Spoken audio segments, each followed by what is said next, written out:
Hello and welcome back to another Slay the Spire stream. I'm your host, Vegetablebread, and today we're going to be continuing our quest to get 3 Watcher wins in a row. Unfortunately, we were defeated yesterday. I think we probably could have passed the Time Lord fight better from yesterday, but we didn't, so we lost that one. So we are 1 and 2, 1 win, 2 losses. As of now, Kursky is our boss relic swap. So we're going to be looking for a shop after the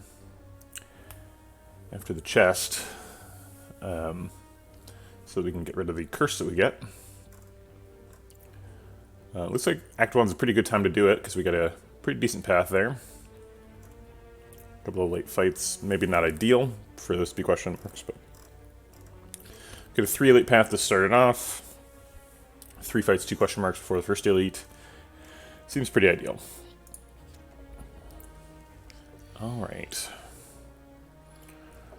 No way to save all our health here. Oh wait, we have 4... I almost got them action points. So we can actually just Eruption double strike this guy and save all the health on turn 1. Neat. No 5 damage here. And then we can go ahead and finish up the Acid Slam on turn 2. Floor 1 Battle Hymn available. It's our only real attack. Battle Hymn is basically all the attacks you ever need. You can kind of just take a Battle Hymn and then all block cards. Maybe an Establishment. So I think I'll do that. At least to start out with. We can upgrade the Battle Hymn right away. Upgraded Battle Hymn is definitely a upgrade we want. Get that going on turn 1 against all the Act 1 elites. Really good against, in particular, Lagavulin, but also good against Gremlin Nob and Sentries.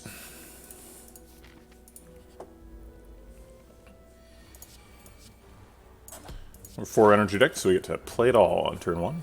Go into Calm. This is probably lethal, right? 9 leaves him at 39. This is just 24. And we've got room for 2 more strikes. Yep. We have 3 more strikes. Alright, perfect so far. You could take a Protect, a Halt, or a Swivel. I don't hate taking a Protect. Protect is good in all the Act 1 elite fights. Let's see, who's our boss? Is it Slime Boss? Did I see that right? It's not Slime Boss. Guardian. Protect is particularly good if we get an Establishment. We're going to want an Establishment with all these smites.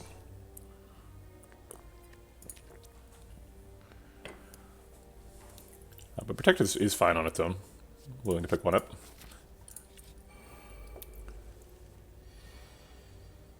Drat. Well, play all the cards, I suppose. Split them both. And take our first damage of the run.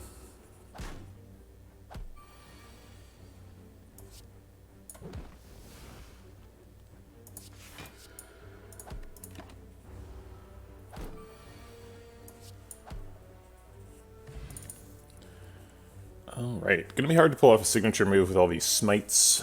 Although we do have 4 energy, so maybe we could do that. Consecrate's always good in Act 1. Get some AoE damage. We've got strong single target damage from Battle Hymn. Consecrate would help to follow up on that a little bit. Problem with Consecrate is it's a 0 cost card, and we are a 4 energy deck with no card draw.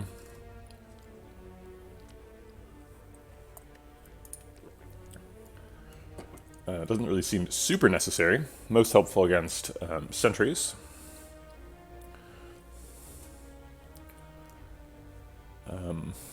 But if we're in Wrath mode, it's going to be 2 smites with Consecrate or without it.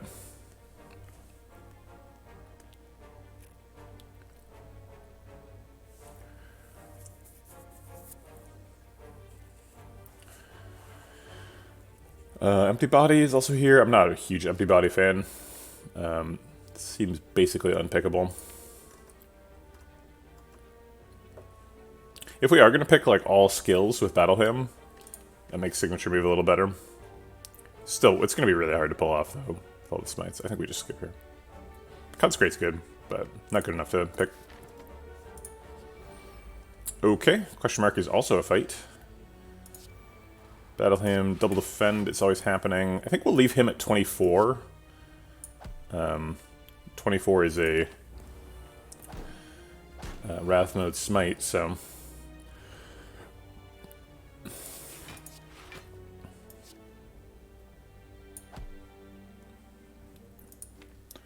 We're going into Eruption next turn. Eruption Strike is going to kill him, Smite's going to kill the other ones. Lethal.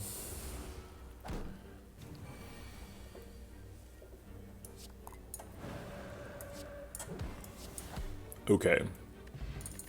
Entropic Brew. Wallop.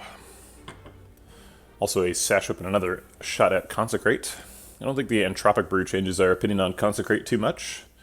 Nor does the question mark was a fight. Hey, Wrist. Wallop. Yeah, Wallop's a card. We have 4 energy. Wallop's like a block card that's also an attack. We mostly need block cards because we have Battle Hymn. Wallop. Mostly Battle Hymn decks want to do Divinity, and Wallop decks also want to do Divinity. So we should probably pick Wallop. Wallop. Alright, Gremlin Knob. Turn 1 Wallop is not when you want it.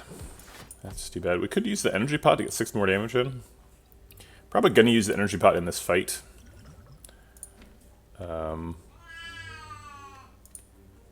Does the 6 damage matter? Takes him from 73 to 67. If he's at 67, do we ever get lethal next turn? Almost certainly not.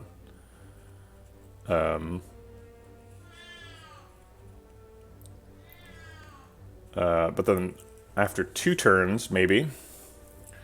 Maybe next turn is like Vigilance double strike, and the turn after that is Eruption double smite. Where I aggressively took cards like Prostrate for Divinity memes. I think Prostrate is actually a really good card. So, maybe I'm still going through that phase. I think we almost certainly are picking whatever our first Divinity card is. Pray, Mantra, Worship. Oh crap, what's the candle floating on the water one? I'm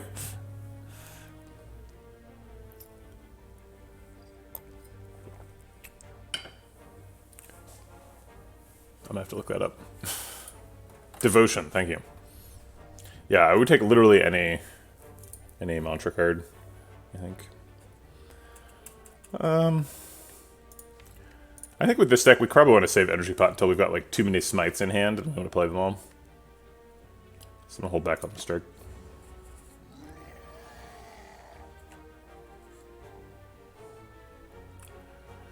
If we Vigilance, Eruption, Smite, Defend, we block out. And we do 9 plus 24 is 33 damage. He goes to 40. We do another 24 next turn. So he's at 16. And we draw 2 strikes and get lethal. Seems good.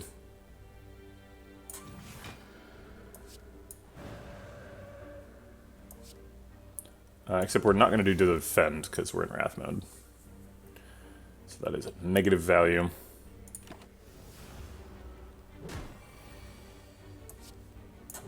Getting a little bit bonked there, but that's okay. Got a Regal Pillow. The lessons learned.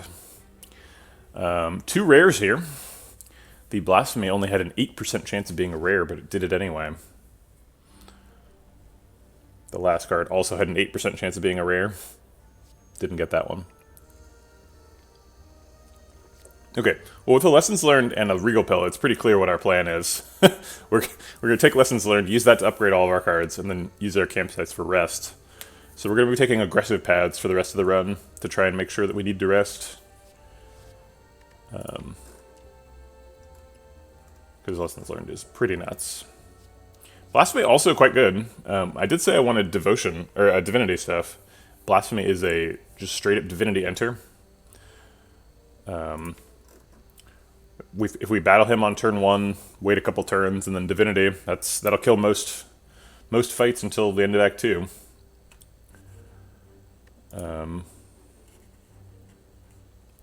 But Lessons Learned is meta-scaling, and floor 6 meta-scaling has got to win over just a good card.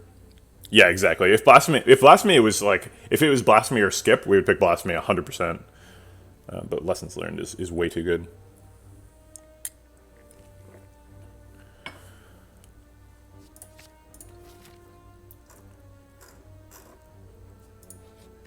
I think we rest. Yeah. Actually, this slightly overheals us. Maybe we upgrade the Lessons Learned to make it a little easier to land.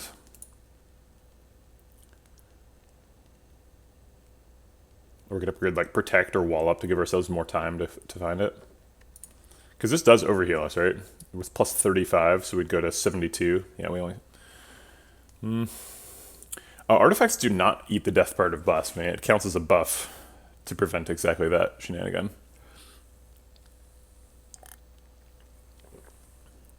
Which I think is completely inconsistent with the rest of the game, and makes absolutely no sense.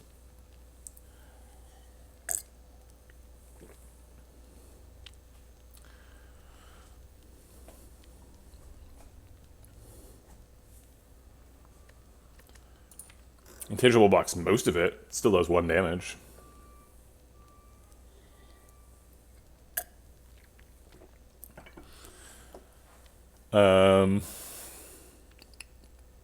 If we take an upgrade, we might end up skipping this Elite if we get beat up here. If it's like Sentries and Gremlin Knob again, that's the worst case scenario. We'd totally blow up Lagavulin. I think we're pretty good against Sentries too, though. It's really greedy to try to steal an extra upgrade.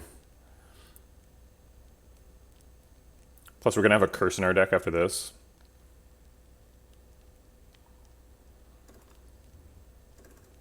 Yeah, it's definitely scary to not... I mean, 37 health should be enough, right? I think we win 2 Elite fights like 80+% of the time.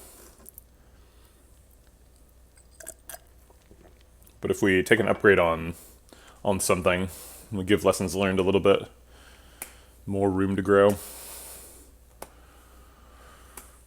Maybe we upgrade Wall Up, because Wall Up saves us a bunch of health by virtue of being upgraded. Yeah, I think I'm going to take the rest, primarily just because like this curse could be really bad, right? It could be like, whatchamacallit, Pain or something.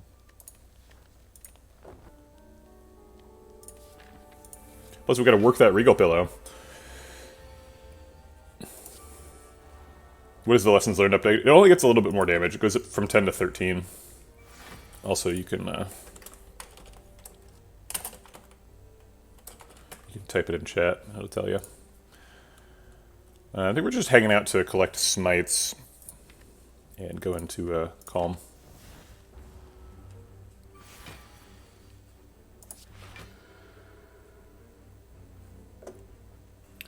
We'll just let him wake up naturally. Hey, Dwindling Storm. No, this is regular time. Hopefully we're lessening Lugga. We will see. Probably gonna, like, Eruption Wallop Vigilance here.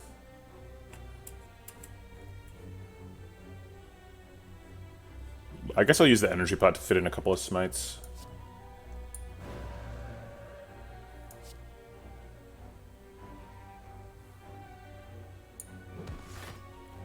Yeah, stream schedule is normally from 8 to 11 Pacific.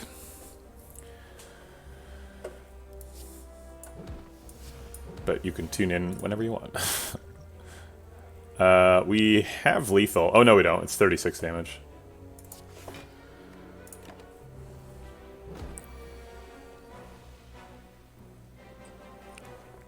Next damage here is Smite Smite Lessons Learned, which is 24, 34. Not enough. So we're gonna have to wheel around on Lessons Learned if we want to get that, or we could Entropic Brew and try to get like a Strength Pot. I think the Strength Pot would do it. Let's see, it's currently 34 damage, and it would add 6. See, it goes to 40. As is, we'll probably just protect, defend, strike.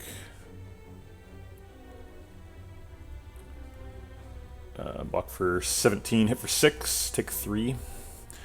I don't quite agree with might as well entropic. It might be correct to entropic here, because if we get, let's see, I guess there's actually quite a few potions that work. Fire pot, strength pot, flex pot all work. Explosive pot also works. Maybe it is right. I was thinking I don't want to entropic brew because I could get rewarded with a potion from this fight. And I'd like to have entropic brew and another potion for the next fight. But now that I've talked it out, I think I will entropic brew. We could also theoretically get like a toy ornithopter from this fight, or a potion belt. There's definitely reasons to wait, but I think that there's so many outs from entropic brew, might as well. We did get flex spot. Okay, yeah, I'll take flex spot to get a lesson learned.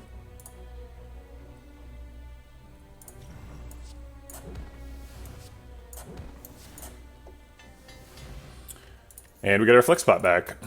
Okay. Whatever. We just got an attack counting relic. Does that mean we pick Flurry of Blows? Nothing else in our kit says we are changing stances much. Yeah. Ooh, strike upgrade. It's easy to sleep on a strike upgrade though. Like Strike Plus does quite a bit of damage if you're in Wrath or Divinity. Divinity mode Strike Plus does 27 damage. Think about that. 27. Plus, we have to get all the strikes upgraded if we want to start hitting other cards, right? It's well known that Lessons Learned is going to upgrade your strikes first. That's just how it works. Empty Fist has got a really good upgrade.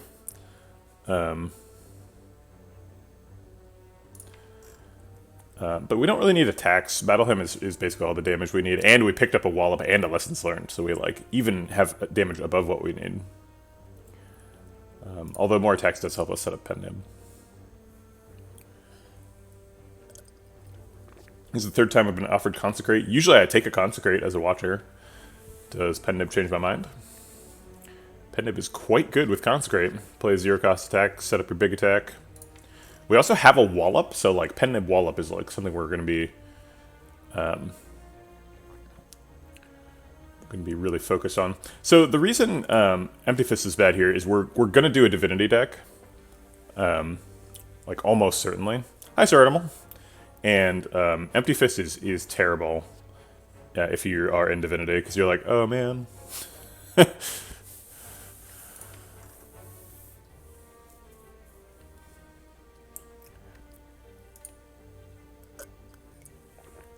I'm doing good, Sir Animal. Thanks for asking. My wife had a coconut cream pie, a little tiny, little tart this morning. She gave me half of it. That was my breakfast. I have no idea how many calories it is, though. I've been trying to count calories this year. There's been a couple of things that I haven't been able to count, but I'll have to estimate that later.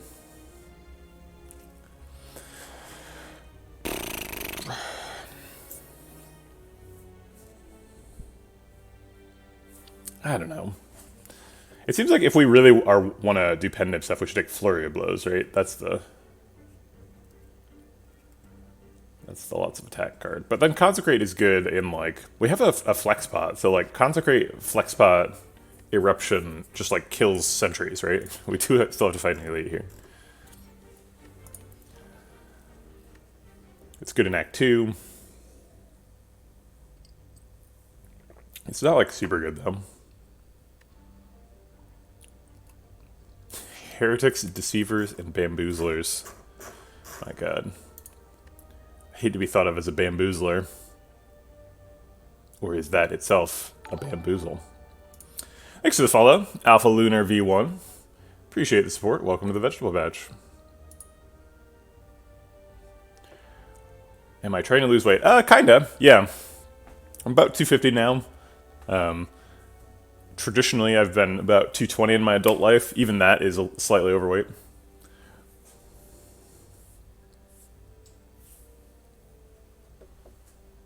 I am quite tall though, so in context, I'm not like obese or anything.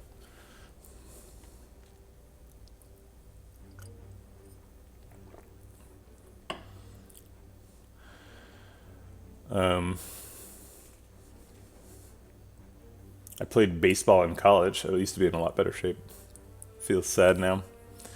You can never tell when Consecrate is the right pick. Yeah, Consecrate's a tough one. It's like, it's so good. But then it also like it peters off really quickly. And I know that because I would be, oh my god, I flicked something from my eyelid into my eye. But because we have pen nib, I know I would end up pen nibbing a Consecrate like 3 times a run. Yeah, Consecrate's definitely super good. It's good in the gang fights, as you pointed out, Sir Artemal. Not super worried about gang fights, because we have, like, this, and that before any hallway fights. Yeah, I think I'm going to say no.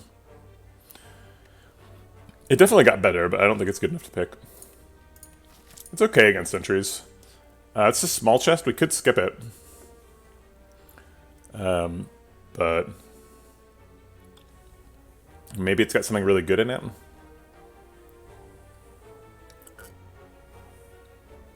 We have to open at least one of these. Let's get a meal ticket. It did give us a pain, so that's among the worst possible curses. Oh,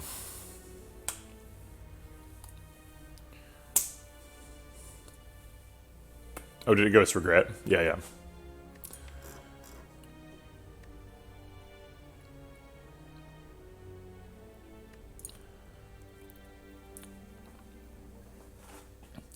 Good point. Maybe we don't need meal ticket because of the pillow.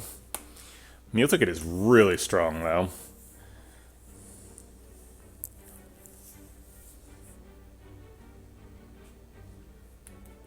I really don't want to be taking curses, though.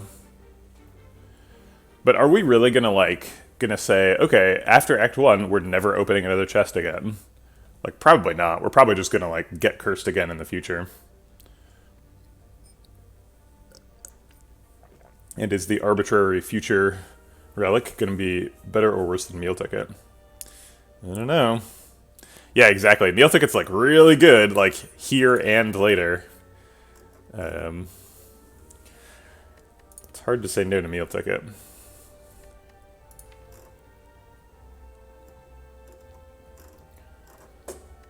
Alright, meal ticket, you convinced me.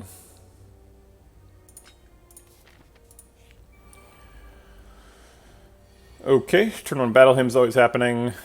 I guess double defend strike.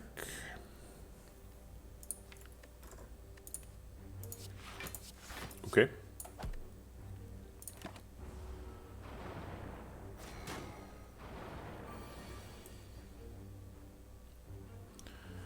Regret. So we kind of want to play all the cards. We're definitely not using Swift Pot this turn. Eruption Smite is a little bit short. It's 33 damage, so we can't kill the Sentry with that. I guess we could with Flex Pot. So it'd be like Eruption Smite, defend. Take 15 plus 3, or plus 2.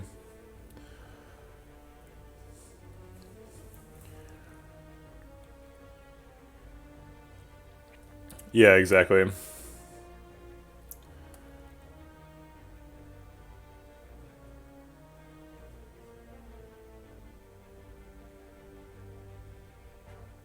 Oh, yeah, you're suggesting a different line. Will it?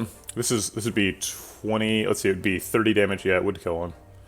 It's a good point. We would then take 23 damage. Lesson learned can be hard to proc in this fight. But I think regret doesn't count itself, right? Does it count itself? Because it, like, floats up out of your hand and then counts. I thought it didn't, huh. We could actually kill the front one, too. So we keep the damage on the back one.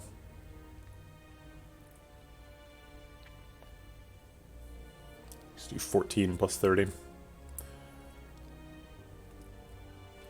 We're healing with meal ticket there. But if we take 24, we're already saturating that. But that's probably enough that we could still take an upgrade here. That seems okay. It's not, like, amazing, but I think I'm going to do it. If that defend was in my hand, would it upgrade now? I think it would, right?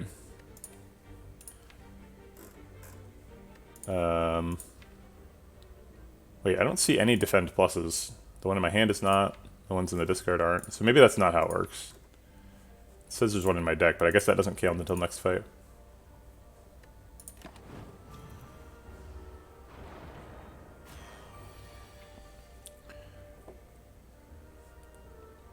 We can double smite the front one. Actually, we have lethal next turn.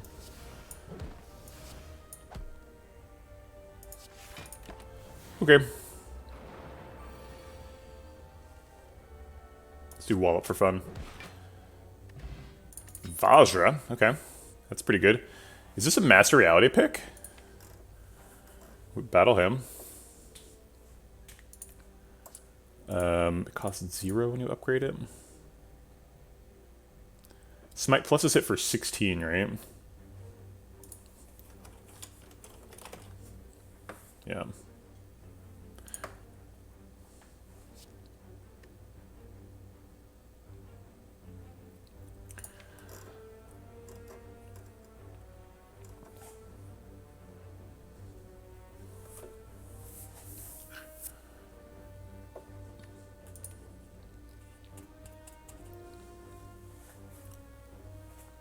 Exactly. But, like, Desex makes Master Reality way better, right? There's, like, a lot of cards that make Master Reality better.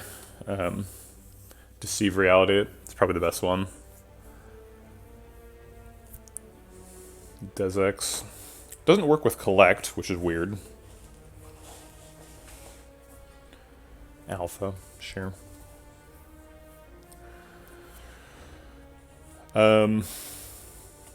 Obviously Dead Branch. We don't have Dead Branch, though, so shouldn't plan on that. Probably wouldn't take a Carve Reality, because we already have so many smites from the Battle Ham. Transmutation works, yep. Are there other colorless cards that generate cards? I think it's just a Jack of all trades, that's true. It also works with, like, skill pots and stuff. Study. Yep. Anything that creates... Yeah, Metamorphosis and... gosh, what's the other one? The attack one. Probably just still don't want to take those. even if I do take Master Reality. Master Reality seems like a very memey pick.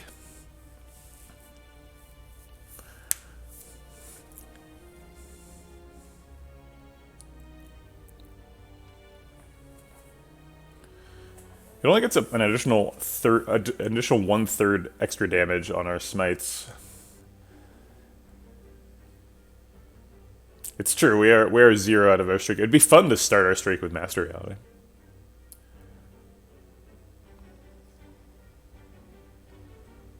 I think I'm gonna do it. I've never had a Master Reality deck, and this is about as good as the setup's gonna get, right?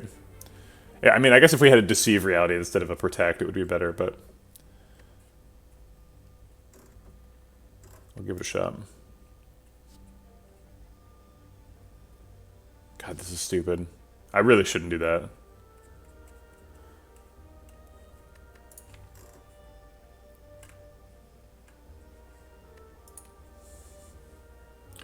What if we get, like, Sacred Bark?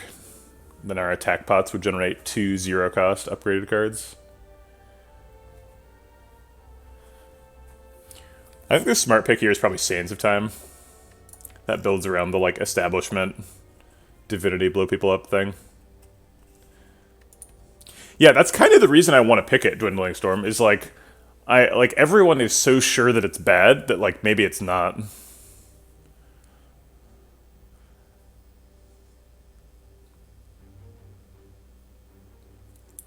I think it's up against Skip, right? I don't think we're picking either Sands of Time or Sash Whip. I don't think we need damage enough. If this was a Slime Boss, we would pick Sands of Time, but it's not.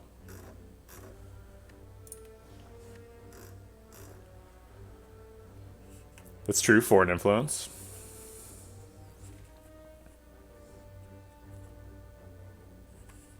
I don't understand why Master Reality doesn't, like, have Innate and then cost 0 when you upgrade it.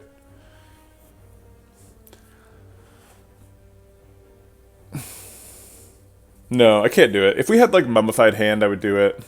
Or, like, Birdface Urn or something. I can't. It's not right. It's such a bad card. If we had Dead Branch, I would pick it. It's just, no, I can't do it. Sorry. I will sub if you do it. Alright, fine. Calling your bluff. It seems like we got plenty of health, so we can upgrade probably Eruption or Wallop.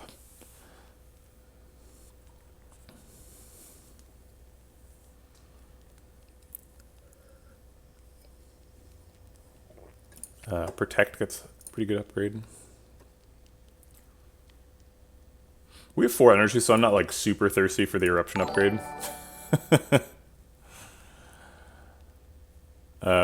For some reason, the lessons learned is not plural. It upgrades to 13 damage.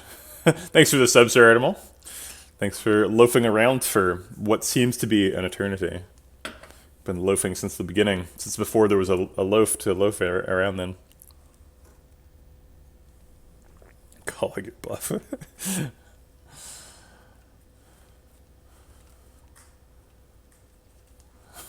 What?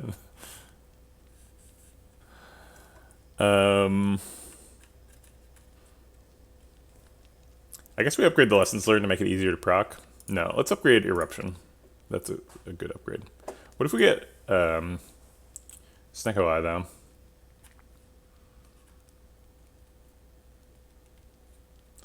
Maybe we should do Wallop.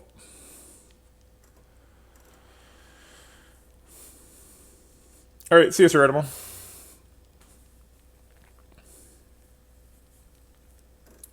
Hopefully it doesn't matter what we do, because Lessons Learned is going to upgrade the whole deck eventually. So I'm going to do Wallop. That helps us save some health while Lessons Learned does its dirty work.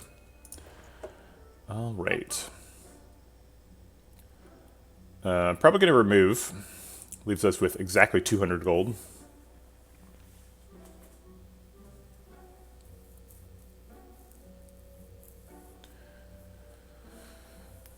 Wheel Kicks on sale. Nothing here generates any cards. Except for the attack pot, which does.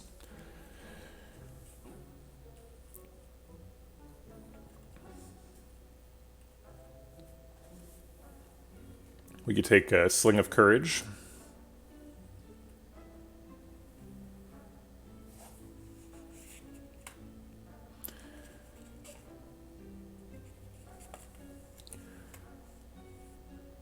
Yeah, I don't...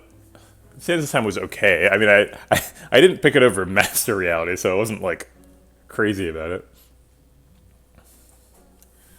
I don't know why that didn't work.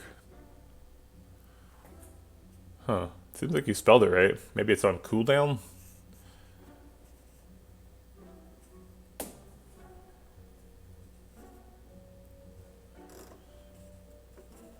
let's do the card remove.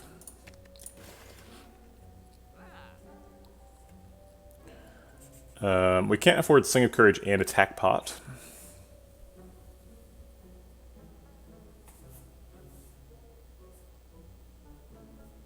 Maybe the bot has crashed.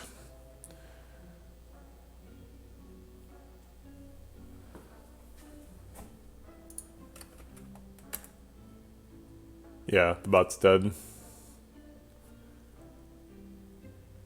Because that smite one worked earlier. I just pressed up. Well, darn. Just after I told someone in chat about it. We could pick blind. Blind is pretty nice. Weak is very useful against Guardian. So we could do like blind wheel kick, attack pot.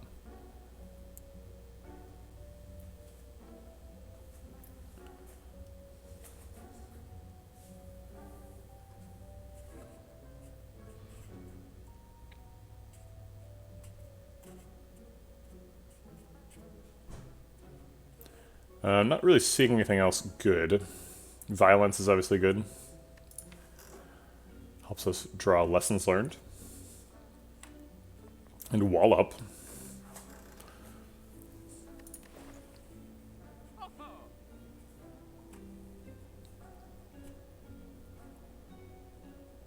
Yeah, I think I like the wheel kick play. Alright. Maybe should have saved some of the money.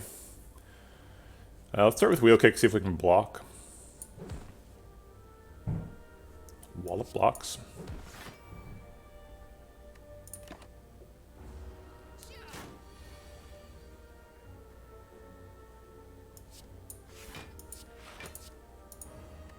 We're just trying to draw back to lessons learned now.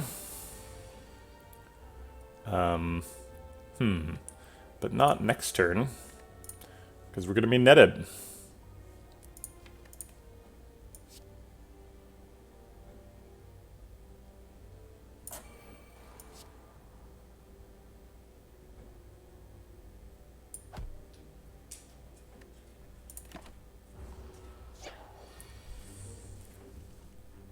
Damn it.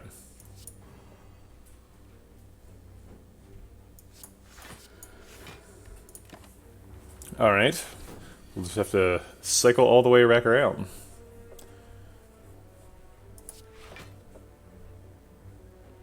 I had to mouse over my character to see what this strange buff icon is.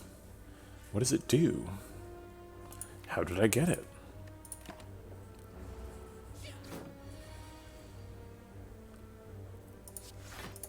We're gonna...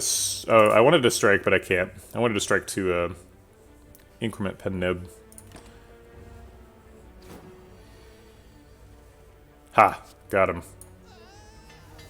Alright, we did get the eruption upgrade. That's pretty nice. There's our first mantra pick. Pray versus prostrate. Halt is also here.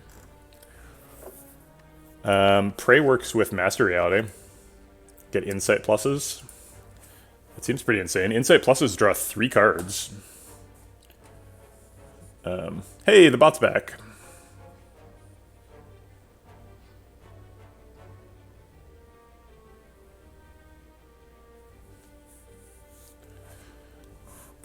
Yeah, that seems nuts, right? Fear Pot, I think, is not as good as either of these. So will be skipped by me. Okay, here's the prophesized gang fight. Let's go ahead and Master Reality and Attack Pot. Upgrade Ragnarok, or upgrade Conclude. I think upgrade Ragnarok should give us a lessons learned target, ideally.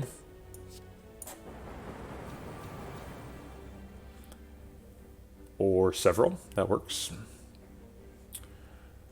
I guess we'll go ahead and do him. I guess I'll take 5 to develop Battle Hub. I thought I was going to be able to block, but taking 5 is okay.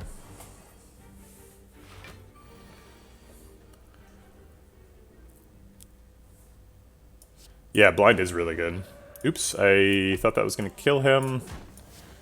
Whatever, it clearly doesn't matter. Chunk. Alright.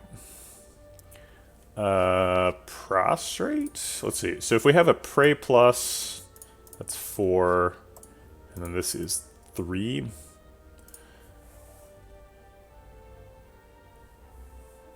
Yeah, it's true. Blind does have a cool upgrade.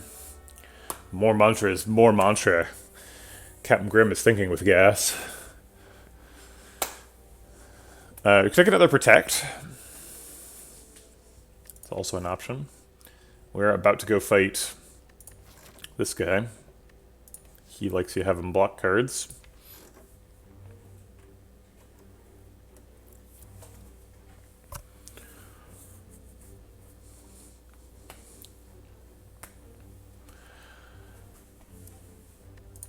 But I think more mantra is probably right. If we pick Prostrate, then we go into Divinity once every 2 shuffles. We get 3 plus 2 is 5. 5 times 2 is 10. Upgrades don't really do much. But maybe we get like a Worship and go once every cycle or something.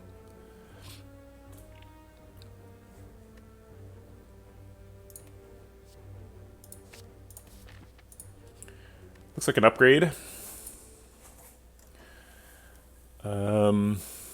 Wheel Kick's got a pretty good upgrade. Could do Lessons Learned, try and increase the threat range on that.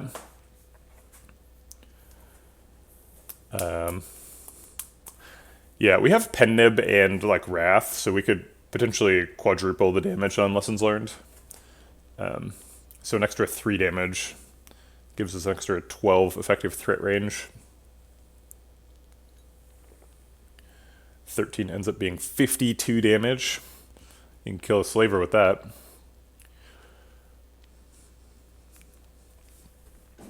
We have a vulnerable bot too for extra shenanigans. Sure.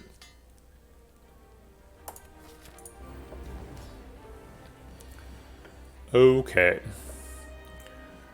I think we want to split him next turn, so we're going to throw the Vuln pot right away. Oh wow, we split him immediately. Alright.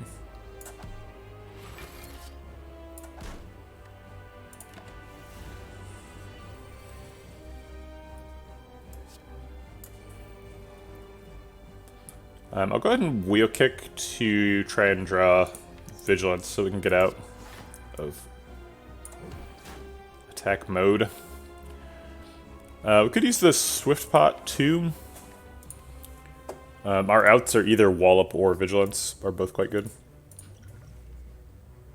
Didn't get those. I guess Wallop wasn't an out because we didn't have enough energy. Oops.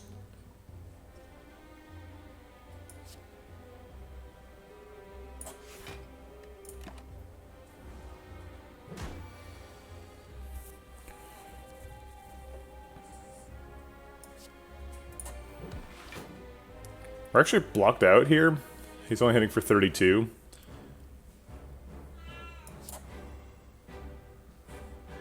So we could just toss the smites in while we're in Wrath mode. Looks like we're setting up for Lessons Learned next time we see it. 51 plus 39 is actually lethal already.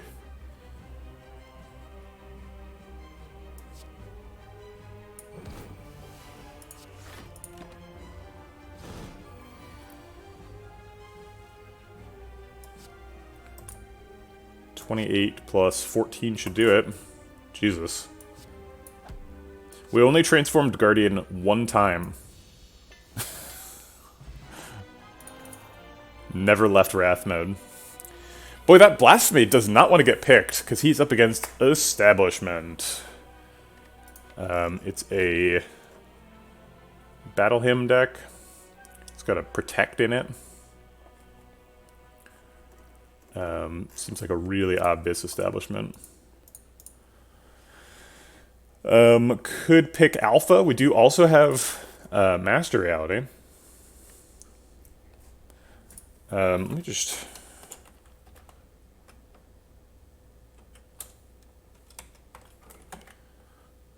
Let me just read these real quick. So Beta gets decosted, huh? I thought it put the Omega on top of your draw pile.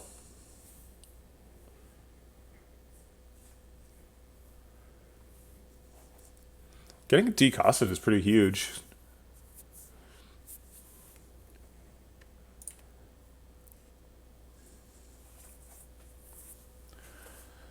I'm a little bit afraid. I've done Establishment Battle Hymn decks before, and the problem can be that you don't have enough action on turn 1.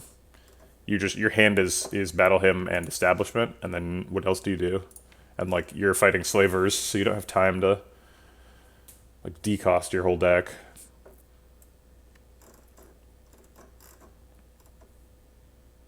But I think having a Lessons Learned should give us enough upgraded cards so that we can like whatever Wallop Plus or whatever we need to do to block on turn 1.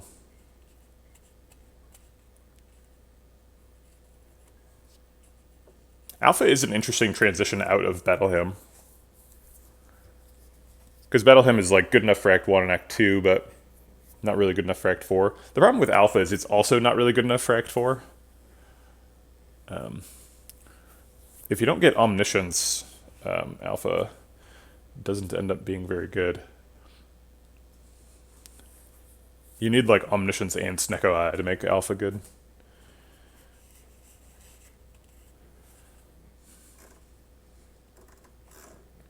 We don't have either of those.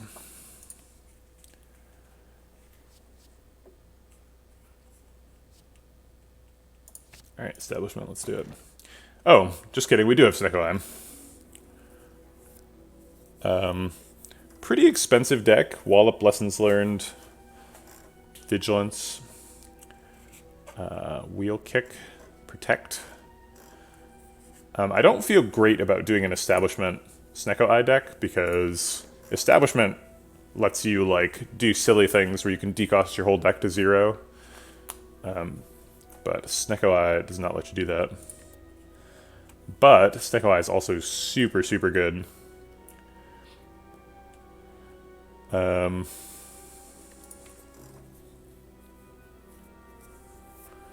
Dome seems dangerous because we have like retained block cards. We need to use those at the right time. Coffee Dripper seems like an obvious no because we have Regal Pillow. So I think it is probably going to be Snecko Eye. It's a little bit weird though. Snecko Eye, Establishment.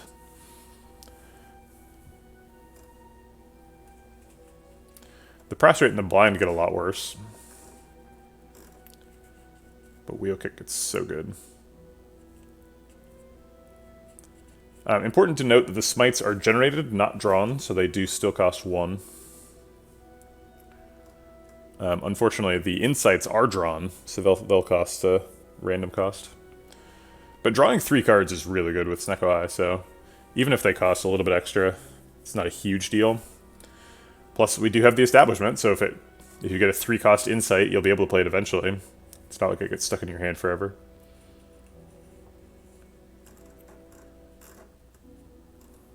Okay.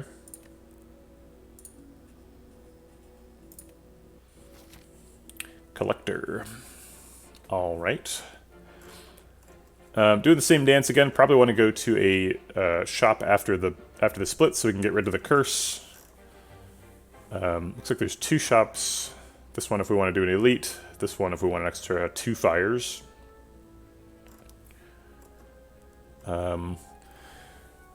So we're going to go to one of these 3. There's a Mega Elite here. Seems like we can probably handle a Mega Elite. Although, if we do, we only get 2 elites in the act. Oh wait, that's not true. We can get 3 with 1 before. But then we're skipping all the fires.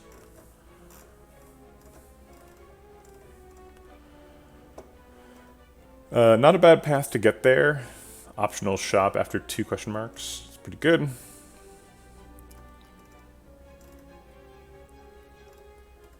The other route is probably, like, I guess this one's better, because it has a choice after the second fight, so like this. Into the Mega. It's an optional Mega, too, so we could nope out of it if we don't want it. There's another 3 elite path here on the left. Doesn't have the shop after the chest, so we wouldn't be able to open the chest.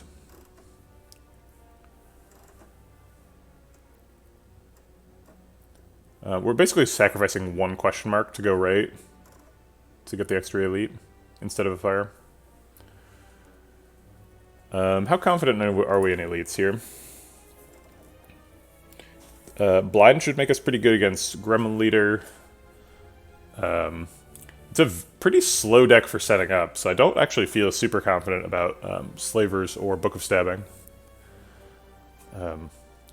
Although we do have, like, Wallop and Wheel Kick and Lessons Learned, so it's not like Slavers will be a huge problem. Yeah, I think we'll go for the 3 elite route on the right.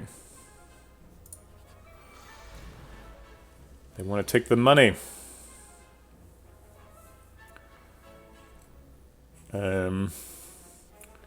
We can Eruption Strike Vigilance, seems like the best turn.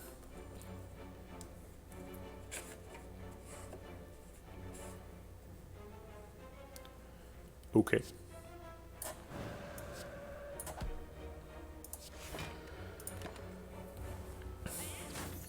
Snecko being rude.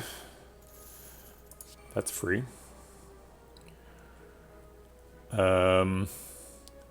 Wheel Kick, see what we get. Probably play Protected and Blind. Makes sense. That'll get us an upgrade.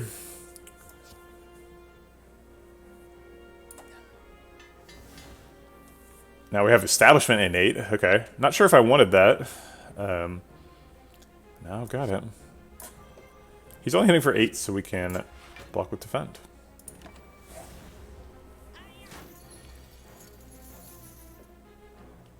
Let's go ahead and Wheel Kick, see if we can find Eruption. That costs 0.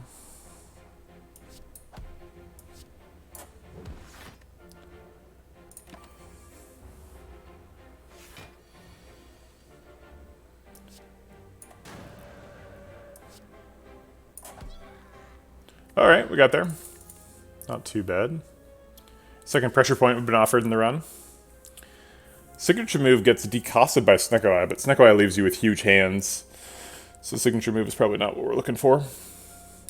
Sash Whip is an additional source of weak. I think we're pretty satisfied with just blind. It's unconditional and AoE. It's a lot more effective than Sash Whip.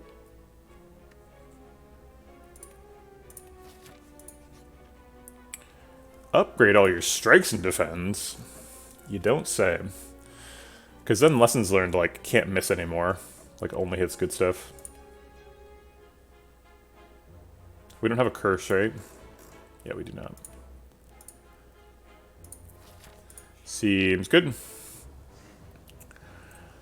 Ominous Fort's actually not very good for this deck. We're going to have pretty much every card upgraded by the Lessons Learned eventually. So I think we're just going to take this single upgrade. There's a lot of pressure on us to use our card removes on curses already. So I don't really want to add a curse and make that a little bit harder for my future self. I just want to take the upgrade. And it's probably going on Protect or Wheel Kick. Prostrate doesn't hit a breakpoint. I guess it kind of does. If we Prostrate and then Pray and then Prostrate, we're in Divinity. I guess if we Pray, Prostrate, we're in Divinity. I kind of want to remove the Prostrate. It's probably not going to happen, but it's not very good. Upgrade Master Reality does nothing. Vigilance is basically the same as Protect, except Protect's bigger. But I think the Wheel Kick needs the upgrade. 5 extra damage. That's good. Baseball is our last easy pool fight. Battle Hymn costs 0. Since we played Battle Hymn, I think we'll play Establishment too, even though it costs us going into Calm.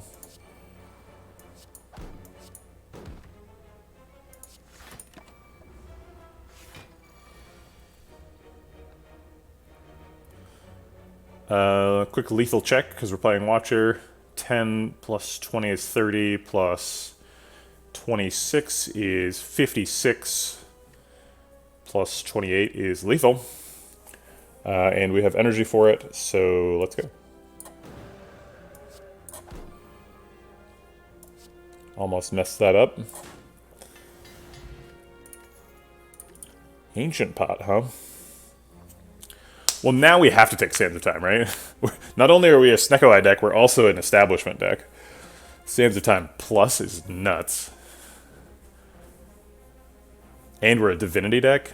That thing's going to hit really hard. Pen-Nibs, Divinity, Sands of Time. Chonk. It's 150 damage. And it can just cost 0 from Snecko Eye for no reason. Ridiculous. Alright, first hard pool fight is Centurion Mystic. If we want to play Establishment here, we have to sort of pay for it.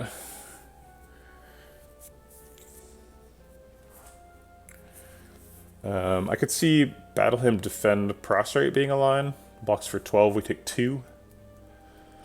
Other line is Battle Hymn, Establishment, which is gross. Hurts. Other line is Battle Hymn, Defend, Strike, which still doesn't do 20 damage, so it doesn't matter. So let's do the Defend, Prostrate.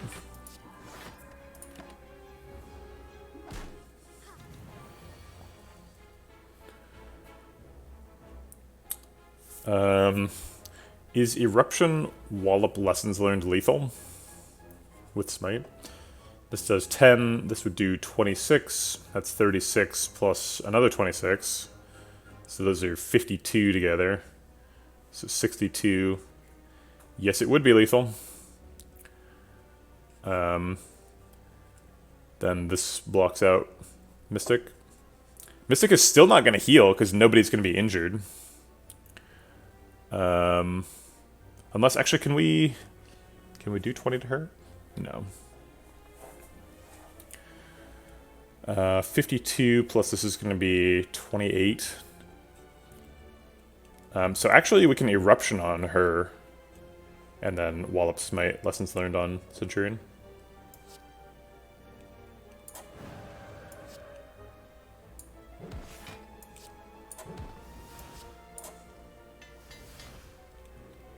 Sweet, we got the useless upgrade.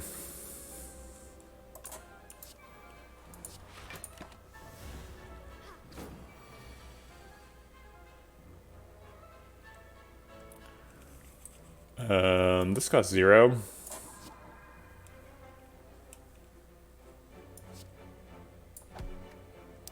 There's no point in extending the fight, right? We've completed our only side quest, Lessons Learned. We can't get it back. We can't heal.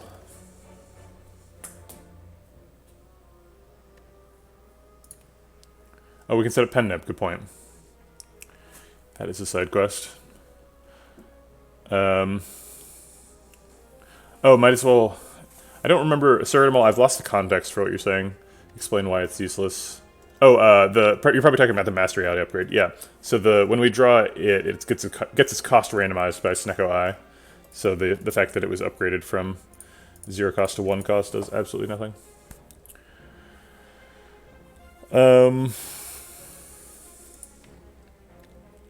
I guess we're going to have 2 Smites in our hand next turn, so there's no risk. We can just let it ride until we have to kill her.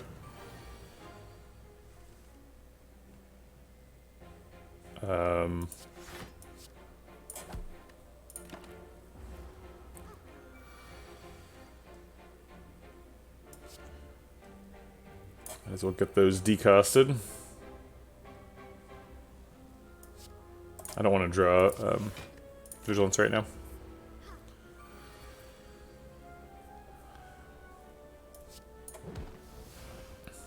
Now I do want to draw Vigilance. Great.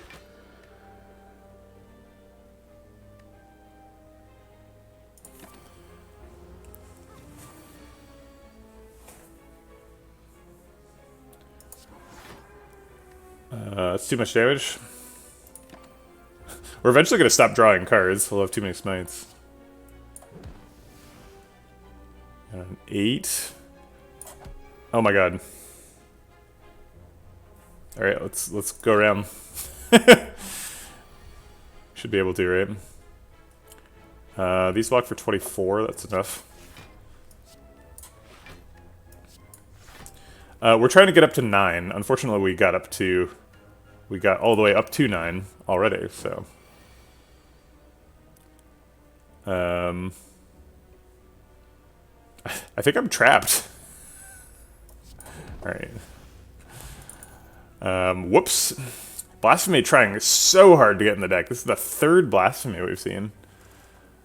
I mean, yeah, right?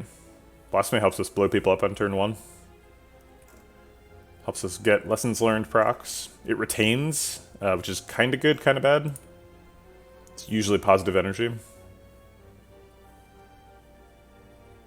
It's a prostrate here too, though. We kind of do want the prostrate. That lets us, if we upgrade both prostrates, it lets us do a one per shuffle divinity. I guess we don't really want to prostrate, though. I wouldn't think of Blasphemy and Mantra as being on the same, whatchamacallit, on the same axis. They don't really interact with each other. Because one of them just, like, puts you into Divinity. It doesn't care if you... Like, it's pretty unusual that you'd be, like, already in Divinity, but you have Blasphemy in hand. Blasphemy just lets you, like, end fights. Why is Retain on Establishment on Blasphemy kind of good, kind of bad? So, if we draw Blasphemy and it costs 3, then it kind of gets stuck in our hand, and we're starting to have hand size problems. If we don't play Establishment on turn 1, getting Blasphemy stuck in your hand is very possible. Blasphemy's upgrade is so weird, because, like, for Act 1 and Act 2, Blasphemy just, like, ends fights by itself. But that starts not happening as much. You could still end, like, a, whatever, like, double Orb Walker fight with Blasphemy or something, but... It can get kind of hard to use in Act 3. And Act 4. But it's still a nuts card, so I think I'll pick it. Alright, we were talking about doing this Mega Elite. Seems like we're pretty well lined up to do that. Might not end up doing it, might end up doing this Fire instead, but that will be fine.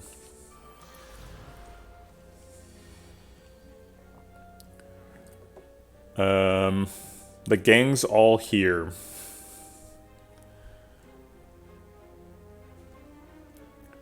We could do Battleham Establishment, Sands of Time.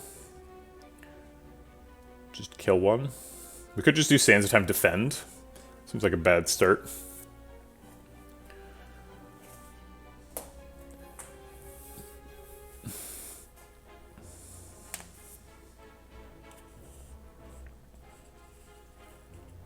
If we Master Reality Battle Him Establishment, would we be able to kill both next turn? Sands of Time would cost 0, so Sands of Time would kill one. But then the other one, I think, is out of range of a smite.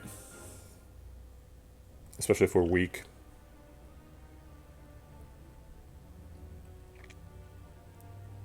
So I think we do Battle Him Establishment Sands.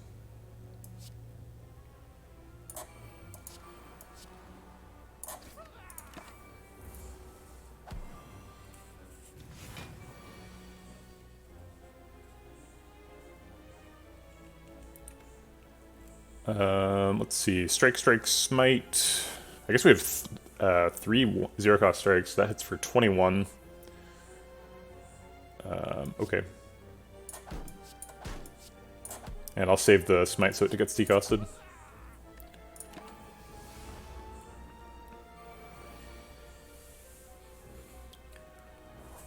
Wheel Kick perfectly kills Mad Gremlin. That's pretty tasty. It is possible that we have lethal, so I will check. Blasphemy takes us up to 5 energy. And then the most damage is probably like Smite Wheel Kick lessons learned, if we're trying to learn a lesson in this fight. So Smite would do 39. Wheel Kick would do 63. So together those are 102. And then lessons learned would do 42. Man, that is close. So we're at like 144, off by 11. So we could get lethal if instead of doing lessons learned we do... Oh no, smite is actually less damage than lessons learned. But I guess like wallop smite. Oh no, wallop is too expensive. We can't draw an attack. So it seems like we're not getting there.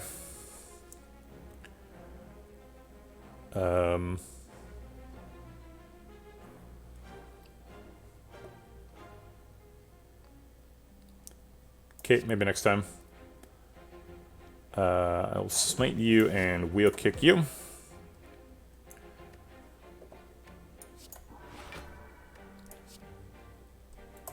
Vigilance versus blind.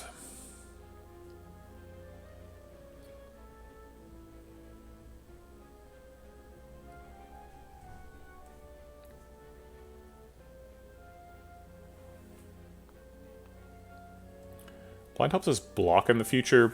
Vigilance gives us the energy to get lethal on a turn similar to this one in the future.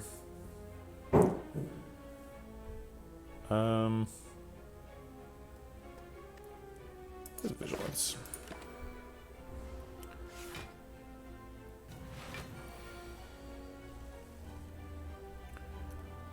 Okay.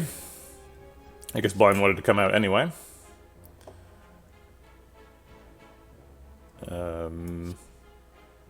Master Rail gives us a smite plus next turn. Prostrate's free. These don't matter. So many block guys. Okay, this is definitely lethal. The question is, do we draw lessons learned? I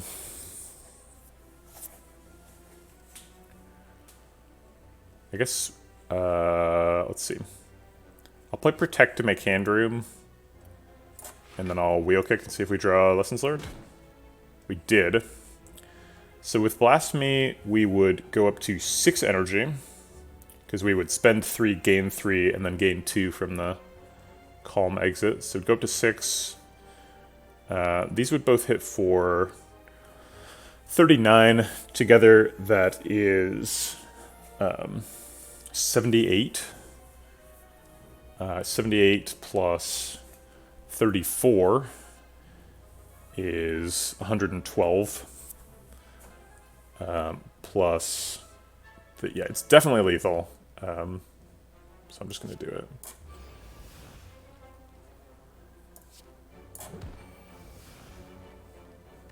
Whoa. Forgot about Pen Nib. I'll just Pen Nib on the smallest card to get an extra proc. Yikes, I guess I can't get an extra proc. Okay. Oh wait, yeah I can. So much damage. Alright. Blasphemy's got the retain now. We got a mango. Oh, that's true. We could kill the small ones for Pen Nib progress. Yep, you're right. MET and Sir Erdem will get arbitrary points for seeing a misplay. Just like he seems bad with Stecco Eye. Indignation doesn't seem necessary, nor does Simmering Fury. A lot of Wrath enters this turn. Simmering Fury is kind of good. Draw 2 extra cards. If you Simmering Fury and you know where you're going to get Divinity next turn, you're just drawing 2 extra cards. But spending a card to draw 2 extra cards next turn is, like, not amazing. This would be a source of Vulnerable, which we would probably never use.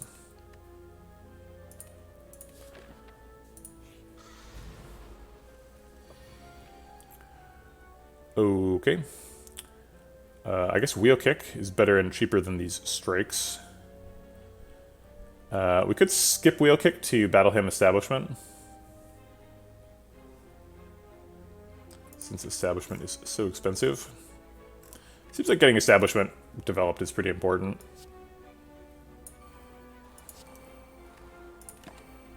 And obviously we want to get a Lessons Learned proc in the fight, so we won't use it now.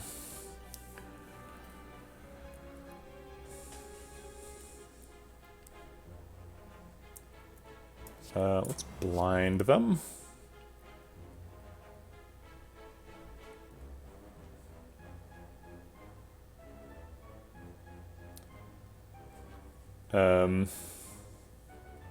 I guess Eruption, Sands of Time, Smite is a lot of damage. 10, 26, 36, so that's 36 plus 52.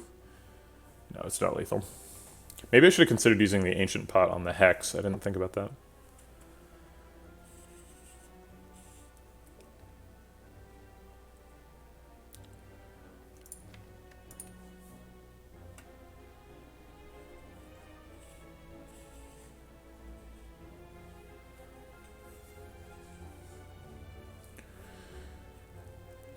Prey helps us get around dazes in the future.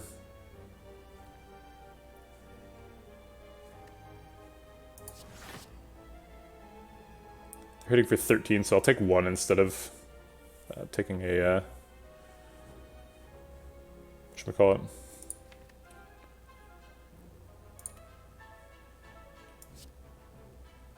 I'll start damaging Cultist.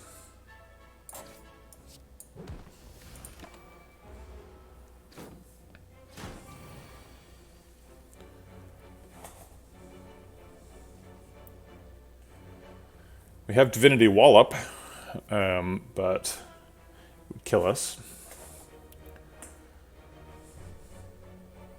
I guess Smite Wallop is fine. That blocks out, so now we can Master Reality, get some Smite pluses.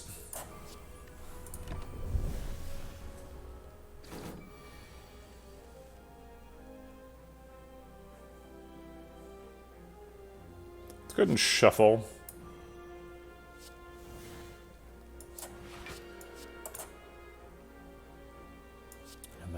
Block out. Do a little bit of damage, wait for Establishment to do its work on Smite. Getting close to a Pendant Brock. We have Lethal if we want it. Many times over. Do we need it? These block for 16. So it'd be taking 7 damage to get an upgrade.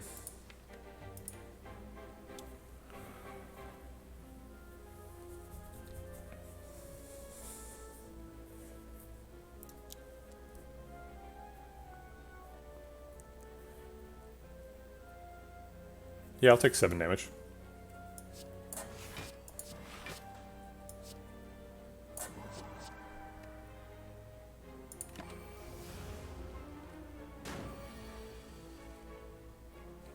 Okay. If we Blasphemy, does Lessons Learned by itself get lethal? Because that would set us up on Pendant. It does not. It's not really that close.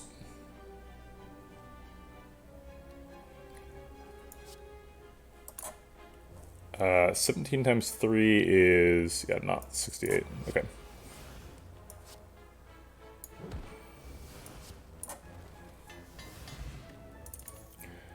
Okay, Foreign Influence is good with Master Reality, right?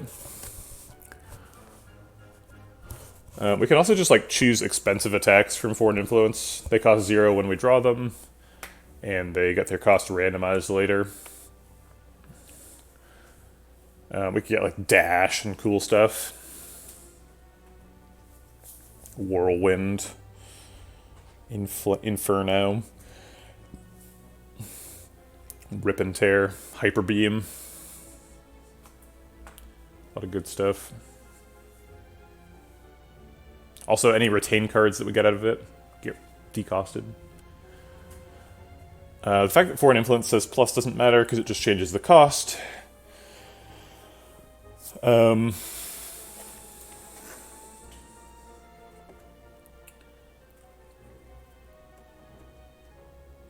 see, how many more upgrades do we need? Just Protect? Is that it?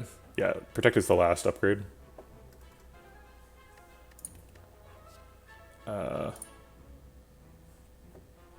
Yeah, I know how Foreign Influence works. I think what I said is the upgrade doesn't matter because the Foreign Influence minus doesn't give or costs 1. How do we feel about Second Prostrate? It would probably get upgraded in pretty short order. That would give us does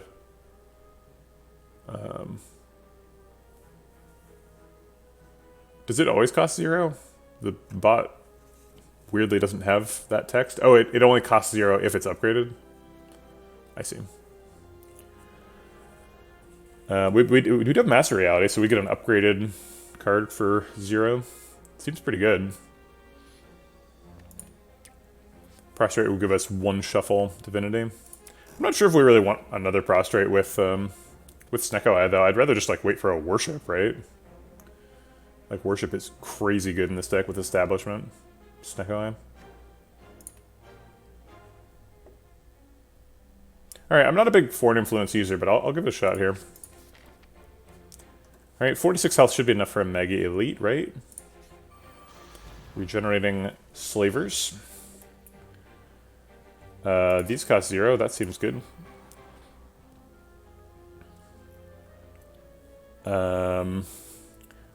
Wheel Kick versus Protect. Wheel Kick can draw better things to do this turn. Just Protect is a pretty sad turn. Guess not.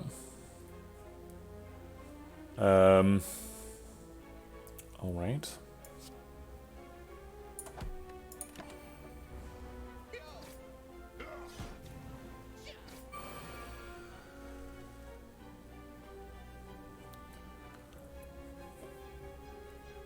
This costs 0. That'll get played. Hey Glade Pixie. How's it going? Sands of Time would kill Red Slaver. We would take 9 damage.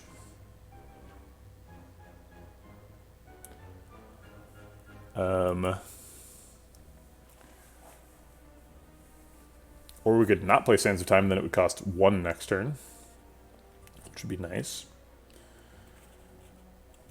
Protect blocks for more than killing Red Slaver, so we could, like, Protect and nothing.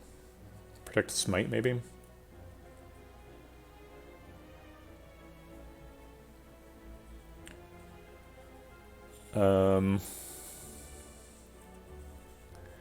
Hopefully not. Yeah, this is definitely a challenging fight for sure.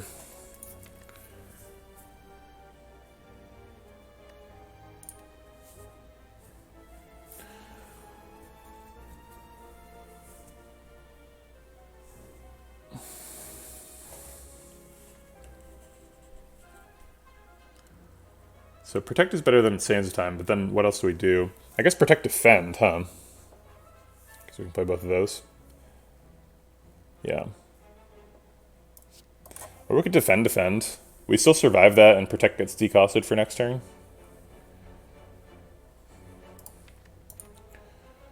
We block for 16 plus the 12, block for 28. These guys hit for 21 plus 9, so 30. So we take 2 damage. Wait, what? How much damage are we currently taking? Currently taking 1, 9, 18. Does that make sense? Block for 16. That seems fine. Is this the hardest elite fight in the game? Obviously it matters what your deck... But in general, these fools give them more than any other elite. Yeah, they're definitely very dangerous. I mean, the Spire elites, right? Are probably the hardest in the game, right? But I think in terms of death toll, Slavers are pretty high up there. But like Gremlin Knob is also pretty high up there. Gremlin Knob kills a lot of people. Myself included. So we'd block all the way out if we Protect Defend. And I kind of want to save this health. Reptimancer. If we Protect Defend, what does next turn look like? Well, we're going to Sands of Time for 1 on him, so that kills him. We'll have 3 energy left. We won't have Protect. We will have a 0-cost Smite and a 1-cost Smite. Worst case scenario, we draw like Bane, Strike, Prey, Master Reality, Eruption, Defend. Nope, we have to draw one of the last 2. Yeah, we'll probably get Wallop. Probably Blasphemy Wallop. I'm not sure Blasphemy is getting played, though. I think we don't have enough damage. Actually, no, with 2 Smites and a Sands of Time Plus, we should have enough damage. That passes up on an upgrade, but we've got every card in the deck except for 1 upgraded, so I don't really care. Yeah, alright. So this should take 0 damage for the rest of the fight, I would imagine. If we get Blasphemy. did get Blasphemy. Sands of Time kills Taskmaster. Strike kills Slaver. Yeah, it's easily lethal.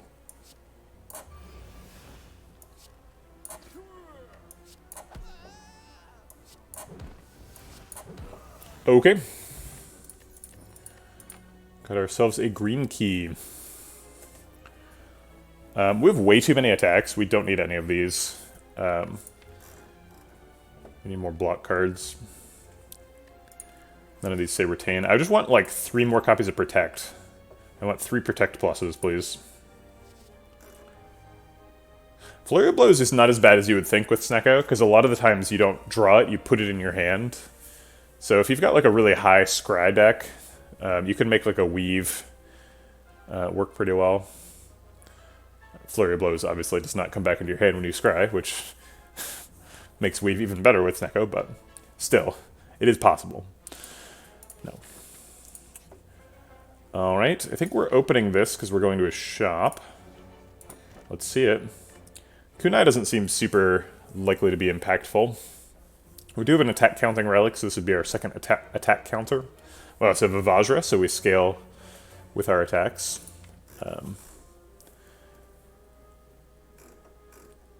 But I don't think this is good enough to take a future curse. Wrath is not too bad, though. That's true. Kunai with 0-cost smites, fair. I mean, Watcher does have more problems blocking than killing people. Kunai lets you block a little bit better. Kunai is basically just like Duality at home, though. Kunai's like so bad compared to Duality. I feel like we don't play a lot of attacks until the fight's over, though. We're not like playing 3 attacks on turn 1, for example. It's true.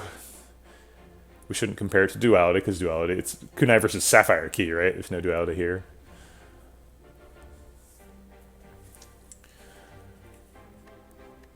Kunai lets us scale a little bit in boss fights. Not super worried about Collector, though. And scaling your decks is not super useful in that fight, because you get frail.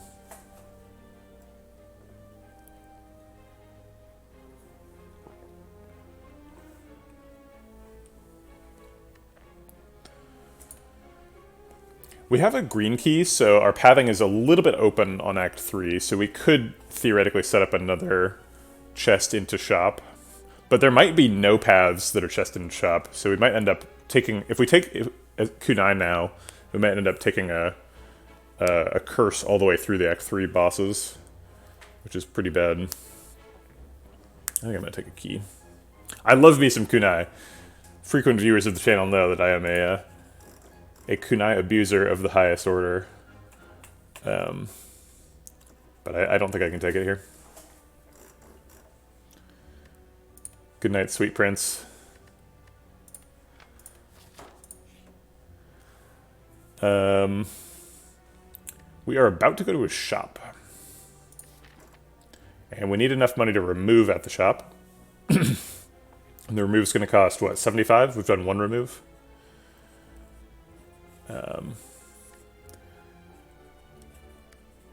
So we're already not going to have enough to do a shop relic. Although if we see orange pallets, we might just like take it anyway. Because actually no, both of our powers are innate. I guess Master Reality comes up later. Does it cost 100 now? I thought it cost... You're right, it does cost 100 now. Because it starts costing 75. I thought it started costing 50 because, like, sometimes it costs 50 when you have membership card, and I was like, what's the lowest cost? And I'm like, well, I've seen it cost 50, so that must be the low cost, but that's not the case. So yeah, it costs 100 now.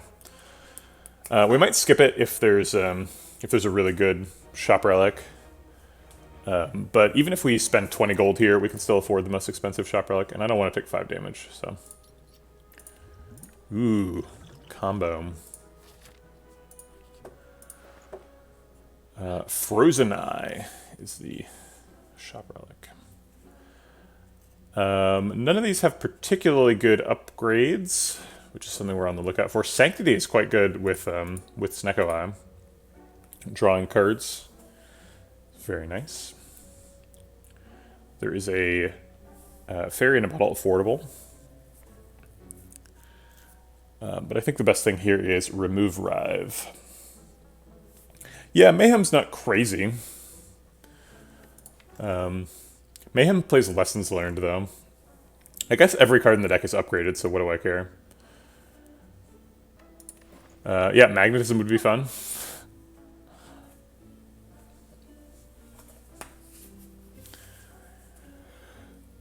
Yeah, I think we just card remove, unfortunately. Mayhem does play Blasphemy. That's a good point. Yikes. But that never happens to the faithful, right? We're just, we're a faithful watcher. We would never blaspheme out of order. Alright, see you, Sir Animal.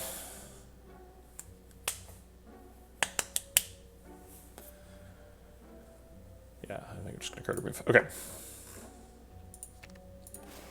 Don't want that Rive getting upgraded by the Lessons Learned.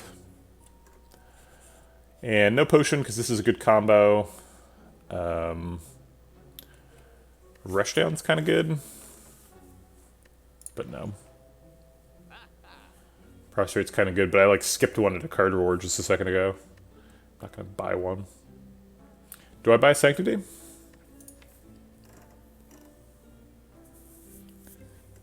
Extra card draw. Helps me draw back to my like Sands of Time and stuff. Protect. No. Well, it only costs 40. I do need more block cards. Okay, alright. And we're at 27. Is that enough for an elite? Or do we go for an extra fire? If we go for an extra fire, we spent too much money at that shop. I think we're going for an elite. Book of Stabbing. Okay. Be that way. Is this our combo?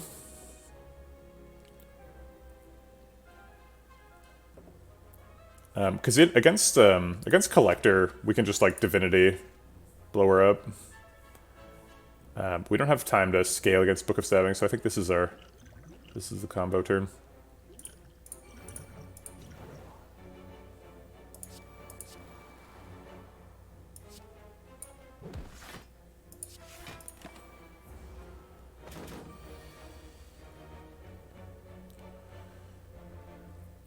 Defense always happening. Can play Master Reality, Forward Influence, Prey. Go max memes. Alright. Lovely. You get a Claw plus. I guess we have a lot of strikes, so Perfected Strike for 0 is not terrible.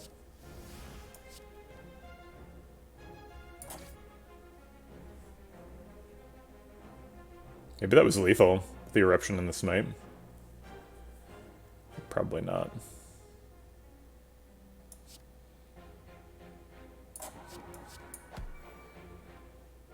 Oh my god, it definitely was lethal.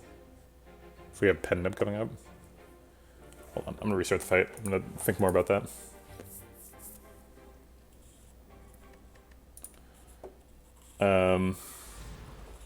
Okay, so turn 1 was combo in this order. Battle Hymn, Establishment, Wall Up, Defend.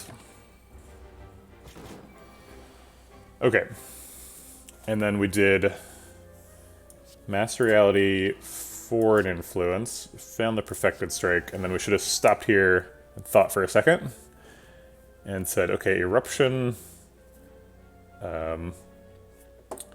Eruption into Smite Perfected Strike is 15 plus, this would do 36.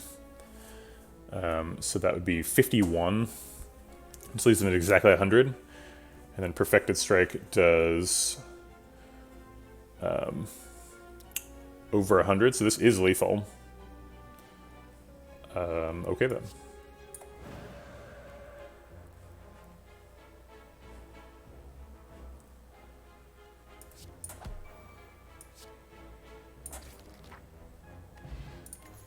Teardrop Locket. Okay. Through Violence would get upgraded. What does Through Violence Plus do? 30 damage?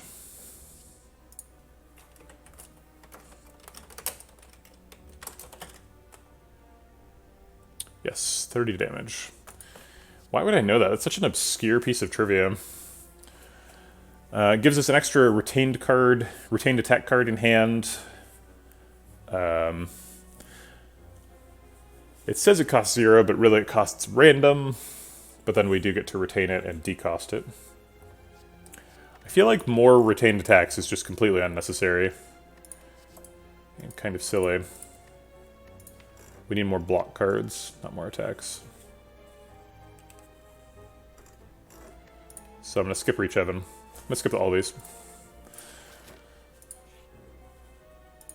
The Nest. Ritual Dagger fights with Lessons Learned for upgrades, although Lessons Learned is kind of done getting upgrades.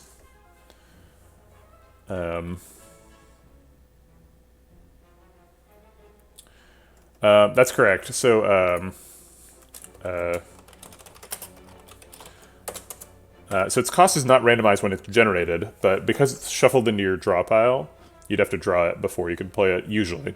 If you violence it into your hand, it would cost 0. Or a secret weapon.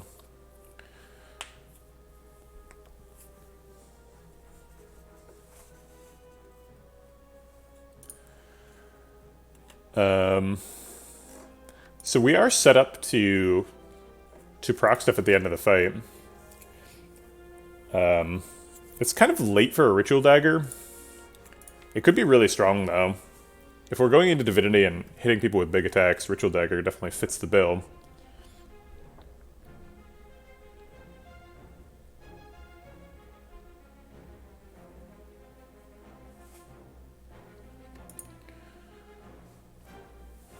In Divinity, it does 45 right from the get-go. Upgrade Ritual Dagger increases the scaling. So if we proc it 10 times, and we get it upgraded before we proc it even once, it would do 65 damage. 65 damage in Divinity is basically a damage cap. We would have to go to 21 to pick it, and we already have a lot of attacks in the deck. But I'm going to pick it anyway. It's super good.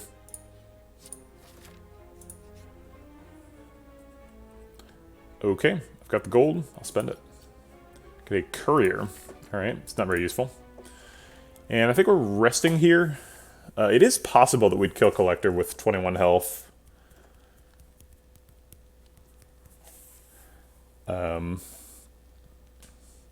And we could get an upgrade on Ritual Dagger, which is really important.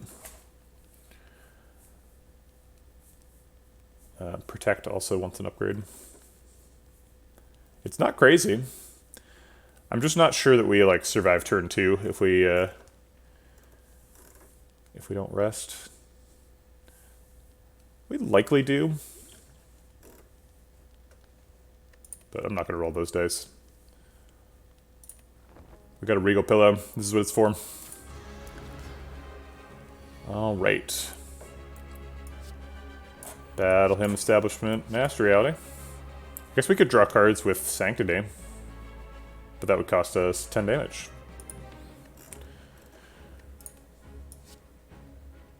But it could draw a Retain card, which would decost it. Protect and Sands of Time are the main ones. And in fact, the only ones. We could draw a 0-cost Prey, develop an Insight, Foreign Influence. I'll just take the 10 damage though.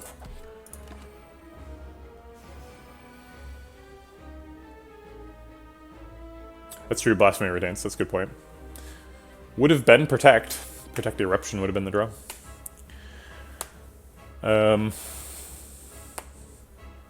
this turn stinks. It's a good thing we rested. That we would have died this turn if we hadn't rested. We were at 21, right?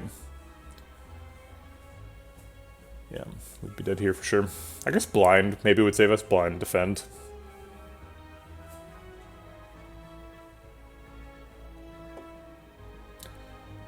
Do we have our Eruption Smite? This does 34, so we could kill a Torch Head with that. Can't kill Collector though, and she's most of the damage. Total damage is 35. I guess I'll Blind. So now total damage is 25.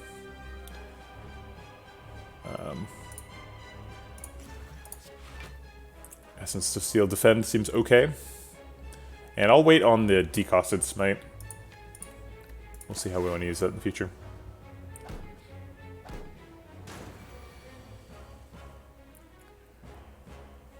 Okay. Sands of Time Wheel Kick can kill one. Or I guess Sands of Time Smite does exactly 41. Wait, no. Does 44, so it can kill him.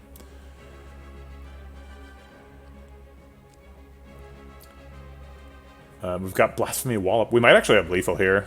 This is very silly, but I guess I'll count it. Assuming that Wheel Kick gets the best possible draw, it gets Strike, Ritual Dagger, both for 0. Or I guess Foreign Influence, Ritual Dagger if we're dreaming, and Foreign Influence gets like Meteor Strike.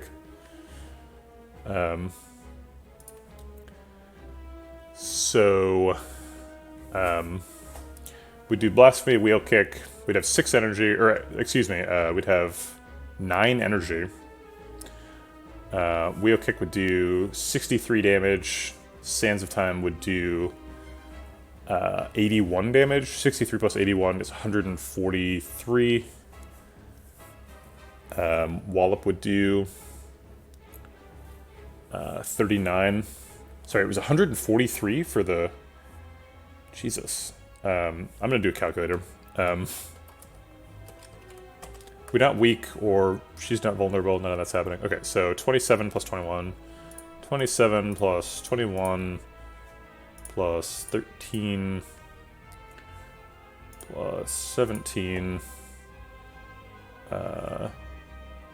plus 17 equals 95. 9 times 3 is lethal. So we can just take lethal now. Or we can try to Wheel Kick and draw Ritual Dagger. Most of this block actually retains, too.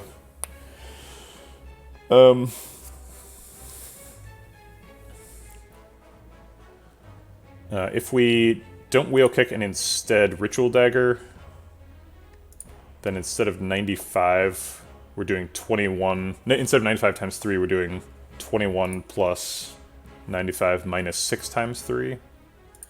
No pen nibs coming. 25 minus 6 times 3 is 89 times 3, which is like... oh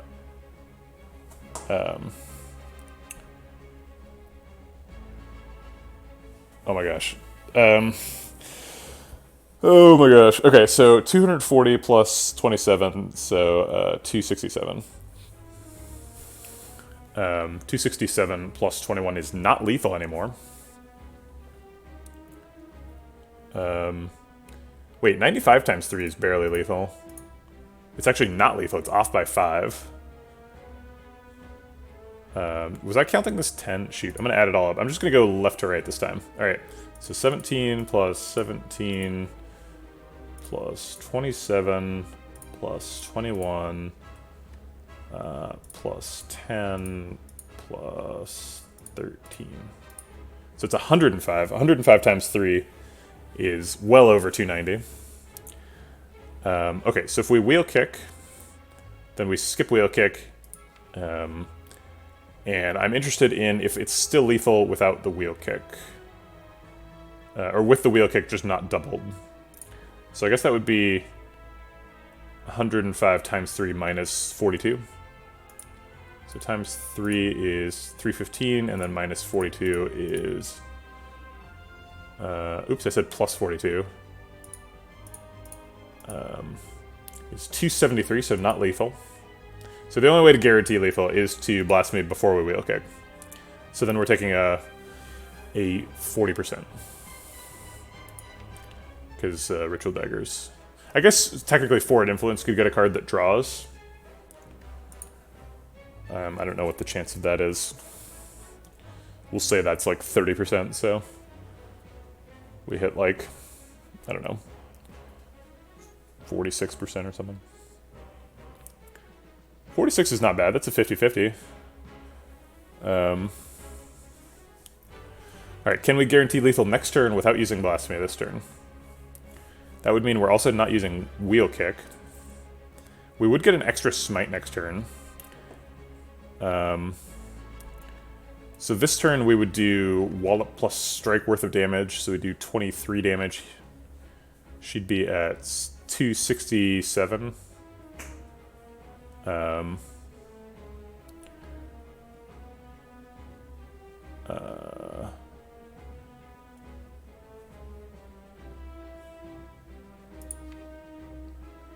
guess if we start with Wheel Kick and we see Ritual Dagger, then we still get lethal, right?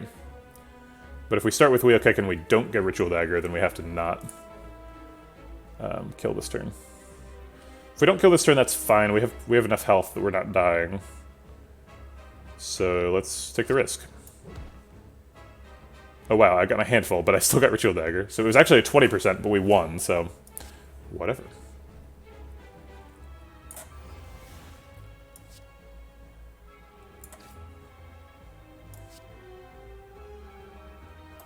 I'm going to do small attacks to set up Pendib.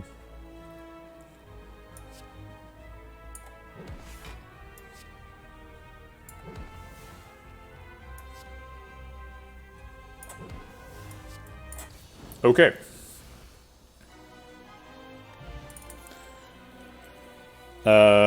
Wow, all these are crazy. Deus Ex Machina with Master Reality is kind of nuts. Add 2 Miracle Pluses to your hand. Ragnarok is kind of crazy with Snecko Eye. And Vault, also crazy. Just in general. Vault's just always good. No excuse required.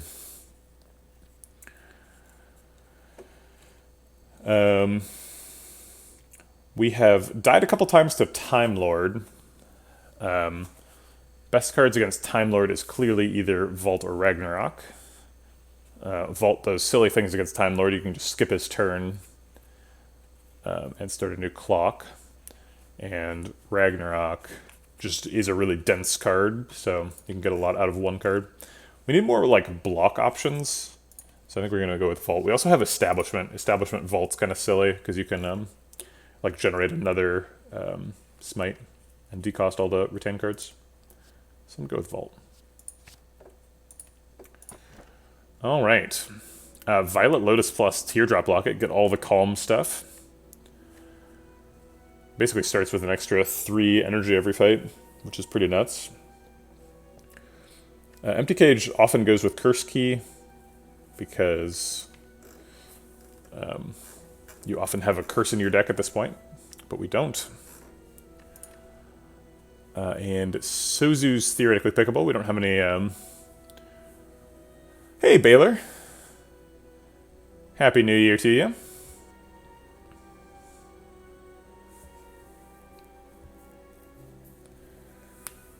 Welcome on back in. Just trying to do, I've started a new project, so I'm trying to do Watcher win streak. Trying to improve my my Watcher win rate a little bit. So I'm trying to do 3 heart kills in a row.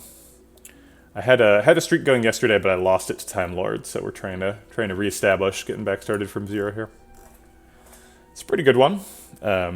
We've got a Master Reality in the deck, which we like chose intentionally. We put it in the deck.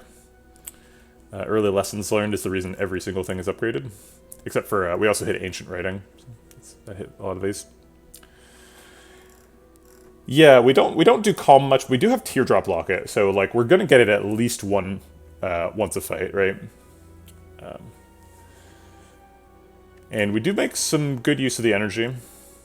Currently we're trying to figure out how to get Ritual Dagger procced. We're pretty much finished with Lessons Learned. There's only like 2 upgrades left, and both of those are cards we just added. I guess Sanctity and Protect, so there's a couple of targets.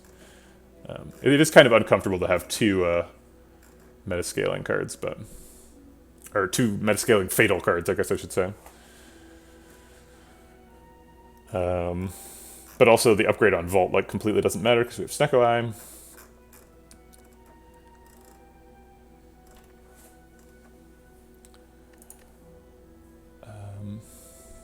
So this seems like a big cost. We have a courier and a meal ticket, so we're pretty highly incentivized to go to shops and buy potions.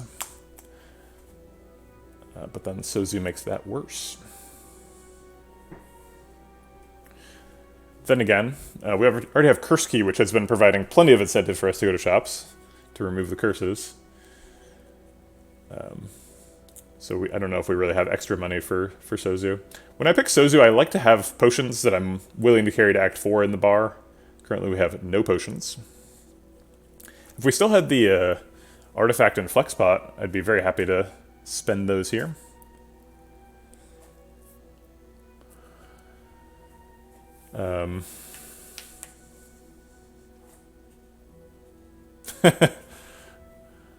Yeah, this is an Andrew Yang campaign shirt. Math. It's a backronym for Make America Think Harder. I was a supporter of him during his primary campaign. What would Empty Cage hit if we were to Empty Cage?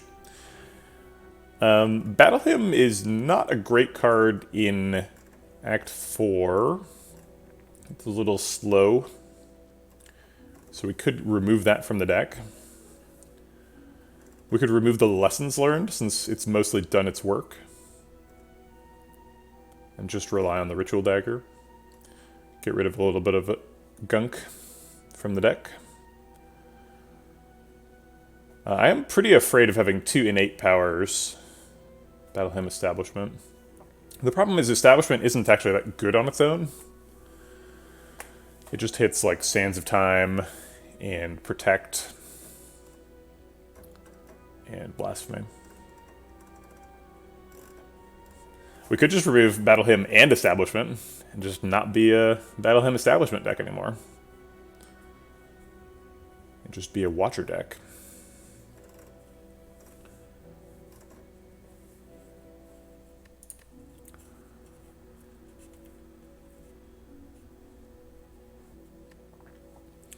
If we pick Violet Lotus, we're going to be looking for things like Inner Peace and Fear No Evil in Act 3. Or just Crescendo, or not Crescendo, Tranquility. We just got the 1 Calm Source if you don't count Teardrop Locket.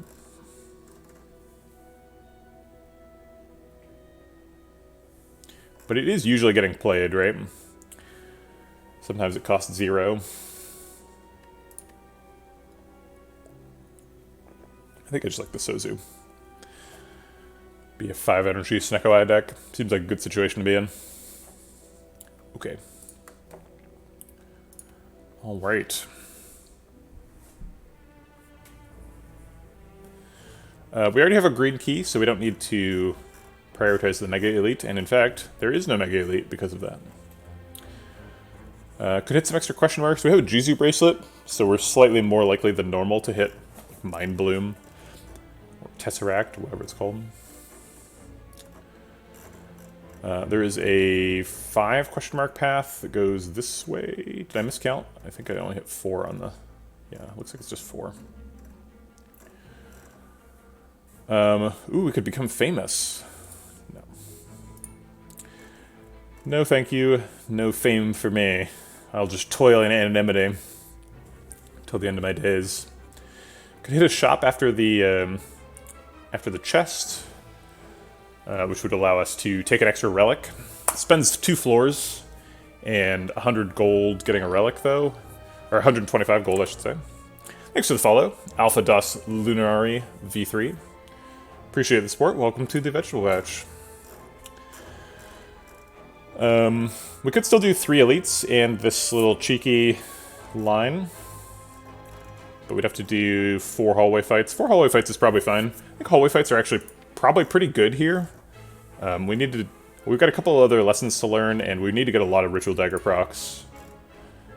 So we might actually be looking for fights more than we're looking for question marks here. Juicy Bracelet is going to hardcore prevent us from getting... or it's going to mostly prevent us from getting Ritual Dagger procs. There are still events that are fights. Mind Bloom and Sphere are the ones that jump to mind. Act 3. Okay, so maybe this line then. The 4 fight, 1 question mark, triple elite with a cheeky shop after a chest. It's a lot of fights. Should be okay. Might end up resting here, which is great because we have a Regal Pillow. And if we don't end up resting, that's even better because we got a upgrade. It's a little bit difficult to get upgrades on hallway fights in Act 3. Darklings seems like it should give you infinite fatal triggers, but it does not. It only gives you 1. Similarly, fights like Writhing Mass are just one big dude. Kind of hard to get Ritual Dagger procs in that fight. But good shot. Darklings, as if on cue. We said their name and they came. The Darklings. Darklings in the dark. Alright, Prostrate and Defend should get played. Gonna hold back the Ritual Dagger for a proc. I think it's more important that we get a Ritual Dagger proc than a Lessons Learned proc, but if it comes down to it, I will play either one.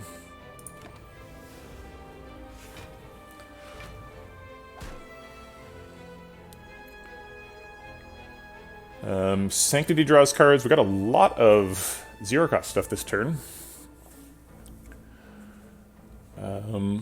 Let's see. What does Sanctity draw? Can we get both procs in this fight? We cannot. No. You only get a fatal proc when you kill the last Darkling. It doesn't count as fatal because it can come back later. The only one that can't come back later is the last one you kill. Alright, let's start with Sanctity. Okay, 0-cost Defend. We can Eruption Vigilance, which costs net 2. And blocks for a bit. Maybe we should have played Master Reality Prey before we played, whatchamacallit, Sanctity. That way we could have drawn the Insight. But the Insight might cost 3, so it's not really that useful. Play the Defense, because that's always happening. No order concerns there. Eruption would let us fit in a Smite for a bunch of damage. That would actually be a Pen-Nib Smite as well.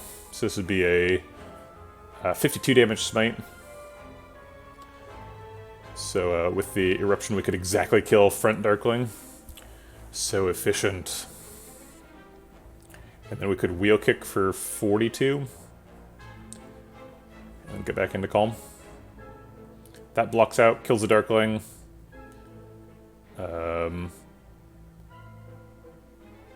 Seems good. We can do Master Reality Prey first, just to get an insight. Hold up. Oh yeah, so Eruption Smite costs net 0, right? So then we can still Vigilance. Okay.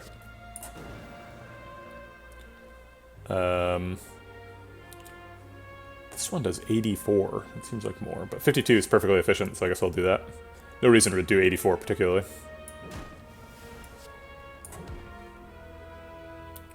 And Wallop is free.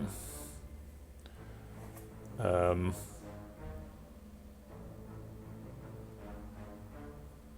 if we Wallop on Middle Darkling, then we take away all his armor and block for 14. It's not quite enough to block out this turn, so we'd have to Wallop on back Darkling. Which sets us up with kind of an awkward Lesson Learn next turn. Could happen though if we Blasphemy Lesson Learn. which is likely with the insight. Okay, alright. So I'll just wallop and stay in Wrath. Staying in Wrath is probably not that helpful. Yeah, but we've already blocked for 22, so we would just be blocking by killing him. We don't really need a wall to hit that hard. I guess if we Vigilance, we get extra energy next turn if we Blasphemy. And we're kind of depending on Blasphemy. Alright, so I'll just go ahead and go back into Calm. The costs could be really high next turn, you never know.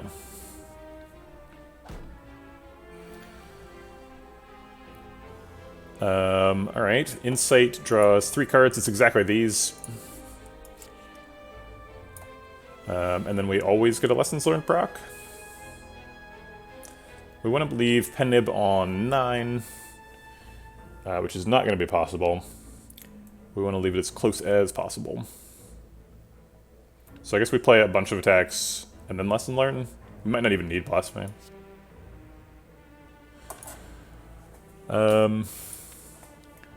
There is no more card draw. I guess we could Vault.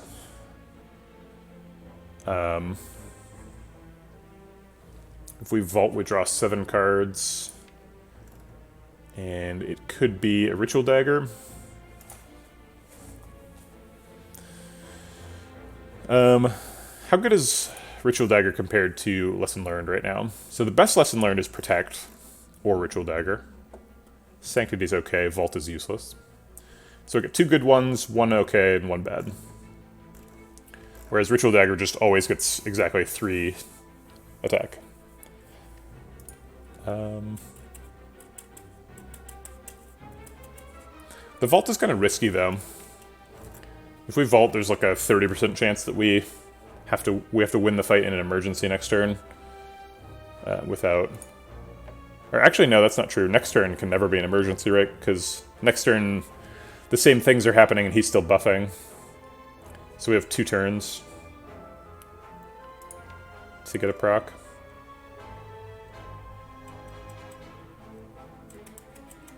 Yeah, I'll just take the Lessons Learned proc now. I think it's like almost as good as the Ritual Dagger proc. We really want Lessons Learned to hit Ritual Dagger, but we can't force that. Alright, so we play all the little attacks.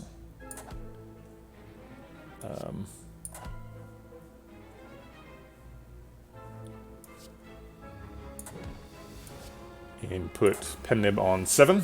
Seems okay. Aha! Alright. Well, that's the best outcome, by far. Crescendo's probably not good. We had access to a Rushdown, but we didn't pick it, so... No, thank you. Consecrate doesn't do enough damage for Act 3 or 4. And, Bowling Bash is okay. Pretty good against, Reptomancer in particular. I think I will pass. Oh wow, our 1 question mark is also a fight. Rare Relics are pretty good because, in particular, Dead Branch is super good. We have Master Reality, so Dead Branch is just absolutely busted. That's true, we can proc off both. It's a bit of a high ask for this fight. This fight's kind of difficult, so we might just have to win it whenever we draw Blasphemy. But there's a pretty good chance that when we draw Blasphemy, we also draw a metagame scaler. Alright, we got 72 health, 3 more hallway fights and then an elite. I think it might be okay. This is always a fight that can kill you. These guys they scale very quickly. We should be okay. I'm gonna Vault. Alright, let's do it. Orb Walkers.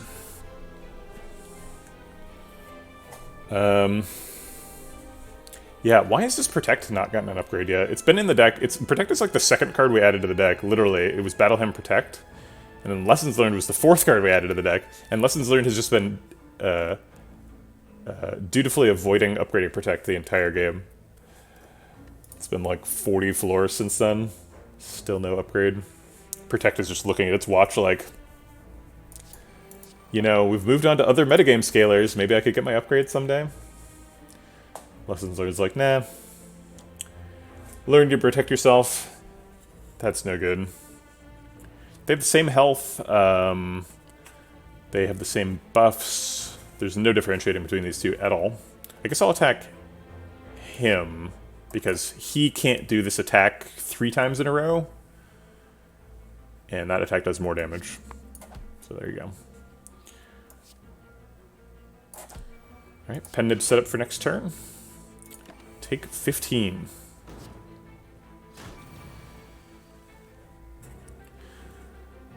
Probably lethal. Blasphemy Wheel Kick. If it's guaranteed lethal, I'll take it. Is it guaranteed? So this Wheel Kick is going to hit for 120 something, so that's just lethal on him. And then the lessons learned would do, let's see, 14 times 3, right?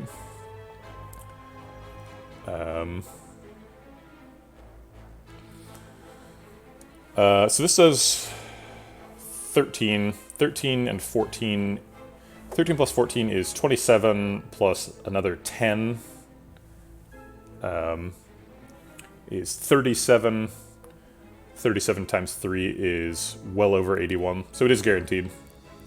Yeah, we can guarantee lethal. Without Wheel Kick? No, we can't. We need Wheel Kick to be the Pen Nib target. So we're only getting 1 proc, and I believe it's a Lessons Learned proc. But I am comfortable with that. Wha-bam! Alright, and then we want to play as many cards, as many attacks as we can. Which basically means we dodge the Smite. Okay. Vault Upgrade is useless. And Turnip is also not super useful. I think we take a Protect. We have Establishment. We draw a lot of cards, put it in our hand, decost it. We also have Snecko Eye, which on average decosts Protect by 0.5. We also just like need more cards that block, and Protect does that in spades. It says plus. That's right. we still haven't upgraded the original Protect, but we found the Protect Plus. It's kind of like upgrading it. Sure. Shapes. Okay. Should be able to get 2 procs in this fight. I know I haven't gotten 2 procs yet, but should be able to do it here. We don't really want Battle Hymn in this fight, because then our hand gets full of smites, and we can't use them because they're spikers.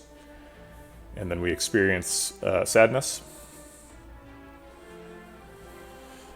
We could Eruption before we wall up. Pen Nib's nowhere close. Probably we're just gonna like defend Sanctity wall up.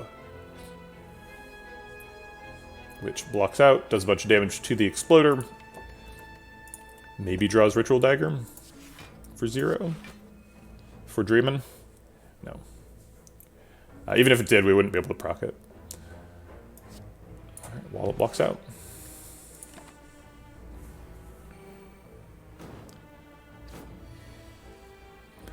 Do we have any non-attack ways of dealing damage here? I think that we do not. Let's Wheel Kick and try and get a metagame scaler. We failed. Play that for free. Vigilance Protect blocks out.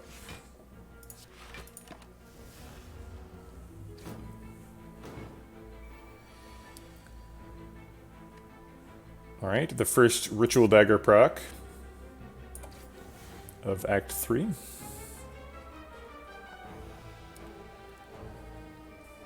Do we have lethal? I think the answer is yes, but it costs us some health. Probably 10 health. Because we'd have to punch both. No Pen Nib proc, so it would probably cost, let's see, 27 minus 8. So 19 health. That's a lot of health. Assuming Blasphemy, Sands of Time kills 1. Let's see, Lessons Learned. I need to memorize what 14 times 3 is, because that's coming up a lot. 14 times 3 is 42. So yeah, we'd have to hit both times. So I think we'll hold the Blasphemy.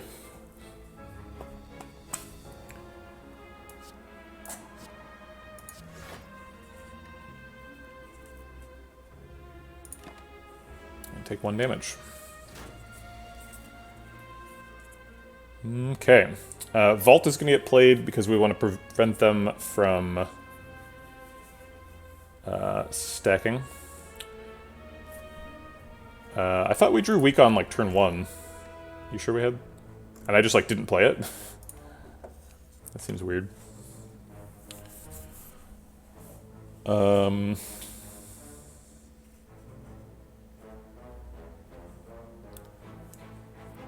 guess I'll play Insight. We have 3, 6, 9 cards in hand, so we need to play 1 card to make room. I guess that's Defend.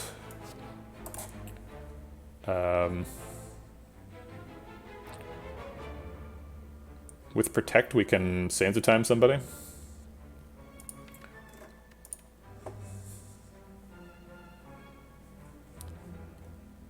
In fact, let's see, we block for 24 with that, so we could hit this guy twice. Sands of Time and Strike or something. Seems fine.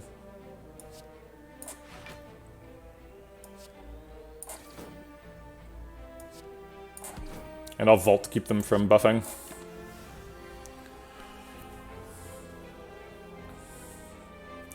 Okay, looks like we want to learn a lesson this turn, if we can. We can Blasphemy, and then Wheel Kick on him, Lessons Learned on him. We need to generate 20 block if we do that. We can generate 18 block with those 2. Block out with the Prostrate. So we're spending 6 energy on blocking. Wheel Kick is free, Lessons Learned costs 1. Blasphemy costs net +4 or something. Yeah, so we should have plenty of energy. Okay.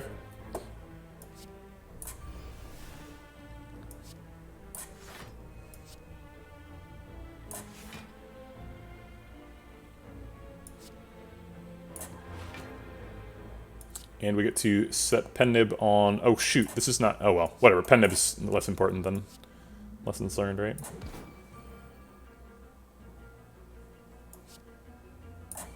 And just, like, surviving the Spiker fight without taking damage. There's a Talk to the Hand. That card's usually good.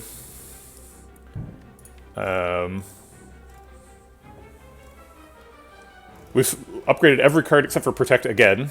We were in this situation before we picked the Sanctity. Now we've hit them all. If we pick Talk to the Hand, then we'd get another target to hit. Seems like we're kind of just trying to block however we can. And Talk to the Hand kind of fits the bill, right? It's a block card. We're not great at removing artifact charges. Our only artifact stripping is the Blind. But I think that's okay. Alright, Triple Jawworm. Let's see if we can get 2 more procs.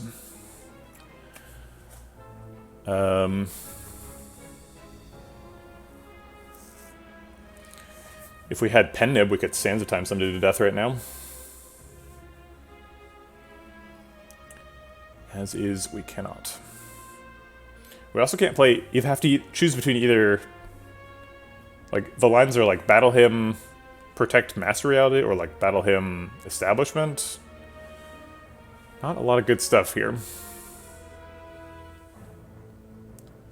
Probably want to play the Protect, otherwise we're taking 29 damage and dying. And that's the only block card. So I think it's going to be Protect, Battle Hymn, Master Reality. Skip the Strike.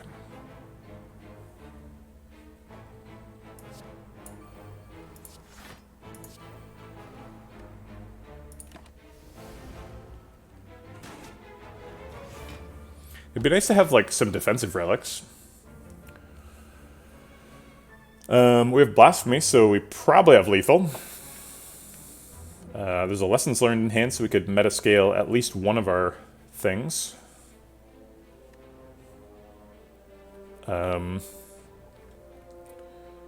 Alternately, we could just retain the Blasphemy and still get a Lessons Learned proc, I think, with Sands of Time, Wallop, Lessons Learned. Let's see, that's 27 plus 13 is 40, so yeah, that would trigger. That costs 3, we'd have 2 left for, like, Vigilance, Sanctity. Vigilant Sanctity blocks for 21, Wallop blocks for 13. That is exactly blocking out. So I will play the Sanctity now instead of after an attack, so that we don't draw Ritual Dagger and waste it. No, instead of after a skill, I mean.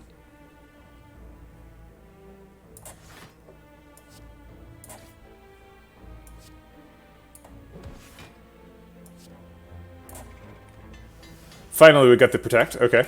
I was hoping for the Talk of the Hand this time, so... Naturally, it didn't do it. Only need to block for 17 this turn. We certainly have lethal with Blasphemy, but we don't want to do that. Double defend, Talk to the Hand, strike blocks out.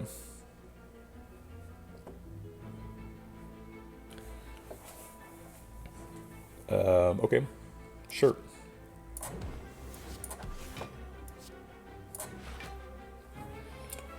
Double strike does not block out.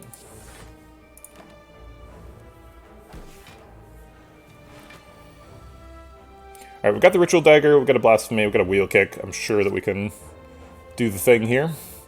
We want to play exactly 4 attacks. Ritual Dagger is going to do 60-some. 72. Probably should have played some of the Smites before Blasphemy. This is not lethal. So we get an extra attack there. And then we have no choice. Okay, I'll put it on 8. It's fine. We can take an extra Protect now that almost everything is upgraded. What's my limit for Protects? Might be 2. Might be full.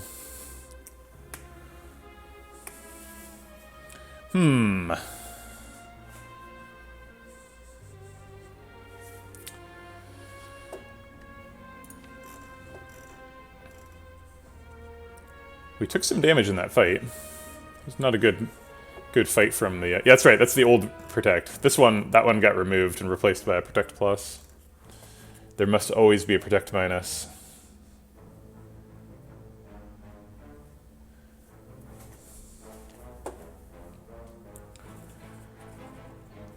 It's a Defend King. That's Protect Minus. When do you drop the Lessons Learned? Yeah, probably never. But ideally I would drop it after it hits Talk to the Hand, I guess.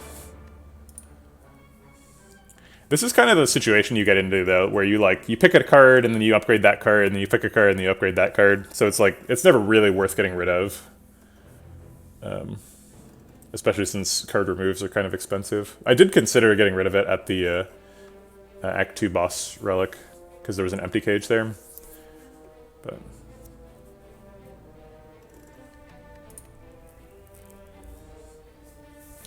yeah, it's a metagame push your luck mechanic. How long can you take the lesson learned? But it's like a fine card by itself, right? It's an attack, does 13 damage. It's like as much damage as a Brilliance, right? And Brilliance is like a dedicated damage card. Yeah, exactly. There's no reason we would remove Lessons Learned over Strike. I mean, it does exhaust, but that's kind of a good thing too, right? But the question in front of us is just, do we want to protect?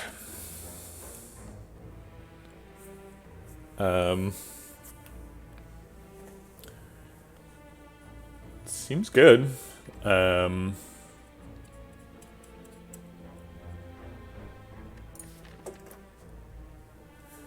What elite fights is Protect not good in? It's good in all of them, right? It's good in Reptomancer, it's good in Giant Head, it's good in Nemesis. Are there any boss fights where Protect is bad? Nope. Okay.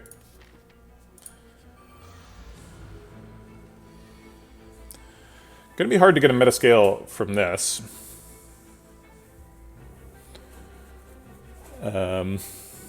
Blind is not super useful in the fight. We could, like, Prostrate Sanctity to draw some cards.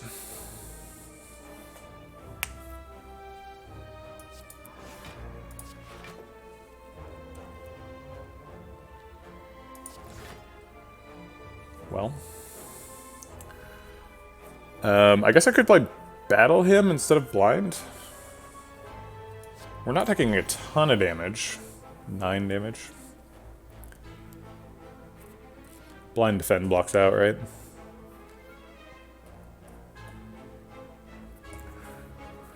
The problem with Blasphemy decks against Transient is the Transient fight is too long.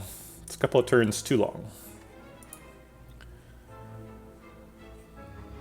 I think I like the... Actually, I guess we're only taking 1. Oh, I was going to play Prey. I thought it said 2. It says 3.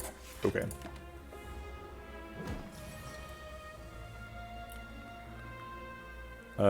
Talk the Hand is good. Master Reality is free. Glass Knife's pretty good.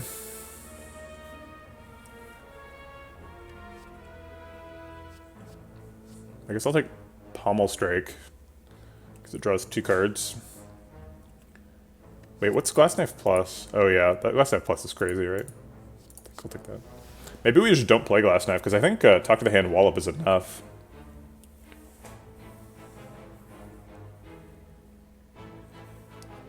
Hey, Stixu. Is Talk to the Hand Wallop enough? Yes, certainly. Wallop blocks for like 52 in this fight. Wallop's so nuts in this fight. I guess we save Vault, because we've already blocked out this turn. Oh, we haven't blocked out this turn. Oh, because he's weak. I was doing my math wrong, because he's weak.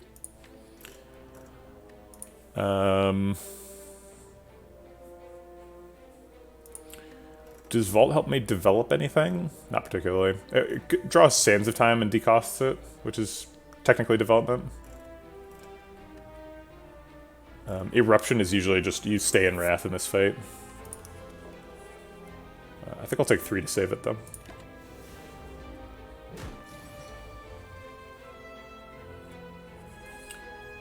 Okay. Eruption Ritual Dagger should solve this turn.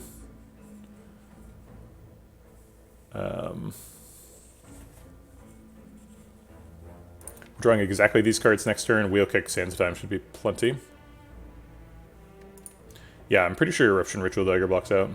I might play Lessons Learned just to get it out of the deck. I guess it's kind of good to have it, though. Oh no, he's hitting for 100! Yeah, I guess I'll keep Lessons Learned around. Doesn't hurt.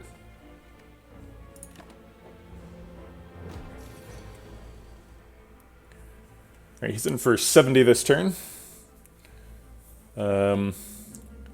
Wheel Kick Strike hits for 62. It's not quite enough. But Wheel Kick shuffles, so it might draw something a little better. Darn. We could just play Sands of Time now. Oh wait, hold on. If we play Strike... Let's see, he was hitting for 70, we hit him for 42, so that'd be 62 damage, but we generate 4 block as well. So we're hitting for 8, which turns into 16, so we take 12. Nah, 12 is too much damage. I'm not willing to take 12, so I'll use the Sands of Time. Plus we've got so many Protects in hand. How could we take damage?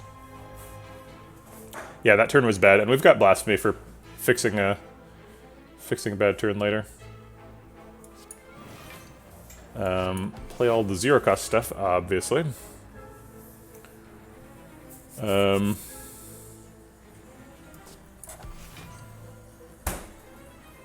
Alright. Most efficient block per energy is Protect minus for 1, and then Protect plus for 2. Protect plus for 2 is the same as Defend plus for 1. So we'd play these ones. These block for 8 per energy, this one blocks for 12 per energy, so we'd block for 12 plus 24, which is 36, which is enough. And then hopefully Blasphemy saves us next turn.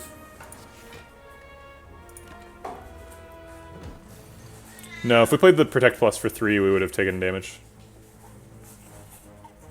I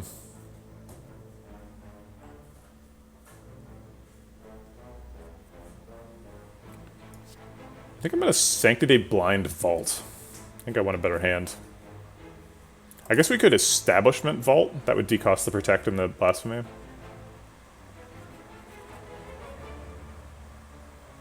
Yeah, let's do that.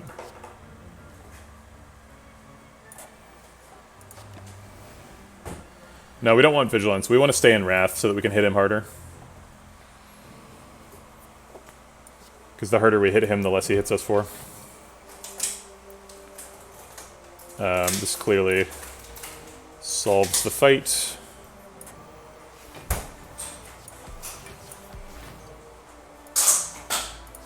Okay.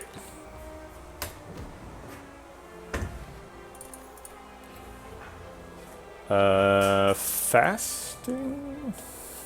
We've got 5 energy, so giving up a little bit of that makes some sense. Get some extra dex for the protects for 0.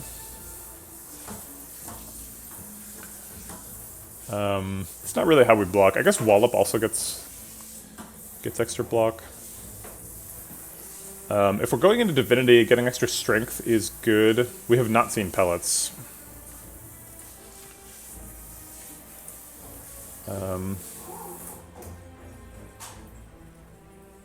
Ice cream coffee or coffee ice cream? Interesting. I don't know. I like fasting, but I guess it makes the prostrate do more.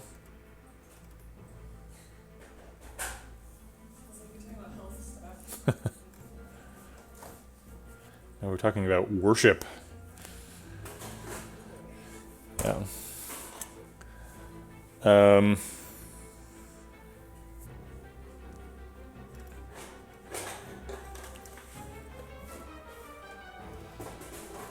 I don't know. We've got an awful lot of powers. I don't really want to add another one. It's Donudeka, so we have a 50% chance of dodging Time Lord this run.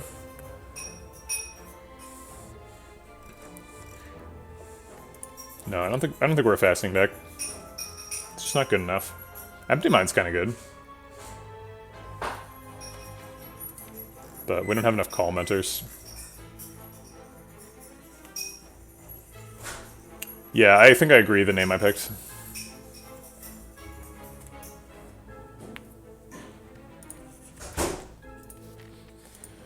Okie doke. Nemesis.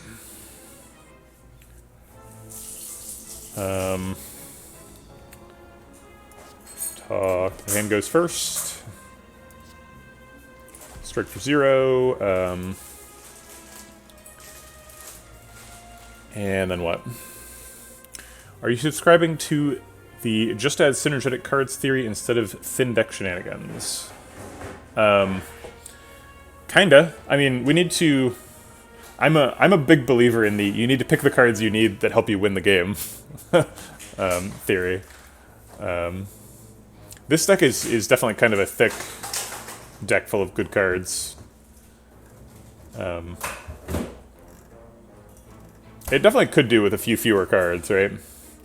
It has a Master Reality, so we got kind of some kind of wild stuff to try to take advantage of that. It's a little bit exotic.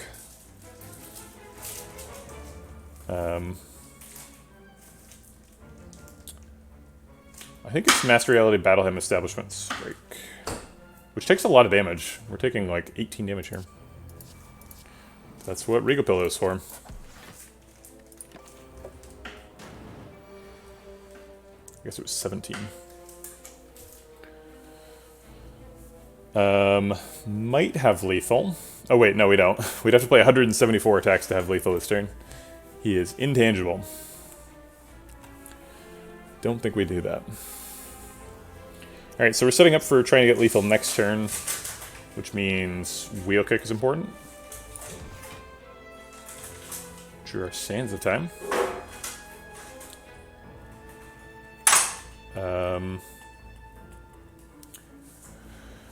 I'm struggling to imagine a good outcome from Foreign Influence. There's like nothing that does damage through artifact charges.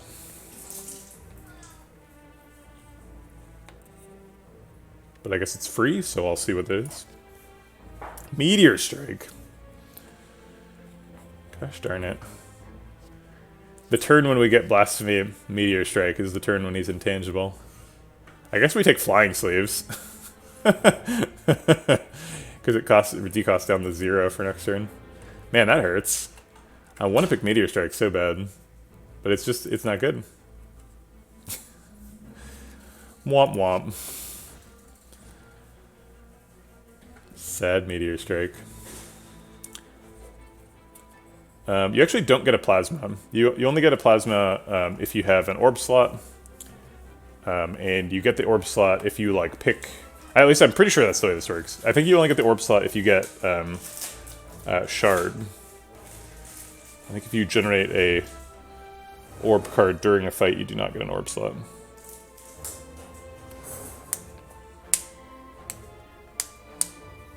Otherwise, we would have done Meteor Strike, because it would be worth a lot of energy.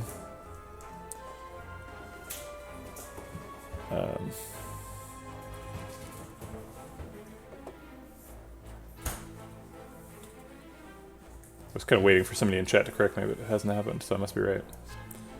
I guess I'll just blind.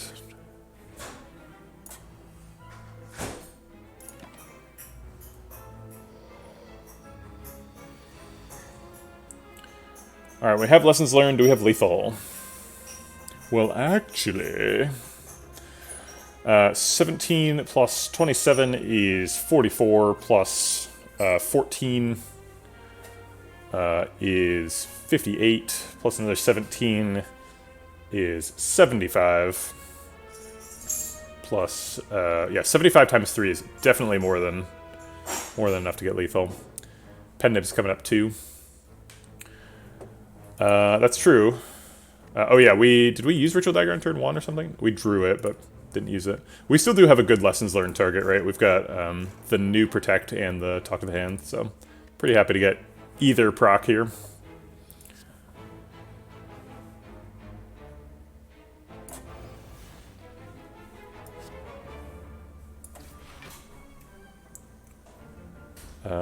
Can we get lethal on the 9th attack? Let's see, this is 51 plus 42. Yeah, that's 93, so we can set up a Pen Nib too. Alright, we got our Talk to the Hand. The Nemesis had the boot. She knows. She knows how good it is against her.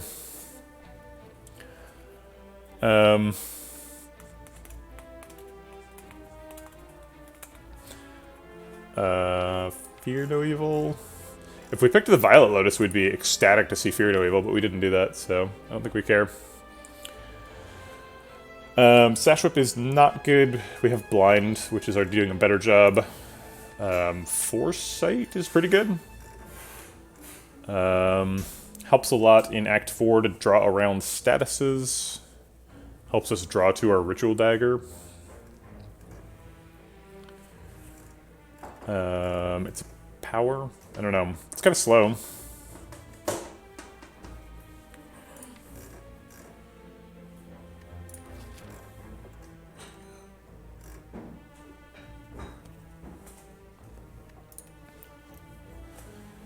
Yeah, Foresight's definitely at least decent. The downside of Foresight is we might fight Awakened one, where it's kind of a liability.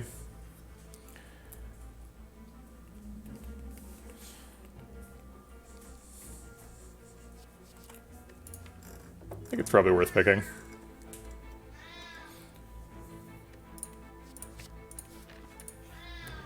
Alright, and this is our rest. Does that mean that so we probably recall here is the plan? Okay.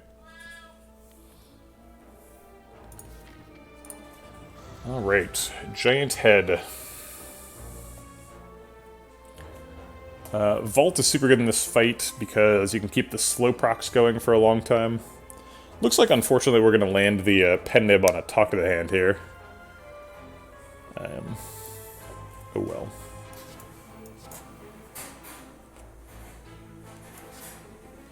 Oh wait, we can't play that, or else we can't play Talk to the Hand.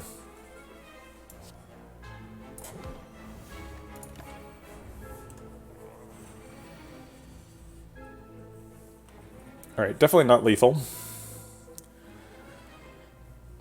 Right? I guess it could be, right? If we Blasphemy Sanctity into, like, the perfect cards. Like Wheel Kick for 0, Foreign Influence for a Meteor Strike. Draw Ritual Dagger. It's probably lethal. I guess I'll proc Sanctity, see if it still looks like it might be lethal. Yeah, those are not the cards. Okay.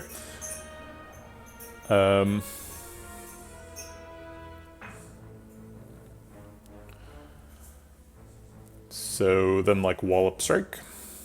Strike Wallop to do it in slow order.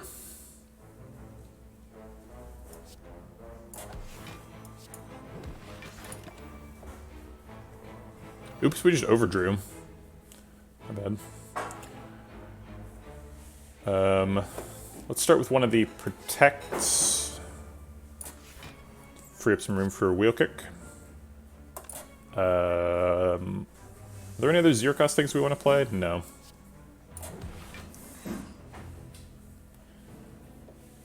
Prey is free.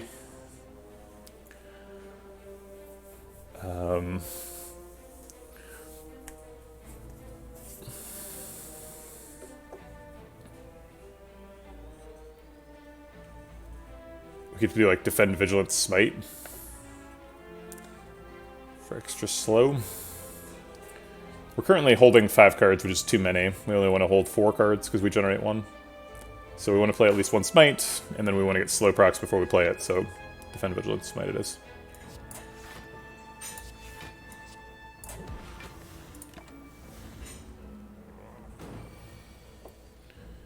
Alright, now he's bringing the real attacks. Do we have lethal? Blasphemy. Let's see, do we have... Oh, can we proc Pen Nib? Probably not. Unless Insight does some crazy work. Insight is likely to draw Ritual Dagger. I think we're probably going for lethal next turn if we can. Problem with that is we can't block for 40. So we end up blocking for 16, taking 24. It's a lot of damage. I guess Blind decreases that by 10. So we take 14. If we Insight, we could draw the other Protect. But we risk drawing Ritual Dagger.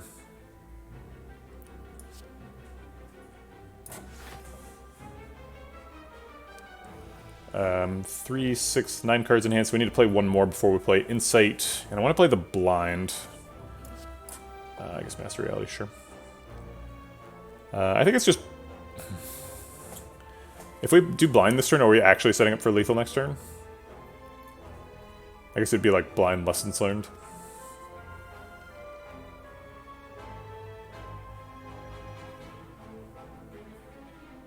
We only draw 4 cards, so we could technically miss Ritual Dagger. There's no draw in here either. Oh no, we can't because we just play Insight. Alright. I guess we should have vaulted on 1.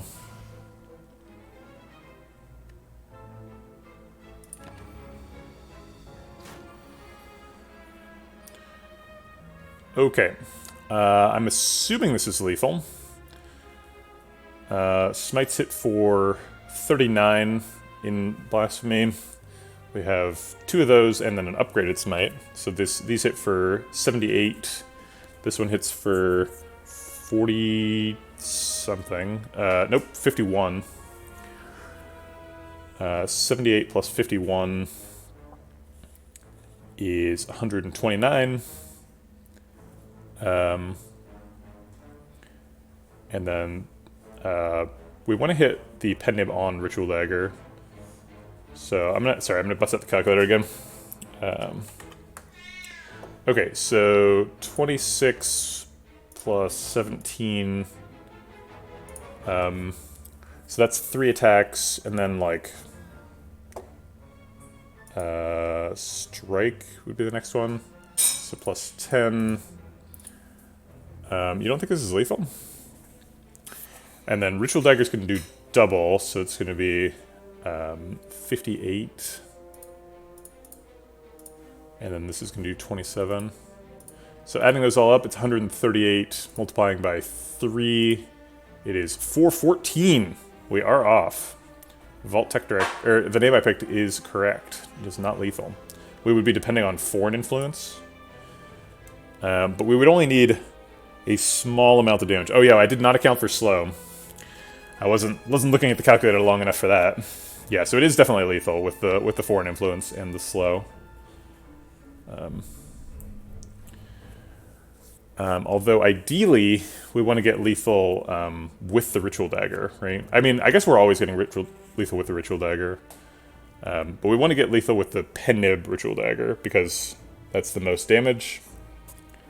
I guess if we do Sands of Time, we're only missing like 6 damage. That's probably fine.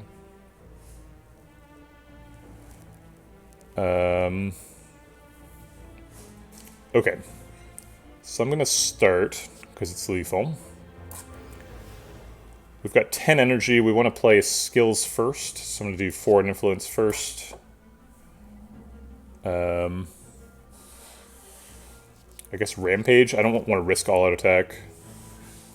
And Rampage is more damage than Sucker Punch, so... Oh wait, it's going to be upgraded. So Sucker Punch is going to do 9, and Rampage is still going to do 8. So yeah, actually Sucker Punch has more damage. And then, do we have the energy for Protect? We spend 0 on all these. 1, 2, 5. So yeah, we have enough energy for... With 3 extra energy, so I'll play Insight. So now I only have 1 extra energy, so it is Foresight, I guess? Doesn't matter. Yeah, attacks mostly in ascending order of damage, but then a big spike when we hit Pennib, so... Strike and Sucker Punch first.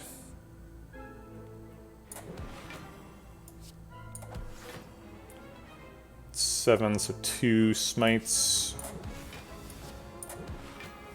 And then this is not enough. Oh, it is enough. Great. So we could do that. This would kill, so we can't do that. We could theoretically do this. Yeah, actually, that means Ritual Dagger. That gets us an extra Pennib start for next fight. Right? So it leaves him at 30-something, which is easily within Ritual Dagger's range. Okay. Meat on the bone? Sure. Second Establishment. Carve Reality for more smites. Not quite as good as Deceive Reality, which is what we would want for the extra safety. Tantrum's okay. If we'd done the Violet Lotus Fear No Evil thing, we'd be pretty excited to see Tantrum. I think that deck is probably quite a bit better than our current deck, unfortunately. So we kind of made a mistake there by skipping Violet Lotus. Surely it's not Second Establishment. That doesn't make any sense. I mean, actually it kind of does, right? With Snecko Eye, draw a 2-cost card, it costs 0 next turn. But I'm not going to do it, because it's crazy. Alright, so we skip here. And then do we open this and go to this shop? It's a small chest, so I think the answer is no. This can't contain a rare relic. And it doesn't contain money either. Check that really quick.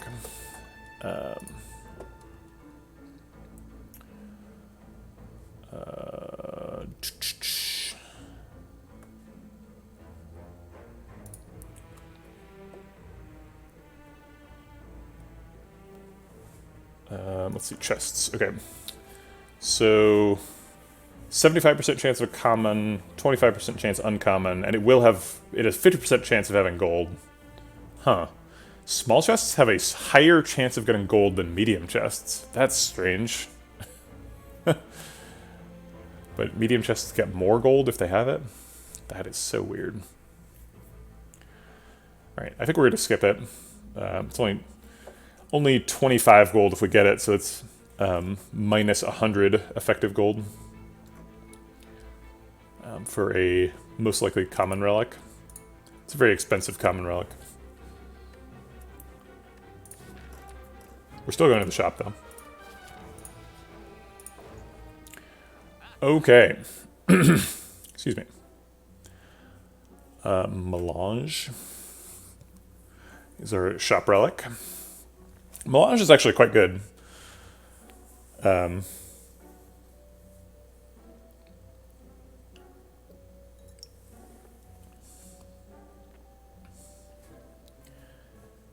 you know, not like amazing.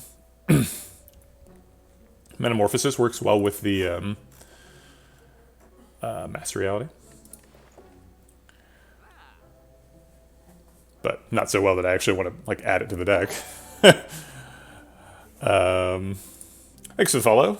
A slightly strangely formatted hexadecimal representation of the number 16. What an odd name. Is that intended to be hexadecimal? Is there like a capital O in front? O16? I don't know. I don't get it. What are you going for there?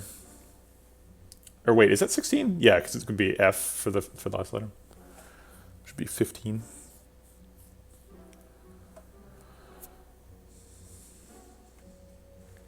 So people might be familiar with like OXFF represents the number 255 in hexadecimal. People probably are not familiar with this. Never mind. I should just stop talking. This is just gobbledygook. Nobody cares. All right. Hexadecimal representations. We could take like a Sands of Time and Whetstone to upgrade it.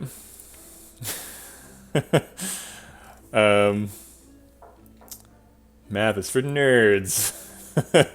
I thought that Talk to the Hand hadn't gotten an upgrade, but apparently it has. So the only upgrades we have are Protect and Foresight left. Talk about OXFF. All right, if you insist. Okay, so regular numbers, right? The number after 9 is 10, right? Everybody knows that. And the reason that the number after 9 is 10 is because we're in base 10, right? So there are 9 numbers in the system. 0, 1, 2, 3, 4, 5, 6, 7, 8, 9. That's all 10 of them. No, I have to respect the Talk About X. Okay, so 10 numbers in base 10. And by putting OX in front of the number, you are telling the sort of like number processing system, hey, this number that's about to come out is in hexadecimal. There's other prefixes, so you could do OB. OB11 is the number 3, because the 1 in the first slot represents 1, just like it does in base 10. And then because we're in base 2, the 1 in the second slot represents a 2. So you add those together and you get 3. Similarly, for OXFF, the number that represents is so F. So if you think about base 16, it needs some additional letters that aren't numbers, right? So you go 0, 1, 2, 3, 4, 5, 6, 7, 8, 9, and the next number is A. So they just go into letters for that representation. So it's A, B, C, D, E, F are the next 6. So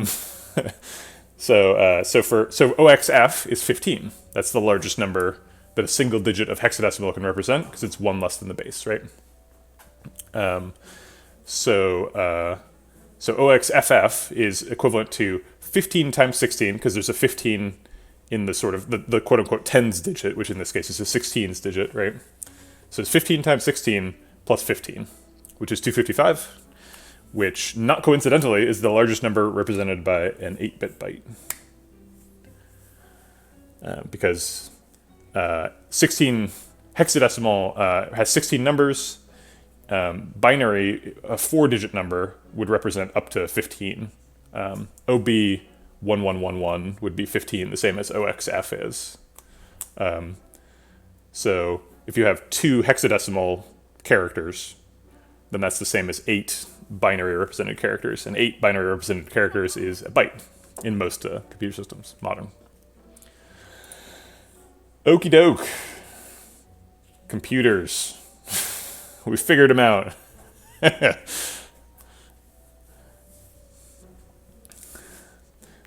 This episode brought to you by the number 16. So we could buy Wallop and Sands of Time and Whetstone to upgrade them immediately, which is kind of neat. We could target those upgrades. Currently, Whetstone does nothing. We could take Singing Bowl to get an additional, like, 1, 2, 3.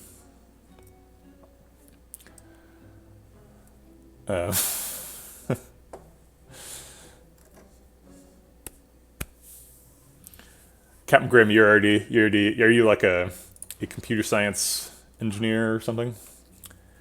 Wow, why did I say that so weirdly? Are you a programmer, Captain Grimm? You knew that stuff already? You're just having me on, putting a quarter in me, spinning me up, making me talk about hexadecimal representations.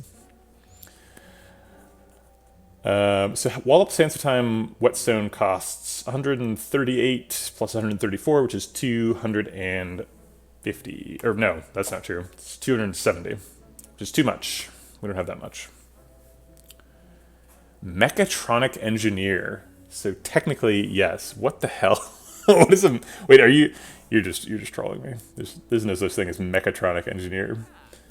Do you like work for Boston Dynamics or something? That'd be. They probably have mechatronic engineers, whatever the hell that is. Is that a real thing?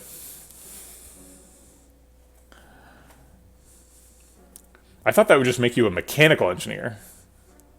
Mechatronic. It's a real this one. Oh, okay. All right. I apologize.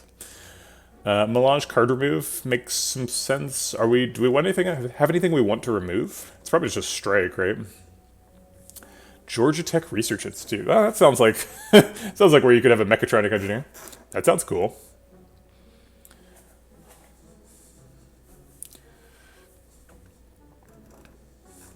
Today I learned Captain Grimm. He's a STEM worker.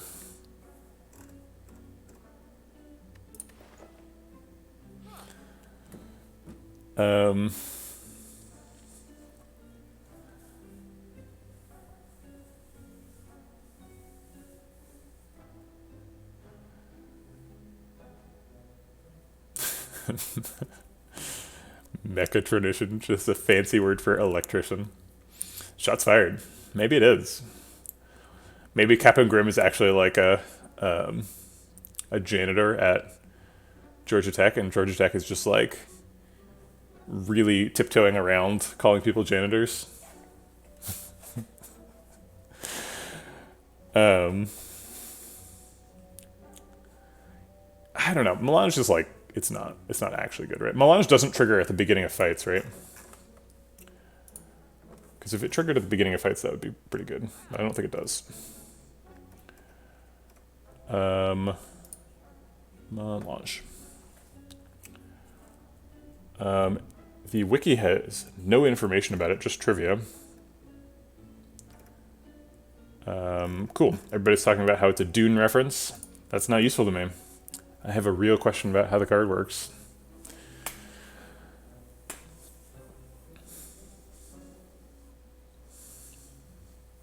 Well, they've got a lot of media types to reference, right? They've referenced all kinds of stuff.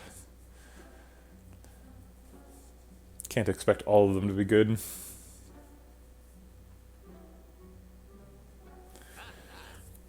Can't buy potions. We could theoretically buy a relic and then buy the next relic.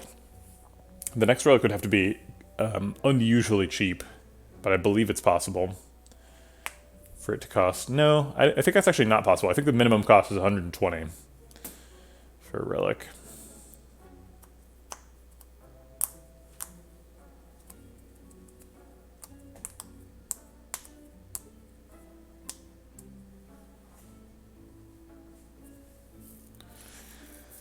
Maybe we just card remove and leave. I don't really want to do anything at this shop.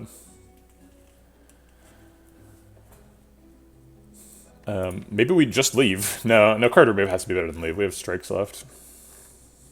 Yeah, let's get rid of a strike. That's true. We can pick wall up, get another wall up, and then buy whetstone. The second wall up would have to cost like 50 or something. We'd have to get super lucky on the cost, but that's a good point. Unfortunately, wall up like isn't the best card in the deck. If it was, I would pick a second one.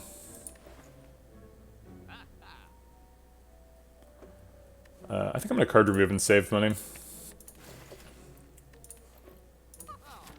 Okay, shapes should be able to get a couple procs here. Battle establishment. And I'll kick you to put you in... Let's see. Lessons Learned does 13 damage, 14 with the strength, so it doesn't matter which one I kick. Okay. And then prostrate. 2 protects.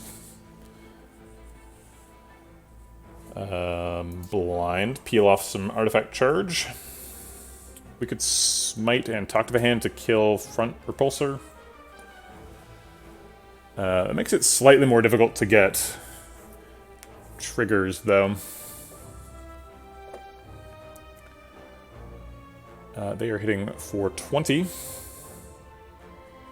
So we can just, like, protect, defend.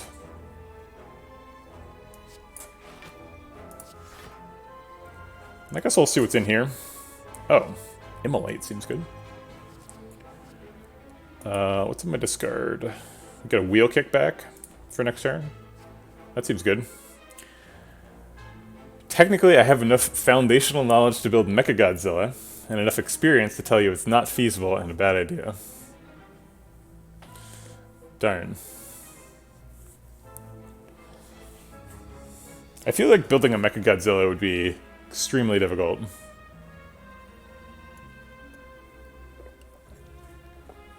Like, don't you run into like scaling problems with your hydraulics? Like, how can you... I don't know if you can... Is that practical? Is it possible to make hydraulics that would, like, fit inside the Mechagodzilla that would also move Mechagodzilla? I guess it depends on how thick the plating is, right? And how heavy the arm parts are.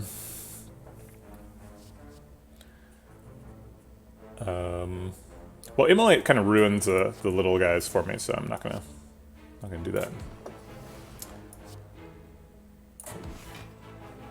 Take my wheel kickback, thank you.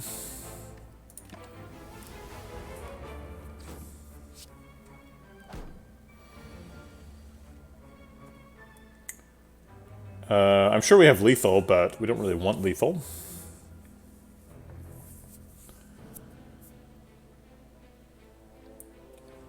Vigilance Protect blocks out. Pseudomazud, I don't know how tall. I mean, so, like, Mechagodzilla has to be, like 150 feet tall, right? Because he's, like, really big, right? That's true. Maybe we can just kill the sphere. Like Eruption, Sands of Time, Wheel Kick or something. Sands of Time Wheel Kick does, let's see, 48.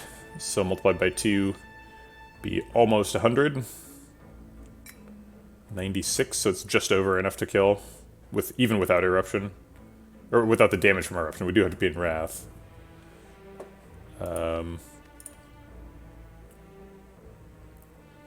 How's the Master Reality been feeling? Bad. You know, not gonna lie, but it's okay. Okay, let's do that then.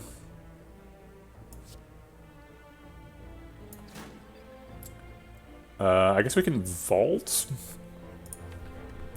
Just need to draw Ritual Dagger and Lessons Learned at this point.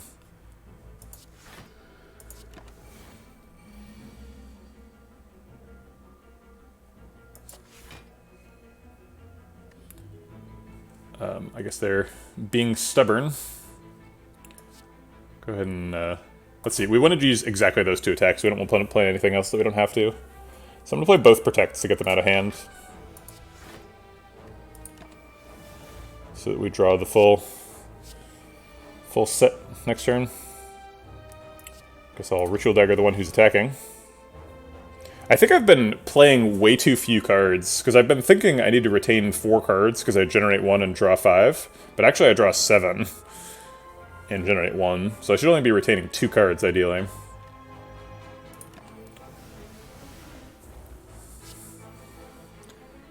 And we got the Lessons Learned. Great. Okay. Got both procs. Likewater is good against Time Lord and bad against Awakened One. And kind of bad at Act 4. Seems like we're mostly just walking with Protect pluses now. Is this a talk to the hand deck? We have a talk to the hand in the deck. It's not really a talk to the hand deck. Mostly a Master Reality deck, if we're being honest. That's a pretty neat bit art. I think I like that. Sure.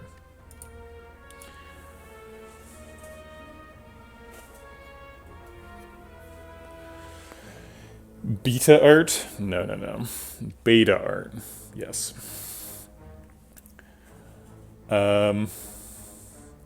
The instant you get to talk to the hand, it becomes a talk to the hand deck. I mean, I guess that's technically true, right? Second Foresight's a no. Halt, I think, is not impactful enough. And I don't know about Water. I mean, we have Teardrop Locket, right? So Water's kind of just like a defend every turn. It's pretty good. Okay. This has to be our recall, right? I mean, there's nothing to upgrade anyway, it's just the Foresight. Okay. Recall. And let's go grab another Elite. Oh. And another Rare Relic. Will it be Dead Branch? Will Master Reality truly pay off? We can get both procs in this fight, too, if we split them. I think we need Establishment Battle him. You don't want to upgrade just one card? Good point. I don't think I adequately considered my options there. Totally missed it.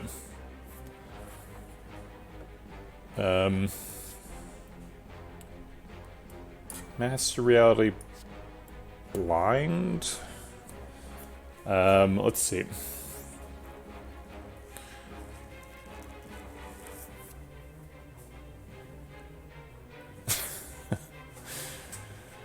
I like that the moral implications are, of course, omitted. I want to get some cards out of hand, but I still want to have Smite for Retain 2. I have too many cards to retain 2. I think I might double Protect, because we're holding a third Protect, a Smite, and a Sands of Time. And these are the cheapest.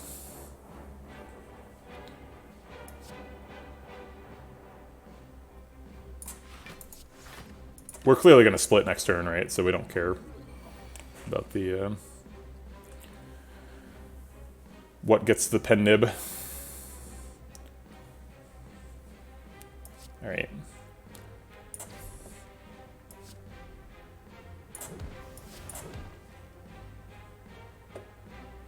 We could vault him and split him even more effectively. I mean, I guess I will, right? I want to split him at like 10.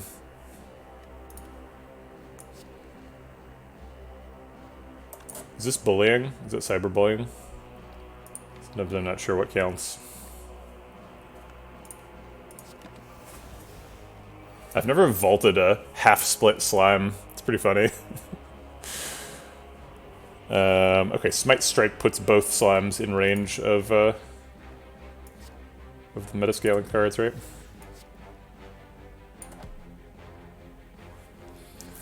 And Foresight helps us find it. Seems good.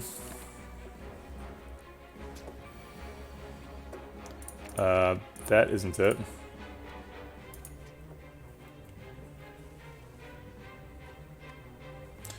Is Blind Protect enough? Yes, it is. I guess I'll use the expensive Protect.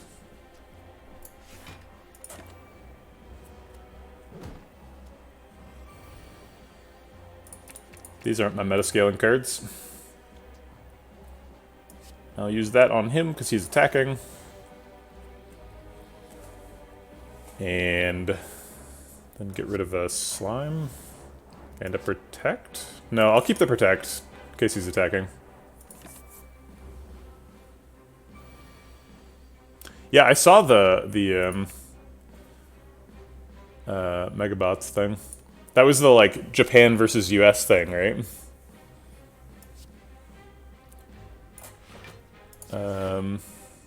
Oh, great. Okay, there we go. Alright, so we got both of our metascalers. Birdface Urn is our reward. Okay. What's that Ritual Dagger up to? 43? That's pretty decent.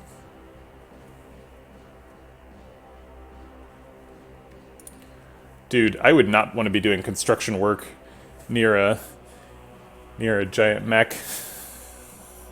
Can you imagine? There's a giant mech over there just lifting up a beam, and you're like walking around like, oh shit. Hope he doesn't drop that beam on me.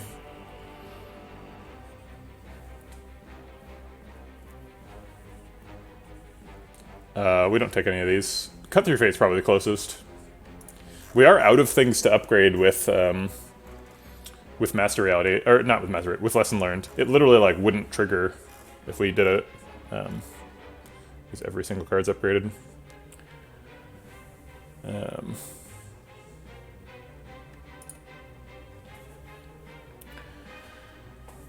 Is Cut Through Fate good? I don't know.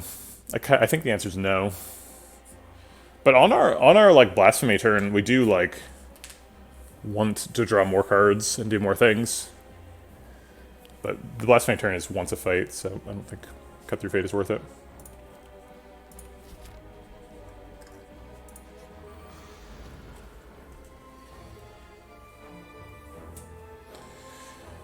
Okay. We might as well use Lessons Learned on a dagger here, because we can't get proc in this fight. There's no way to do it. So I think we like defend Sanctity. Let's see what we can find. Oof.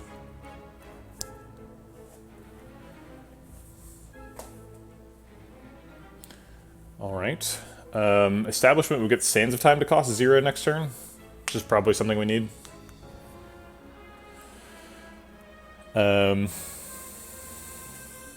Actually, no, we should Sands of Time now. And then next turn we'll have Pen Nib on some random attack. But that means we're not playing Establishment or Battle Hymn. And like, does this deck work if we don't play Establishment? Yeah, it should still work fine. We'll have Pen Nib on like a Wheel Kick or something next turn. Oh wait, we can just Lessons Learned now. Yeah.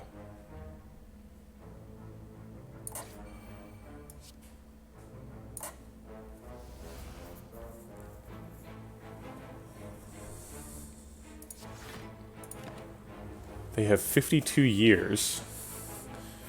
What happens in 52 years? We have Blasphemy Ritual Dagger. It's probably not lethal. Yeah, it's like 120 some damage, 132. Surprisingly close. 132 plus 30 is 162.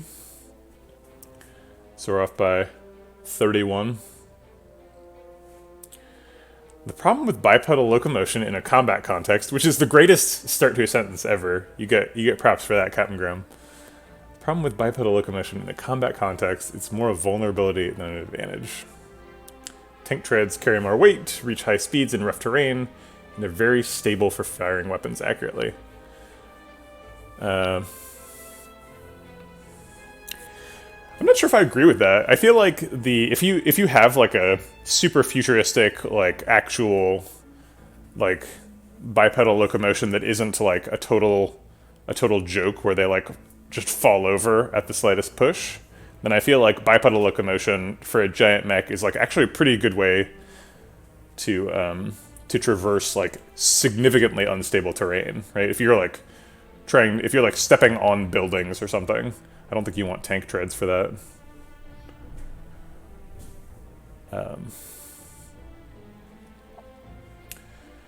Okay, so they're hitting for 32 plus 18, which is 50.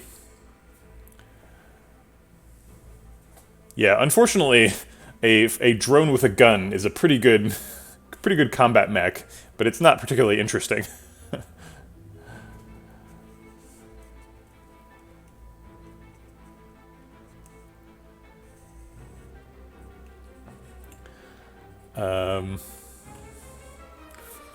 Well, doesn't seem like we do enough. So it's like Protect Like Water is our only our only play here. Protect like water and pray.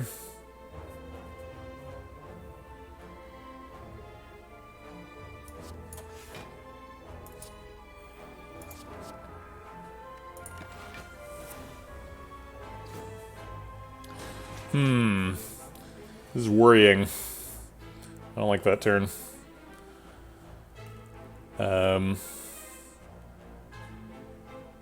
This says 22.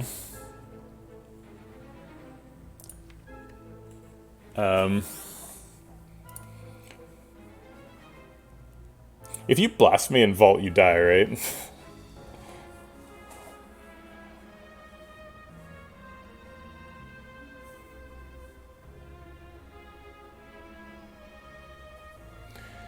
Yeah, it's true. Would have been a better turn. That's true. We probably could have gone lethal turn too if we'd skipped the Sands of Time, but we didn't know that at the time.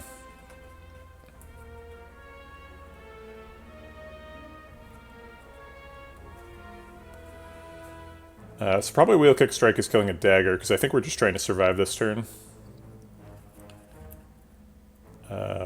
So let's see what we get. Okay, we do have Vault. That's good. We did not play Establishment, so this Insight is not getting any cheaper, so we might as well use it now. See if we can find a Retain card before we Vault.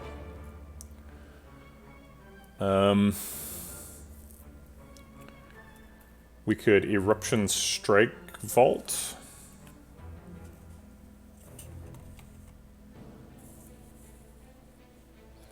The name I picked, that's... I don't know, man. There's definitely a reason to kill the daggers, and that reason is that turn 2 will hit you for 100 damage if you're not dealing with the daggers.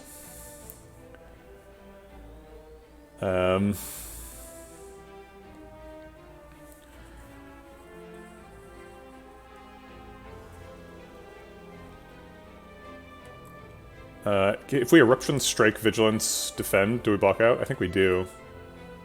Eruption, Strike is actually only 21 damage, so it's not enough to kill the dagger. Drat.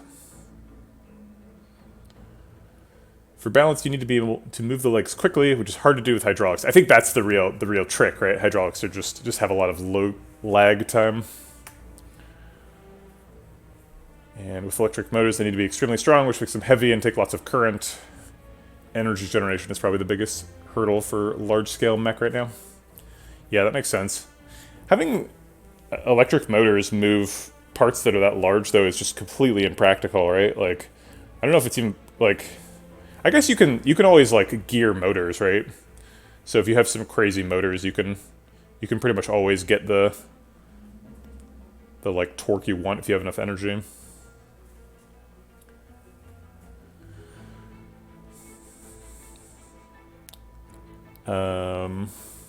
So we'd have to use, like, Eruption, Talk to the Hand, Strike, which is too much energy, and then we would die.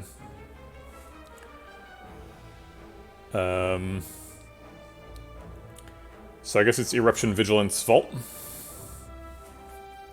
Okay.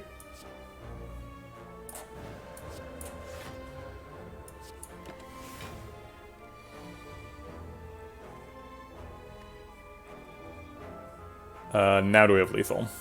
Nope. We only have the Ritual Dagger and a Strike, and we're weak now.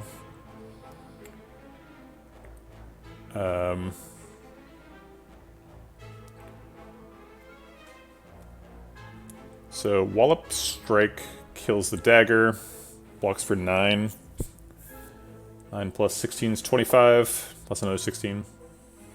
So that works. And we can develop Master Reality, if for some reason we need that. Okay.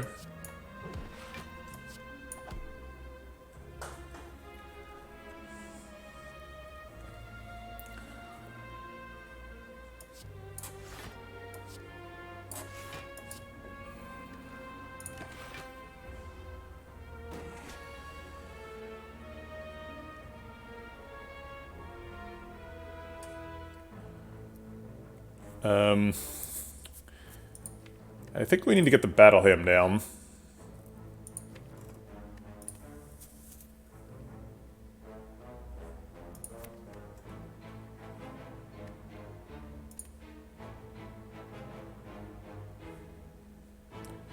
Is it like Eruption Battle Hymn? Eruption Battle Hymn, we draw a Smite Plus next turn. It's going to be hit for 17. If we also draw like Sands of Time and Wheel Kick, we probably get lethal. Ritual Dagger is still in the discard. Is Eruption an unnecessary risk? I think it might be. Maybe it's just Battle Hymn blind. That seems fine.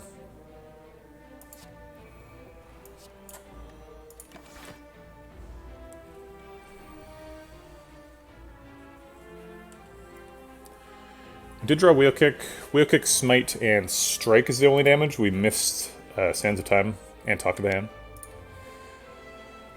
We're always playing Prey, unless we don't want the Insight. Wheel Kick perfectly kills a dagger.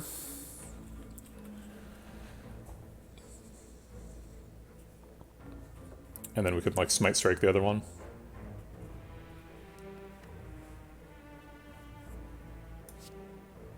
Let's play Prey first. Make some hand room.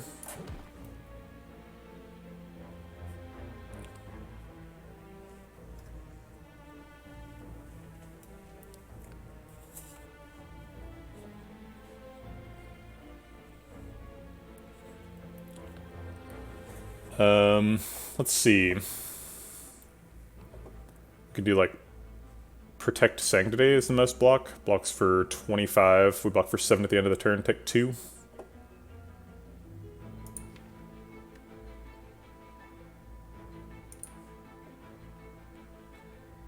That seems fine. Actually, Protect Sanctity draws cards, which disrupts drawing Sands of Time next turn. Oh wait, we want to draw Sands of Time now. Yeah. We want to decost Sands of Time, so Protect Smite. Or Protect Sanctuary. Could draw a 0-cost card, too. Okay, we did get Sands of Time, so that's going to decost. Which is minorly useful, because we're probably killing with Divinity.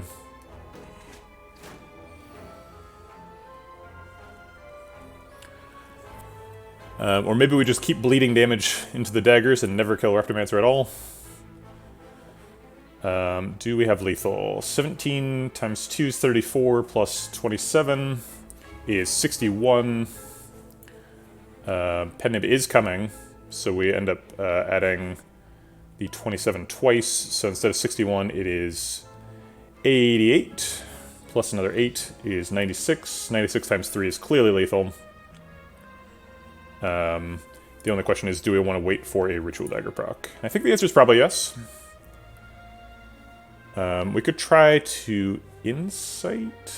No. We could just spend a Smite and a Strike to kill the dagger. And develop Talk to the Hand on Rectomancer. Get Foresight down as well. Foresight also heals us for 2.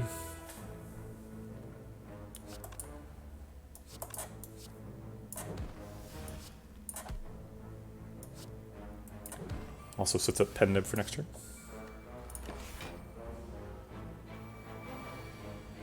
There's the Ritual Dagger. I assume we're getting lethal this turn, so let's just keep that stuff. Okay. So we want to play as many attacks as possible, which means we can put the Pen-Nib on a Strike. I'm going to need to do some math before I'm bold enough to do that. So this would do 20. We definitely have enough play to play all the cards. So if we play all the cards, what's the raw damage? This one does 20. Ritual Dagger currently does 43. So 63, 73. These are hitting for 17. There's 2 of them. 73 plus 34, which is 17 times 2, is 107. Plus Sands of Time hits for 26? 27.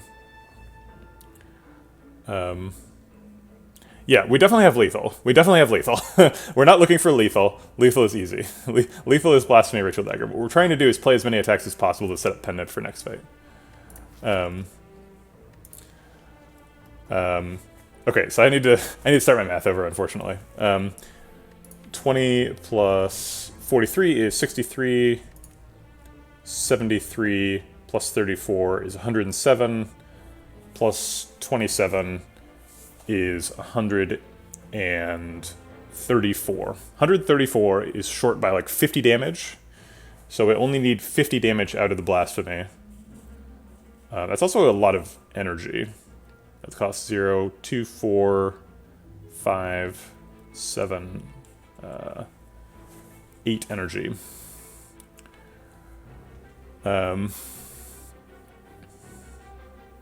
I want to set up Pendant on 9, because like we can like turn 1 Sands of Time, like maybe kill Donu right away. Maybe 8 if we want to Eruption first, but that seems kind of unnecessary. All right. I don't want to think too hard, so I'm going to stop.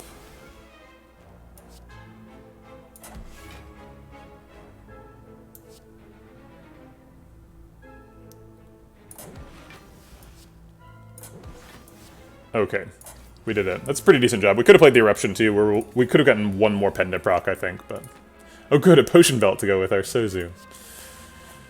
Rushdown? We have Birdface Urn. Hold on just a second, be right back.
Thank you, Fuzzy Ducky. I'm going to skip the Rushdown, although I want to note that we've seen Rushdown and Fear No Evil and Tantrum and like Violet Lotus and Teardrop Locket, so that's definitely what we were supposed to do with this deck rather than doing some stupid Master Reality memes. But here we are doing Master Reality memes while we're trying to do a win streak, so You know, whatever. I'm not mad. We have to heal because there's nothing else to do here. We do slightly overheal, but that's okay. Alright. Doing the bosses. Protect for 0 seems pretty good. Probably playing Establishment, Battle Hymn, Protect, and Pray. Are all your cards upgraded now? Yes. Every single one. All the way down to the bottom. We did pick a Like Water Plus, so we give ourselves a bit of a boost there.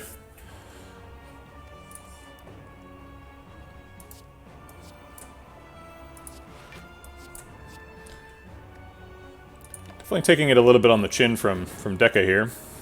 It's kind of a normal way to start the fight, though. Takes a second to set up. Yeah, turns out a floor 6 lessons learned is really good. We have all the cards we want to pen nib here. Can we pen nib any of them? Maybe if Wheel Kick draws like 2 0-cost attacks, but otherwise no. Or Eruption.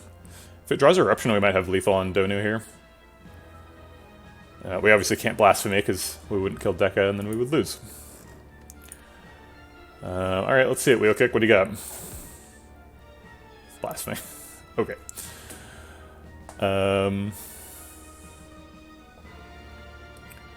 Well, Wallop does some good blocking. So it's probably like Wallop, Defend, Strike, Smite. I think I'll hold the Smite for when it's better. Actually, no, we don't want to hold... We only want to hold 2 cards, right? And we're currently holding Sands of Time and Blasphemy, so we should play the Smite instead of the Strike. For the extra damage and the extra draw.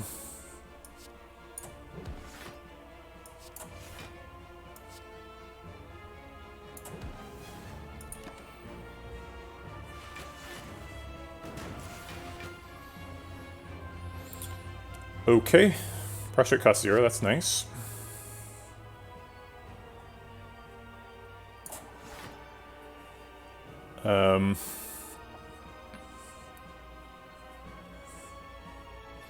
If we, like... If we Sanctity, draw... Oh, I thought Eruption was in here, but it's not. Huh. If we Sanctity, draw, Strike... Play Strike, Sands of Time. We're never getting lessons learned off this turn. It's not possible. Alright, so this blocks. Let's do that.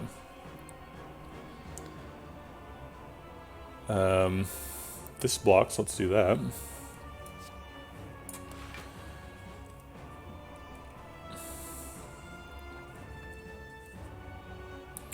We've almost blocked out. I think we need to get some damage in on Donu here. So let's set up the pen nib and pay it off on Sands of Time. We're currently holding 2 cards, Insight and Blasphemy, so we want to play Smite instead of Strike. Or we want to play Insight.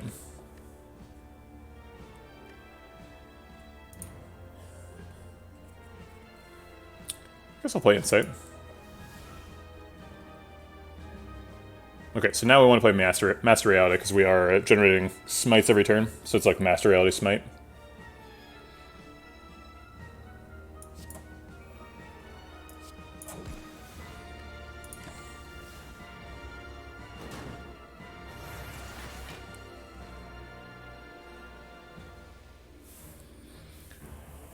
Okay.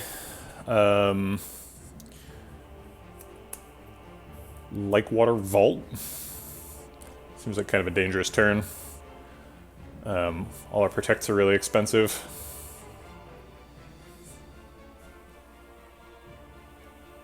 Seems like a fine vault turn, though. I guess Like Water Smite Vault, because we're holding way too many cards.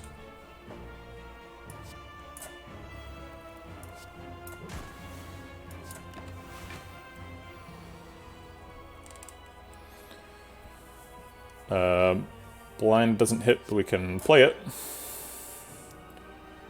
It's free. Wheel Kick could draw Eruption, and if it does, we could probably... I guess we only care about Ritual Dagger procs now. We don't care about Lessons Learned anymore. Or Lesson Learned. Alright, let's see what this draws.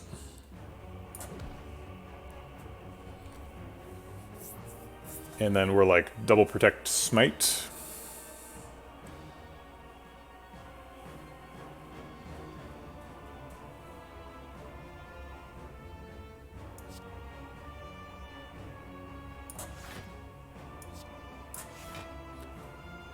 We're gonna play Talk to the Hand instead of Smite. Not sure why we would though.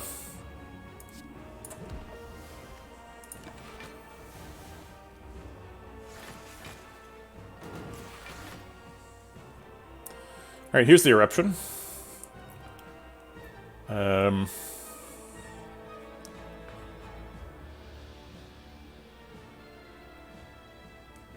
we'd need Wallop to do a lot of blocking. He'd be hitting for 70-something, which is just a lot.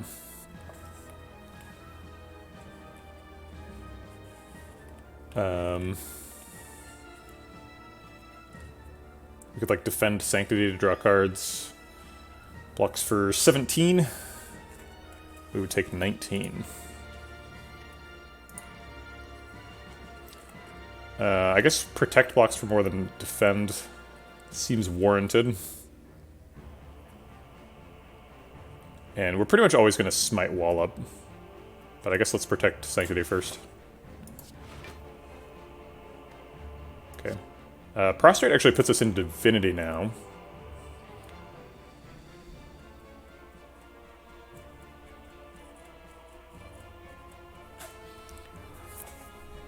Which seems good.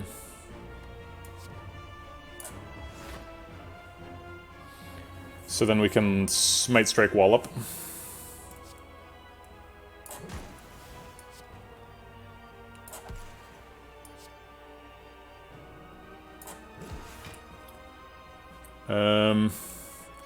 I guess we can Eruption Defend as well. It costs Zoning Deck an upgrade.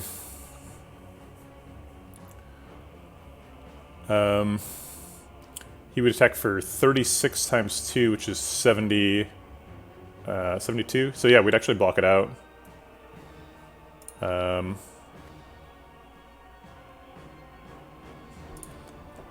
If we don't draw back to Vigilance, though, we're probably dead next time he attacks. But I really want to stop Doni from scaling. So I think I will.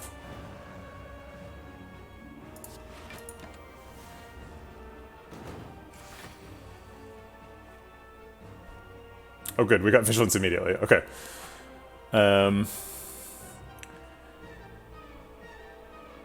We could Smite Sands of Time on Pennib and Wrath. Which is pretty good. Or we could just not play Sands of Time and get it on... if we just play, like, Strike Vigilance this turn, then, like, maybe we can Blasphemy Lethal next turn. With, like... Smite Sands for 0. Do some stuff. Yeah, we don't need Lesson Learned procs, right? Those don't do anything anymore. So we want to play Foresight so that we can draw Ritual Dagger. So it's like Foresight, Foreign Influence, whatever that is, Vigilance. And we don't play Lessons Learned at all. Lesson Learned. Because we want to play Divinity, Pennib, Sands of Time, right?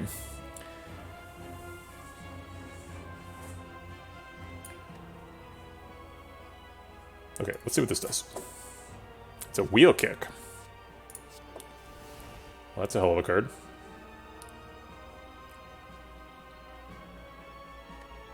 Okay.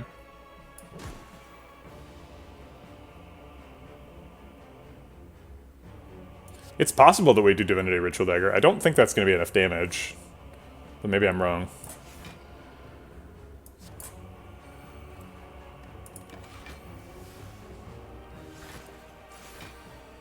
Alright, these aren't Ritual Dagger. And we're getting lethal no matter what here. So we just need the Ritual Dagger. Oh, we got it. So Blasphemy Ritual Dagger actually totally is lethal, isn't it? Dang. It's like 300 damage. That's nuts.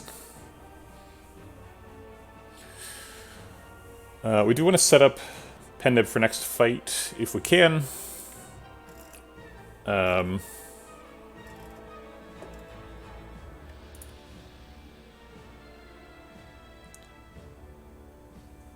it's not super important that we set it up.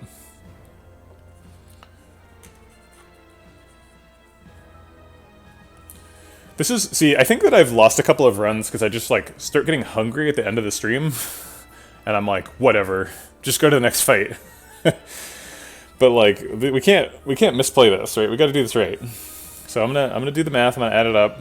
We're gonna get as many Pendib procs as we can here. So we've got 1, 2, 3, 4, 5, 6 attacks in hand. So we can put Pendib on 5. Is the best number.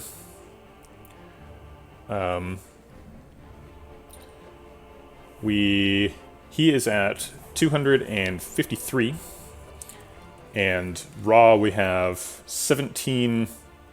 Here, I'm going to add all these numbers up and then divide them by 2 because they're currently multiplied by 2. And that's the easiest way to do the math. So 34 plus 54 plus another 34 plus 98 plus 20 plus 20. Okay, so currently there's 260 damage in hand, so I could actually just play all the cards. As long as we've got enough energy, that we still have lethal, even without Blasphemy. So we have like triple lethal. Do we have enough energy? Oh wait, sorry, that's divided by 2. If everything got doubled, we would have lethal. So if we Eruption first, we have lethal. If we Eruption first, do we have enough energy? So we'd go 5, 4, 4, 3. Yeah, we have enough. Okay. Great. So if we Erupt first, we keep the double. All the math stays the same.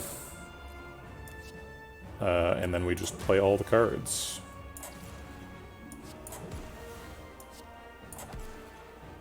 God damn, Ritual Dagger hits really hard. Okay, cool. We did it.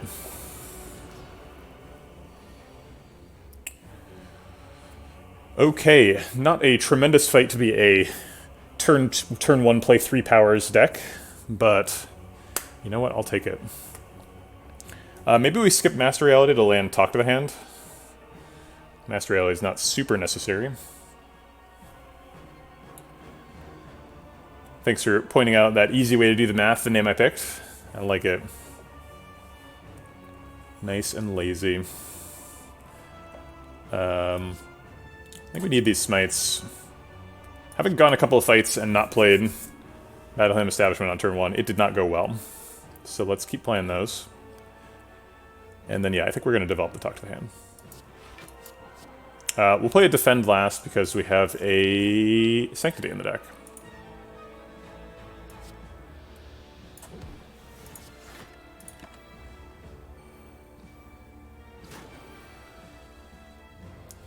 Alright, Ritual Dagger probably just kills this cultist because it's perfect. And it gets a proc. He's a permanent enemy. It counts. Costs 3 though. It's kind of expensive. But we can just like Ritual Dagger Vault. Alright.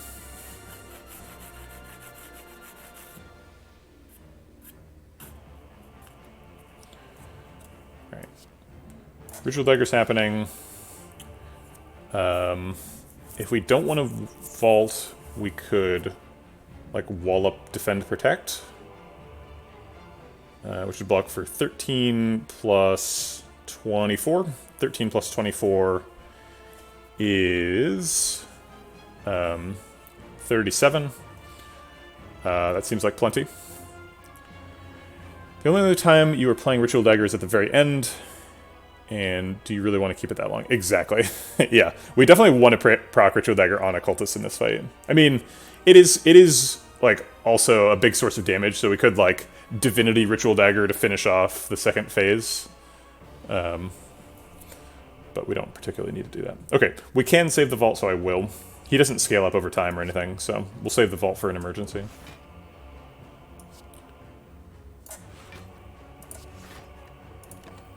I suppose that we could equally just save the protect for an emergency, but we've got many protects, so. Alright, Eruption Sands of Time kills Cultist, if we want to. We have to block for 48. Even if we kill Cultist, and get back out of Wrath. Eruption Vigilance costs net 1, so we'd have 4 other energy to play around with. This does 10 damage, so he'd be at 32. This would do 26. So any of the 1-cost attacks would do it, Strike or Smite. So we've got 3 energy left after we get back. Probably like Protect, Defend. That seems reasonable.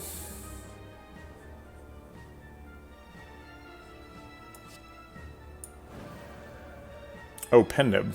Forgot about that.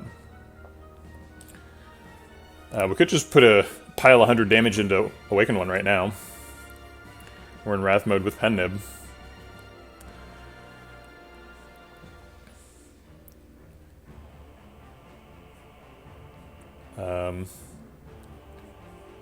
So we Pen Nib and then double smite this cultist and then Vigilance Defend. End up blocking for 22. He hits for, what is it, 48? It's taking a lot of damage.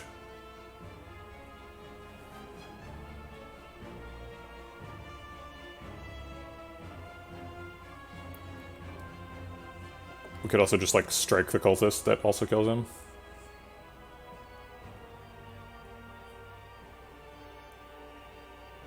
Strike the cultist, double smite, Awaken One for the block return. Blocks for 6.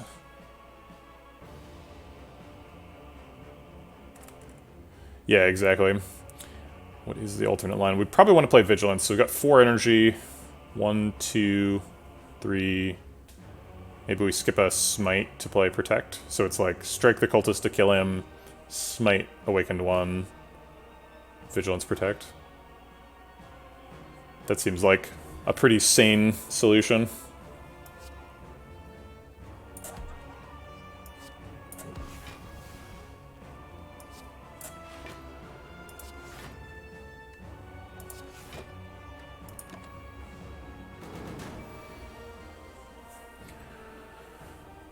Okay, we could blasphemy, but then we'd lose.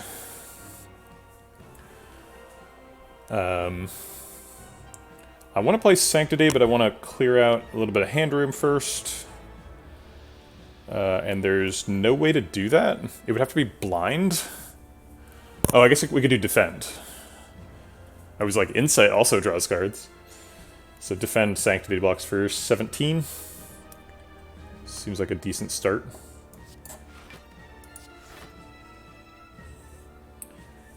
Foreign Influence is free, but it does not generate an upgraded card anymore. Because there's no Master Reality here. Wheel Kick draws cards 2.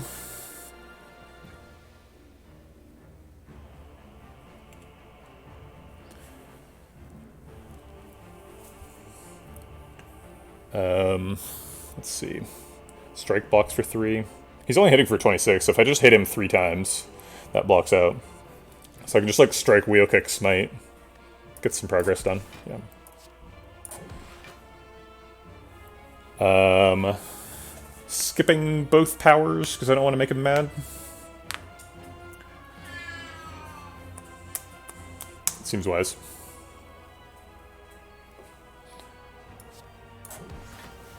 We've blocked out, but we're retaining too many cards, so I think I'm going to play the Smite just for damage. I guess we could play the Insight too. That gets rid of the Ascender's Bane and shuffles. We don't particularly want to redraw these, so shuffling with them in hand is fairly good. Okay.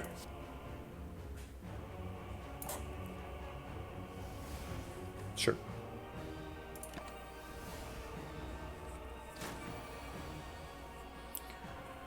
Okay. Prostrate moves us towards our victory condition here. We probably like go into sort of natural divinity to end the first phase, and then blasphemy the second phase.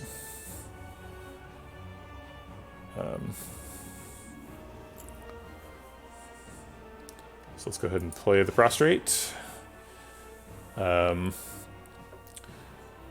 Protect and some attacks will block out from there. Protect and 2 attacks to be precise. So like protect, double smite strike. No reason not to. Or we could vault this turn. I'm not sure what we're saving the vault for exactly. I guess like a multi-attack turn, right? A turn we can't otherwise block.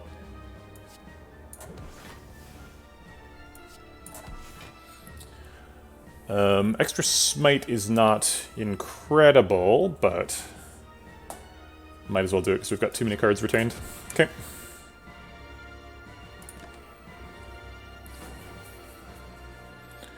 Prey would put us into divinity. We could probably kill him with that. This would be like Prey, Wheel Kick stuff. Yeah, we have Pen Nib and divinity. I would like to kill him with powers in hand, so we can play the powers. I'd also like to end the first phase with a setup for the second phase, but he's hitting for 48, and we don't really have a clear way of blocking for 48, so I think killing him is probably going to have to do. I guess Protect and Vigilance both block for quite a bit. Let's see, we've got 28 block there. Another 17. That's 45. So we can actually block out. I mean, we'd have to just let Prey go, though, and just not go into Divinity, which just seems like a weird decision. So I'm just going to play it.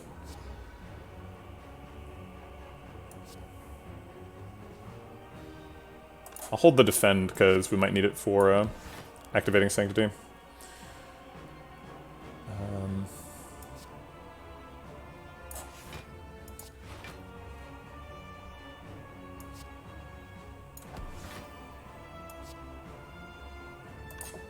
Maybe we can hold Sands of Time for next Divinity.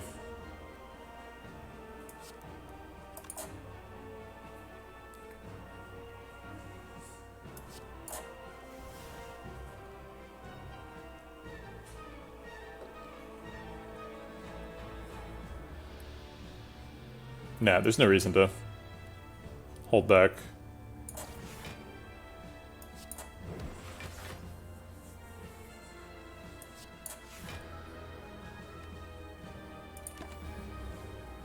We're retaining Protect, so that's our main, like, safety tool. Alright, he's hitting for a bunch, so let's Protect and Sanctity. Wallop is good.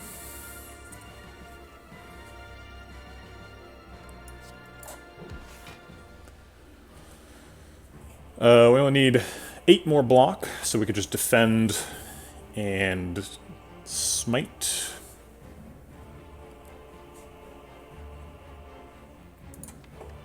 Or we could Wheel Kick and try to draw something. I like Defend, double Smite.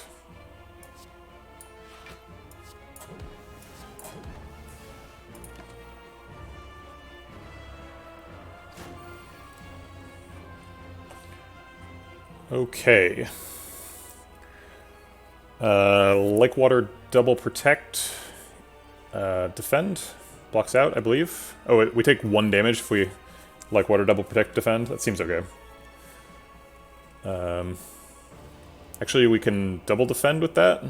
Yeah, there's nothing else to do for 1 energy, so we might as well just double Defend as well. Okay.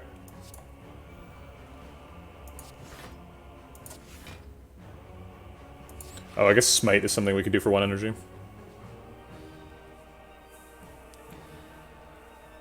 It's true. 16. Yeah, this awakened one brought to you by the number 16. So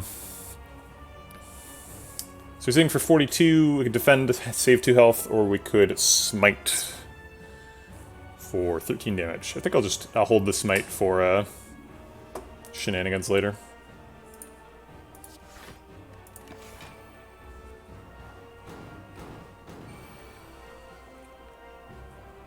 Oh, we missed Sansa time.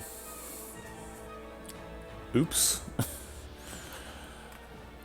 We could Foresight Vault, Prostrate. Seems like we probably have enough block this turn. Oh wait, no we don't. We only block for 20. He's hitting for 42 again. Or, sorry, 48, right? Yeah, 48. We could blind him, but that costs us Foresight. And I'm pretty happy with Foresight, Prostrate Vault.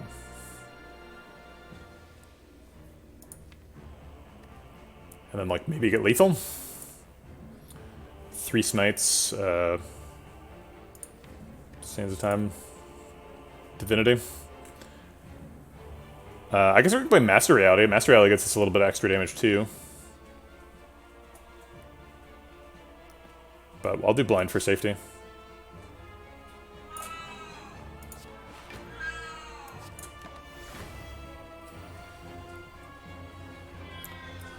It looks like an awful lot of damage. We got the Sands of Time. We'll be able to pen nib a bit. So we've got 3 smites. So that's 39, 49, plus 27. Well, we'll do Sands of Time last because it's going to be pen nib. We do have enough to pen nib, right? We need 6 attacks in hand. 1, 2, 3, 4, 5, 6. Yeah, we got plenty. We got plenty of energy. Everything costs low except for Sand of Time. Okay, so back to this. 39, 49, 59, 72. And then Sands of Time is going to do double damage, so it's plus another 52. Or 54. 72 plus 54 is 126. 126 times 3 is easily lethal. Okay.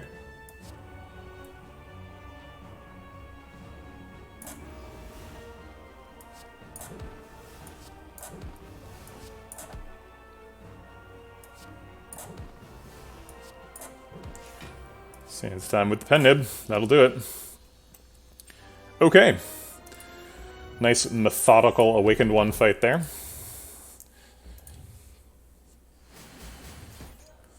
This deck doesn't do anything particularly abusive. It just goes into Divinity and kills people. We get to take an upgrade here, but there aren't any upgrades to take. Because with Meal Ticket, we're already at full health. So this is an unnecessary campsite. Always a good sign. Duality is here. I wish I could buy that. I'm pretty happy about Medical Kit, though. Medical Kit's super good. If we buy Medical Kit, we get another choice come up.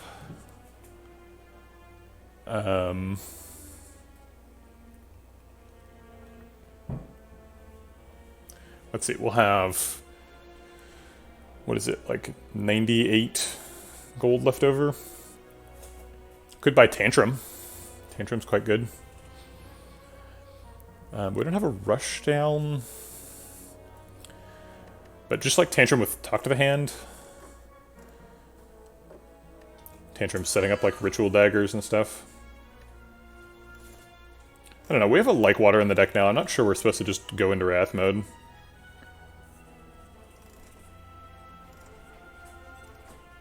Kind of a weird deck. It's just a bunch of good stuff put together. It's a lessons learned deck more than anything else.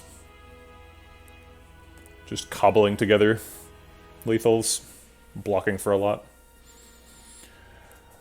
Tranquility says retain. I guess we could buy Tranquility and Tantrum. No, we don't have enough money with the medical kit.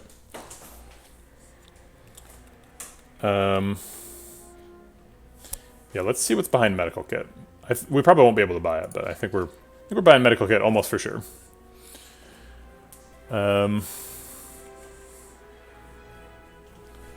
Maybe it is time for a cut through fate.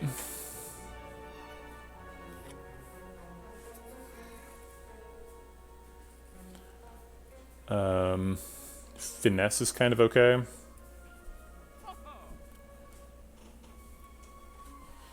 see, what does finesse do? We don't really have any scrying. Except at the beginning of turn. Doesn't matter for that. So we can't like scry and then use finesse to draw the card, for example. So finesse basically just doesn't do anything.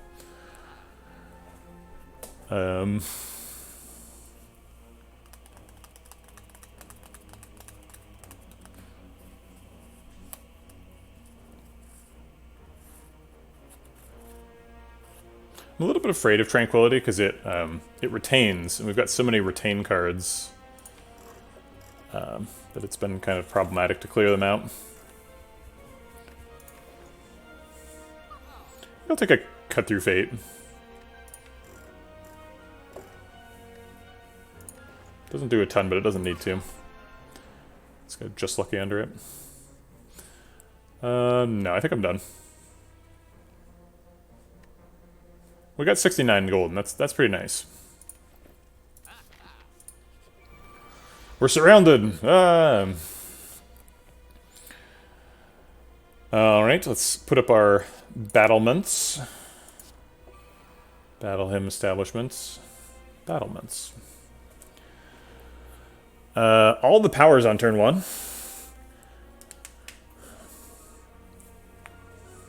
Definitely playing at least 1 defend. We could take 4 damage to develop Master Reality. That seems worth it, actually. We get to pay back the 4 damage with every smite we generate. I'm 99% sure that Master Reality does not make your burns burn pluses, but I'm not 100% sure. Pretty sure the only way to get burn pluses is Hexaghost. And even then, I think if you put a burn in your own deck, he won't transform it. He only transforms his own burns.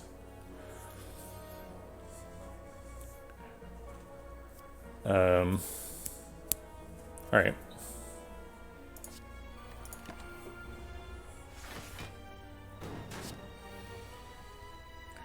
Let's get rid of these. Okay. We have Blasphemy. It'd be very ambitious to just Blasphemy right now. Could work. Probably wouldn't.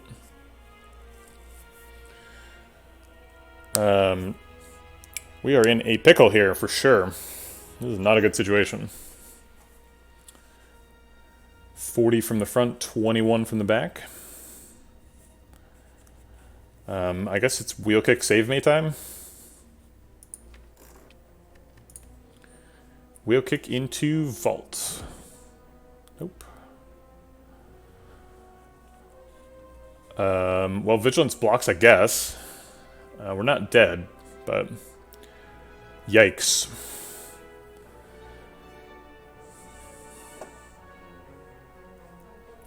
Might as well strike because it's free. The boot. That's our first boot value of the run. Blind doesn't actually block, it just hits artifact charges.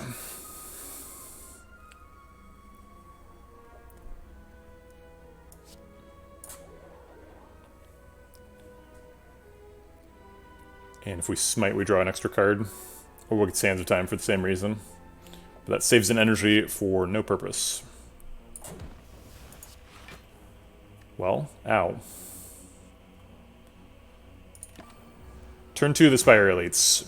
Somebody asked earlier in the stream, what's the hardest elite fight? And I was like, well, probably Spire Elites.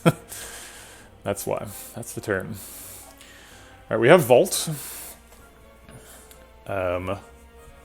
We also have Eruption and Sands of Time. There's no Calm to draw. So we'd have to exit into, like, Divinity, which doesn't seem possible. Or not play Eruption. Or we could kill both. I guess that's possible. Or block for 24. Also possible. So if we Eruption... Sands of Time. I'm assuming we're targeting Spire Shield to try and kill him. The damage there is Eruption, Sands of Time, Smite, Wallop. Wallop does block pretty significantly, but that doesn't mean we're not vaulting. Eruption would do 9, Sands of Time would do 52. Oh, I lost my strength. I was like, doesn't this usually do 1 more damage? But Spire Shield removed 1 strength, so our Vajra strength is gone. So 9 plus 52 is 61, plus the 32 from the Smite is 93, plus 24 from Wallop is 117. Not quite enough, right? 117, just shy of 125. Off by 8. But we don't have enough energy for Strike, right? I'm assuming. So this takes us to 5, 5, 4, 1. Yeah, not enough energy. So we're probably not doing that line, because it just dies. We could get most of the damage in and then just Vault instead of Wallop.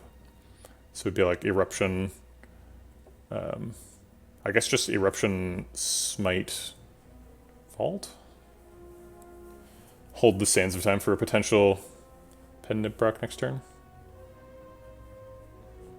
It'd probably be Eruption, Strike, Vault, because then we'd hold the Smite too. But then, how do we block Spire Spear next turn? Well, we draw a bunch of Protects. Sanctity. And we kill him with Ritual Dagger. Yeah, killing him with Ritual Dagger is actually very possible. We've got Blasphemy. So as soon as we draw Ritual Dagger, it's lethal, right? Because it's 150 plus 24, which is 174, which is more than his current health. And we most likely draw it, or more likely than not to draw it. Even if we don't draw it, we can use Sanctity to draw. And Vault is happening at the end of the turn, that's a skill. So as long as we get enough damage to kill Spire Shield, I think we should be done with the fight.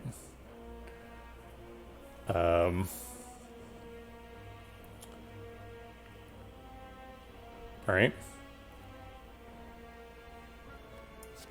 So Eruption, Strike, Vault. We did get Ritual Dagger, so we can just like Blasphemy, kill them all pretty easily. We want to set up Pen Nib for the Heart Fight. We don't have any unupgraded cards, right? We're not trying to proc both. We have 1 unupgraded card, so we are trying to proc both. Okay. So we want to get both a Lessons Learned and a Ritual Dagger proc, which seems possible. And we want to play 4 attacks, ideally.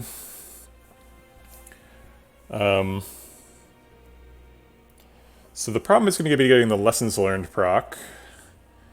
When we're in Divinity, Lessons Learned is going to hit for 39.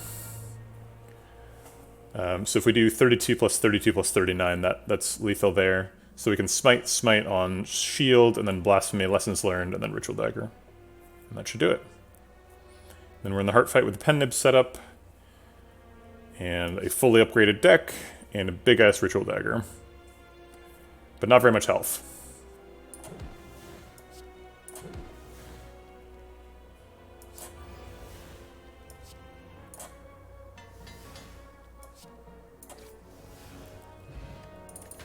Hornclade's good against the heart. Fear no Evil wants to get in the deck. That's the second Fear no Evil we've seen. If we picked the Tantrum, we'd probably be picking that. But we didn't pick the Tantrum. Maybe we pick Fear no Evil anyway, though. Makes Eruption a little safer. It does seem like we do need to go into Wrath occasionally. Honestly, might pick Swivel. We are pretty hard up for block. I think we just skip it.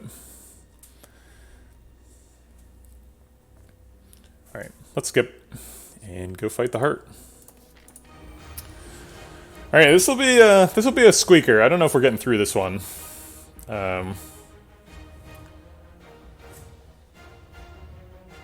We do have Sands of Time set up for Pen Nib, which is nice. So it's probably like defend, establishment, battle him for this turn. Next turn, Sands of Time costs 0. Seems legit. Can't block the vulnerable. We never found a way to do that, so that's too bad. We do heal a little bit from those. Birdface Urn doing some work.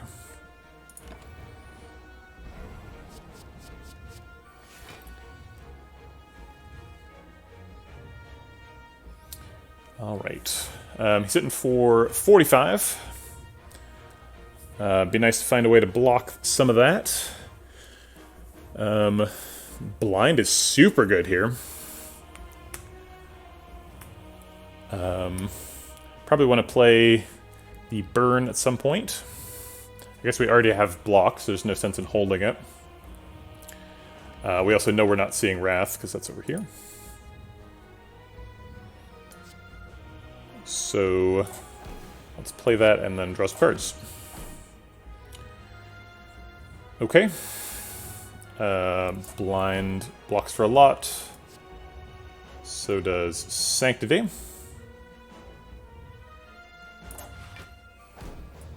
And we were looking for Talk to the Hand, didn't find it. That's too bad.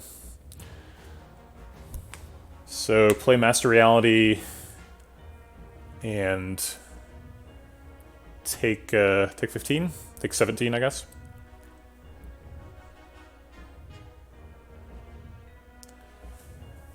Might as well play Sands of Time as well to draw an extra card.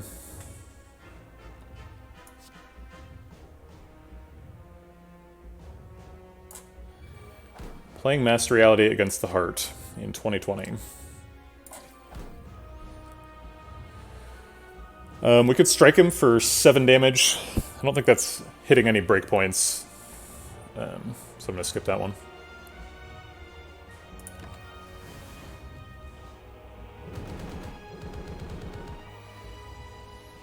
Our meat on the bone is procced for next run. It's a good sign.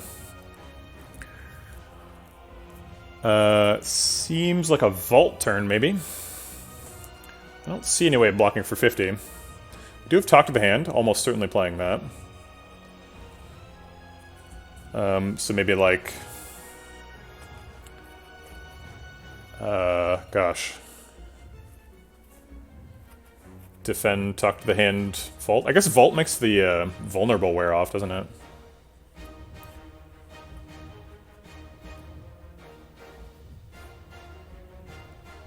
Okay, so defend, talk, and then we can just get some damage in before we vault.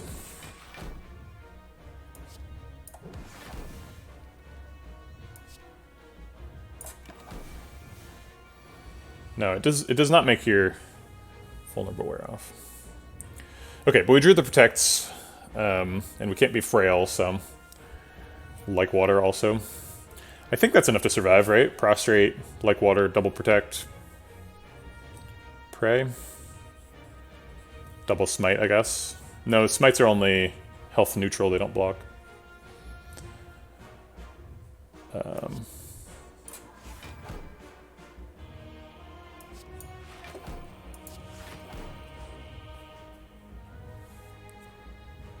Foreign Influence could block, could get like a dash or something.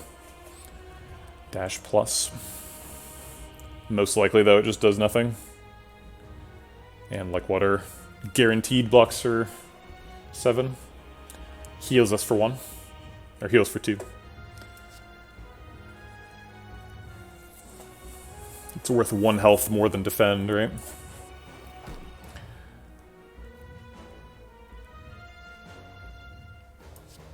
At least 1 smite's happening to make hand size.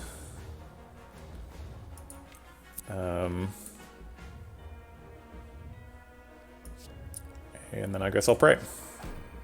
Which takes 2 damage, but whatever.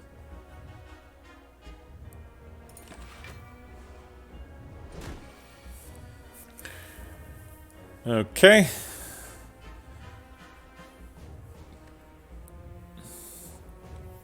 All right.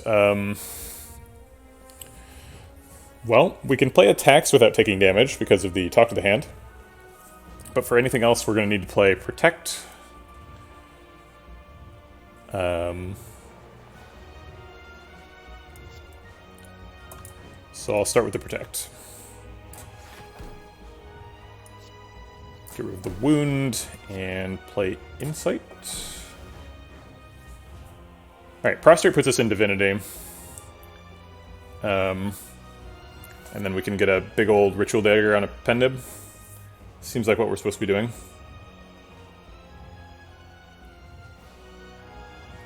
Actually goes a little bit over in terms of damage. But I don't think we're getting to the damage cap without it, right?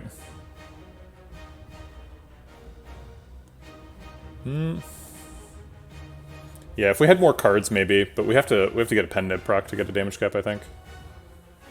It's a shame. No, Ritual Dagger. I'm gonna save Ritual Dagger. It'll get us a damage cap by itself later.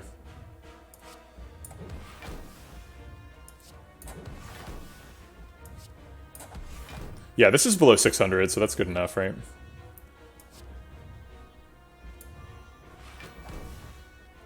And I'll set up for next turn.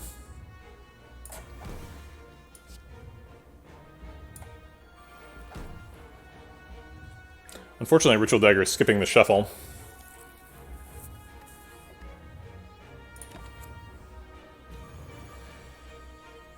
Alright, he's sitting for 60, so we need to find a way to block for 60. Blind is super welcome here, except that we are never going to get through the artifact charges. So it doesn't really work. Can't skip Mantra. We need to go into Divinity 2 more times, probably.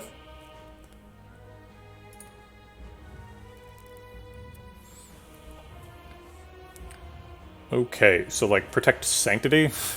That doesn't seem good enough. I think we die to that.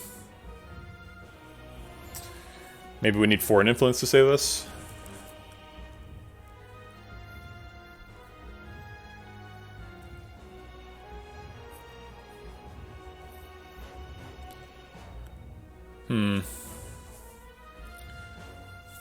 What could Sanctity draw? Wallop. We can't do Divinity, but we could do Eruption Wallop.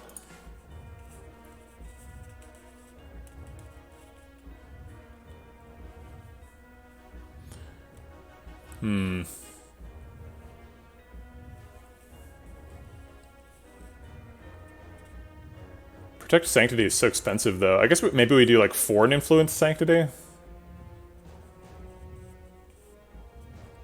So it's like Eruption, Sands of Time, Foreign Influence Sanctity.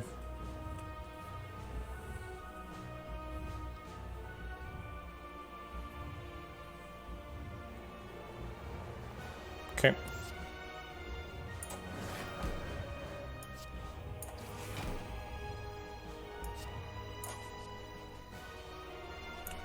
Empty Fist saves us from being in Wrath mode, but does that really help? Immolate's way more damage. Yeah, I don't think we're surviving if we don't draw specifically Vigilance. So I'm gonna take Immolate.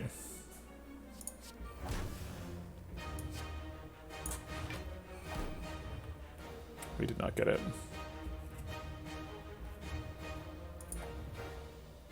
Alright, well, just for kicks, I'm going to go into Divinity so we can play Cut Through Fate and see if we can find Vigilance for 0.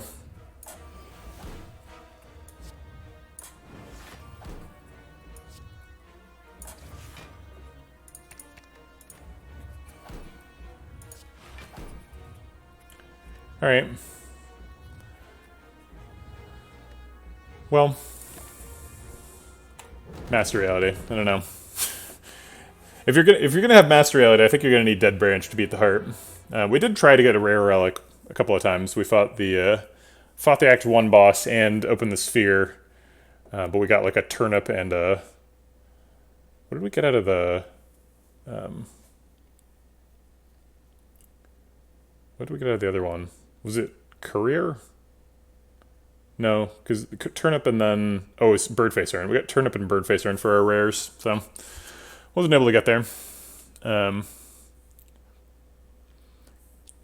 Getting to Act 4 usually feels like a win, but we're trying to streak on Ascension 20 heart kills, so this one does not count, and we will be at 0 again tomorrow. Picking up a medkit in Act 4 is always nice. This definitely wanted to be a stance-changing deck. We were offered a couple of copies of Rushdown, Teardrop Locket, and Violet Lotus. Bunch of Rushdowns, Tantrum, and Fear No Evil, so we were definitely supposed to do that. So for anyone watching, this is why you don't pick Master Reality, right? Because we got locked into a really weird synergy package, and picked a lot of bad cards. The Battle Hymn Establishment bit was nice, though. The Establishment was good. Establishment and Protect is definitely a way to defend yourself that scales well enough to almost work. We needed a little bit more mantra cards and a second Wallop if we wanted to do what we were doing. We were offered a second Wallop. I guess I should have taken it. We were offered a Wallop at a shop. Maybe if we'd had a second Wallop, we could have pulled it off. Doesn't seem like we were that close, though. But we weren't tremendously far off either. If we'd gotten a, we probably could have saved our artifact pot. We had an artifact pot in Act 2. And we used an artifact pot and a flex pot against Book of Stabbing to try and outscale him. I think we probably would have won the fight if we just used the flex pot, and if we'd saved the artifact pot, we would have gotten Sozu and saved an artifact pot all the way to the heart fight. We could have blocked the vulnerable, which would have meant that we survived and probably would have won us the fight. So that also could have done it. I'm not 100% sure we win against Book of Stabbing, though, which is why I used it at the time. So that might not have been a mistake. It's always really fun to get an early lessons learned. Learned a lot of lessons in this run. Upgraded every single card. Had a little bit of fun with it, refusing to upgrade this Protect specifically. Got a really nicely stacked Ritual Dagger, 63 damage. We got one small upgrade and then a lot of large upgrades. Let's see, it starts at 15, right? So if it got up to 60, then we gave it plus 45, so we gave it 15 procs. 15 big procs and one small proc. So it's a pretty good Ritual Dagger. And, you know, it would have gotten a damage cap by itself. But we needed more Divinity, more Wallop, less Master Reality.